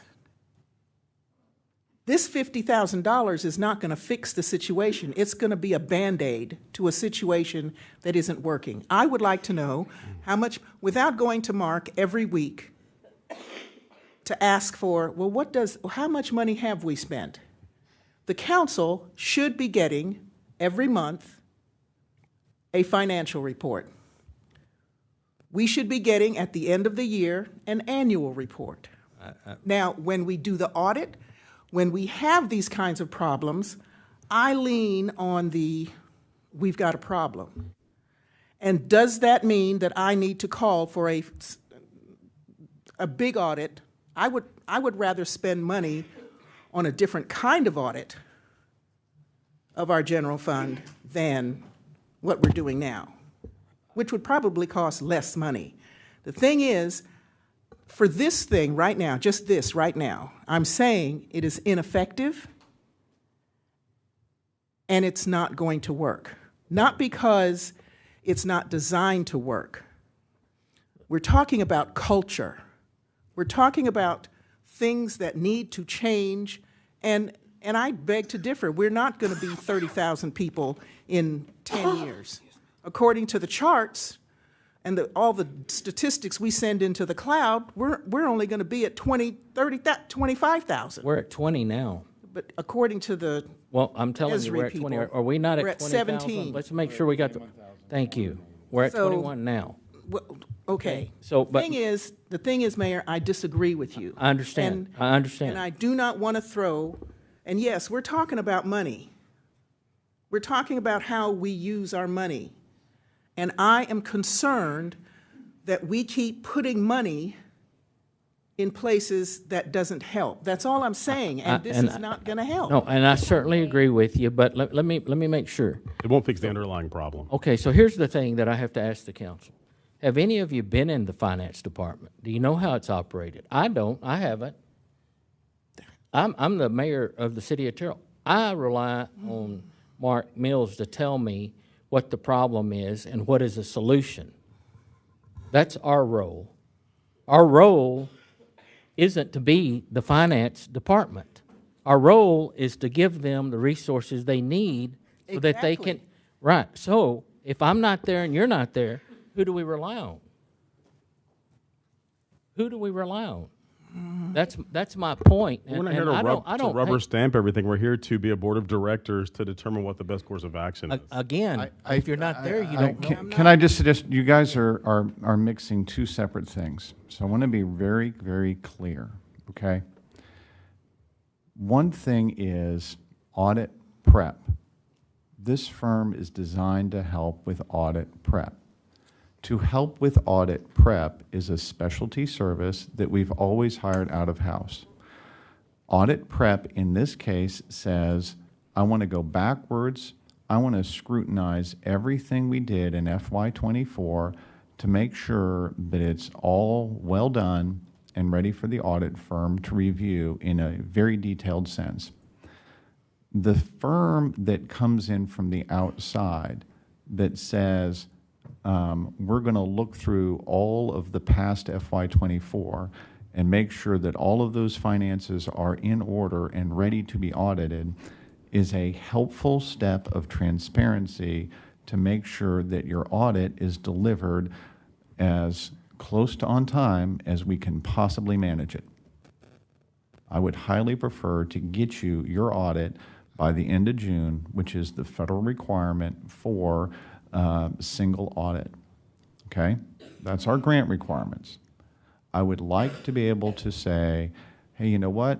We spent money on a more expensive firm to do the specialty job of going through FY24 and make sure that FY24 is ready to be audited and we can successfully move through the audit process. That's the request. It is not designed to throw money at the finance department or to hide a problem. It is designed to be transparency and make sure that we have an effective, thorough, transparent audit of FY24 with a professional firm that made sure that it went through all of our data. That's what this task is.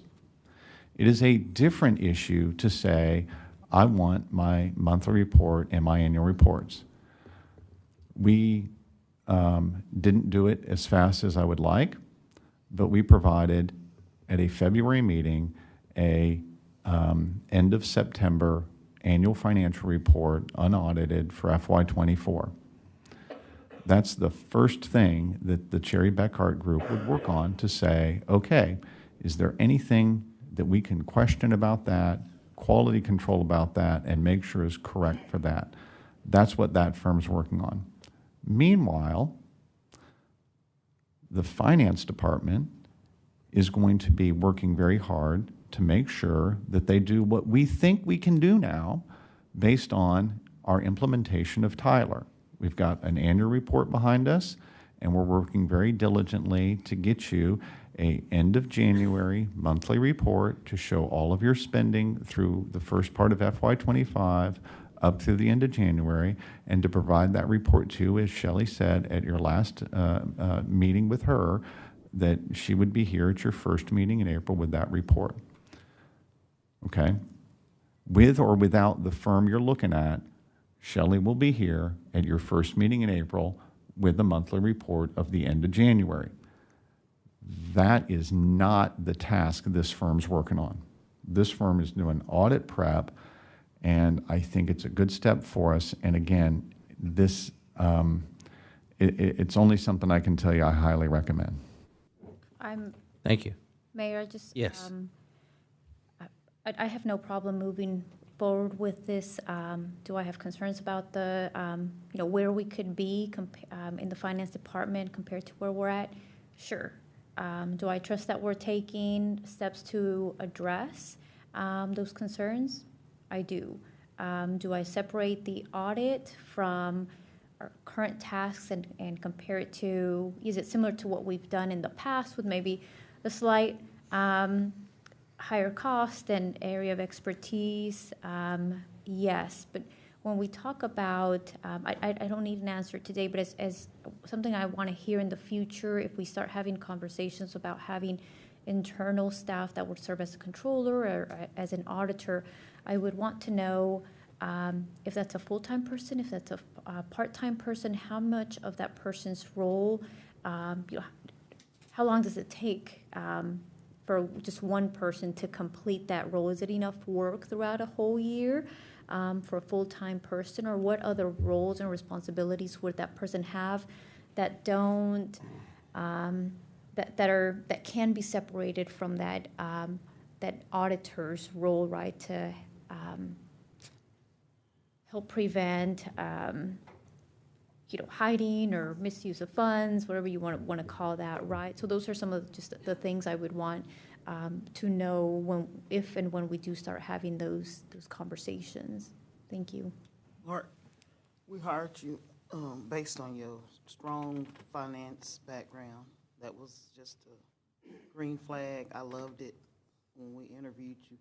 The thing is, do other cities or municipalities use companies like this to kind of get us to where we need to be in your history of municipal finance? In my history, I've used Robert Half one time for a specific task, but I come from cities that are a little bit larger, that have a little bit more staff. And how long have you been in finance for as municipal? Between budget and finance, 25 years. And you've used this type of firm one time? I used Robert Half. Robert. I've not used this specific firm. But similar work. In having conversations with Keith Dagan, who's the gentleman that came to us from TML, he used them when he was in Richardson. Very similar situation where we're in, coming off the implementation of a finance system where you have individuals that are trying to balance their normal workload on top of implementing a new system. Now, we've been live for a year, so that excuse is rapidly going out the window. But they are still playing catch up. They are still learning the system. The first year on a new system is the hardest. The first audit with a new system is the hardest. And talking with Keith, they use this particular group in Richardson, coming off of that same situation. And not for you to toot your horn of the bigger cities that you worked for, what do you think was happening internally with the finance, the cities you work with, where you didn't have to use these type of people but once in 25 years? What do you think? Was it, you tell me what that might be. I don't mean this as an insult. It doesn't have to be. I want you to No, be no, honest. but the terminology I'm going to use, I don't want it to be construed as an insult. They're much more sophisticated organizations. Okay. They had when I took over in North Richland Hills, I took over from a finance director that had been there a short period of time. Before him, their finance director had been there 20 years and was a CPA. Mm-hmm. So they had a very strong foundation that they were working from. They had processes in place. Right. You've had some turmoil in your finance department. You know, it sounds like it's a significant amount of time, but Shelley's only been in the role of finance director 2 years. She's only been with the organization a few years. Her staff is relatively new. The system is relatively new. So she's not had an opportunity to put the processes in place because when she took over as finance director, she had an implementation that she was taking over from another individual that had stalled. And she had to reignite that process. So she did that, and she was having to do not just the implementation of a new system, but the work of the day-to-day work as well. And she and I have been having ongoing conversations about processes and how to move forward. And we're trying to get them. This is the closest thing that Terrell has had to a professional finance department. Again, not meant to be a slam, but you had a finance director at one point who was the finance director, the IT director, and the city secretary. It's a small city. If you've got somebody that can do all three of that, Terrell is now a much more sophisticated city. Talking to our audit is a lot more complicated because we're doing things that cities twice our size don't do. Okay. And just my concern is we're asking for the money, and I wish you can give me a range of what that's gonna be? You think it's 50? Well, I just don't really understand the concept of approving the money, and we really don't know what we're spending. Just in my life, it makes me sleep better. It makes me feel like a better steward of the citizens' money if I know what we're spending before. Even if I spend too much, Stephanie, you knew it. You know, I just kind of got heartburn when it's like the opposite. Like, it can be this much, but it can be less. It's like we got into a deal a couple weeks ago with asking for 3 times more than what we needed to finish. I got a problem with that, and I ought to always have a problem with that. And I understand, and I really wish I could give you a number. We won't really know what it's gonna look like until we get into it. I've had preliminary conversations with them. 40 to 60 is about the range that we're talking about. Well, 40 to 60, that puts us at that $50,000 threshold. It's why we're bringing it to you tonight, to have these discussions. Because if we're gonna go over 50, we wanna be honest with you up front and give council an opportunity to consider it. And I'm happy to bring reports to you on an ongoing basis if we move forward. And if we don't move forward, we'll find another way to address it. Okay, thank you. Thank you, Council. Is there a plan B? Is there a plan B if we don't move forward with this Cherry Beckett? Is that what? I believe it's Beckart, and we will work with existing staff, and we will find a way to get it done. I just can't promise that you won't get an audit in August. Even with them, I can't promise that you won't get an audit in August. I'm trying, what we have done in the past hasn't quite worked out the way we want, and we're trying something different. Okay. Again, you know what? That's why we have the discussions, and that's why we talk about it. And you're not wrong either, whatever side you're on. You know, we talked about it, right? So, but again, I want to say it again. We often talk about making sure that we give our city employees the resources that they need.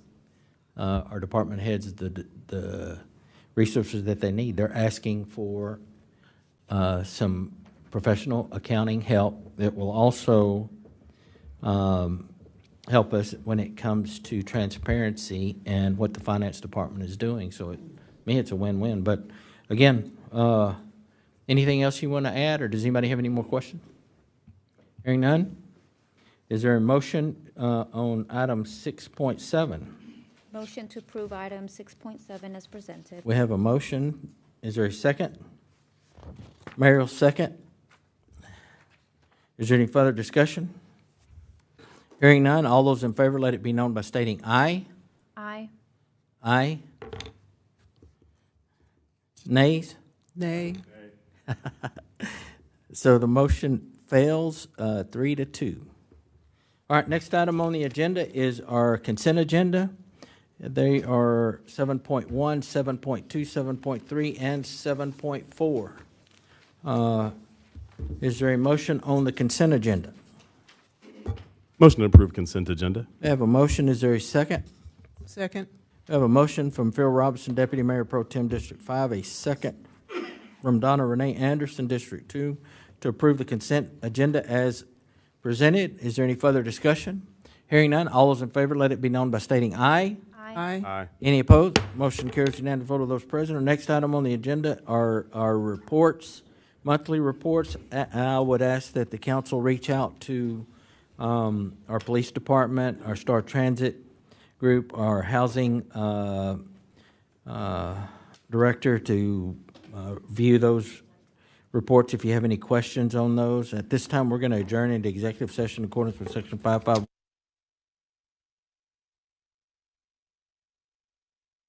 Personnel matters, Section 551.087, deliberation regarding economic development negotiations. We are now in executive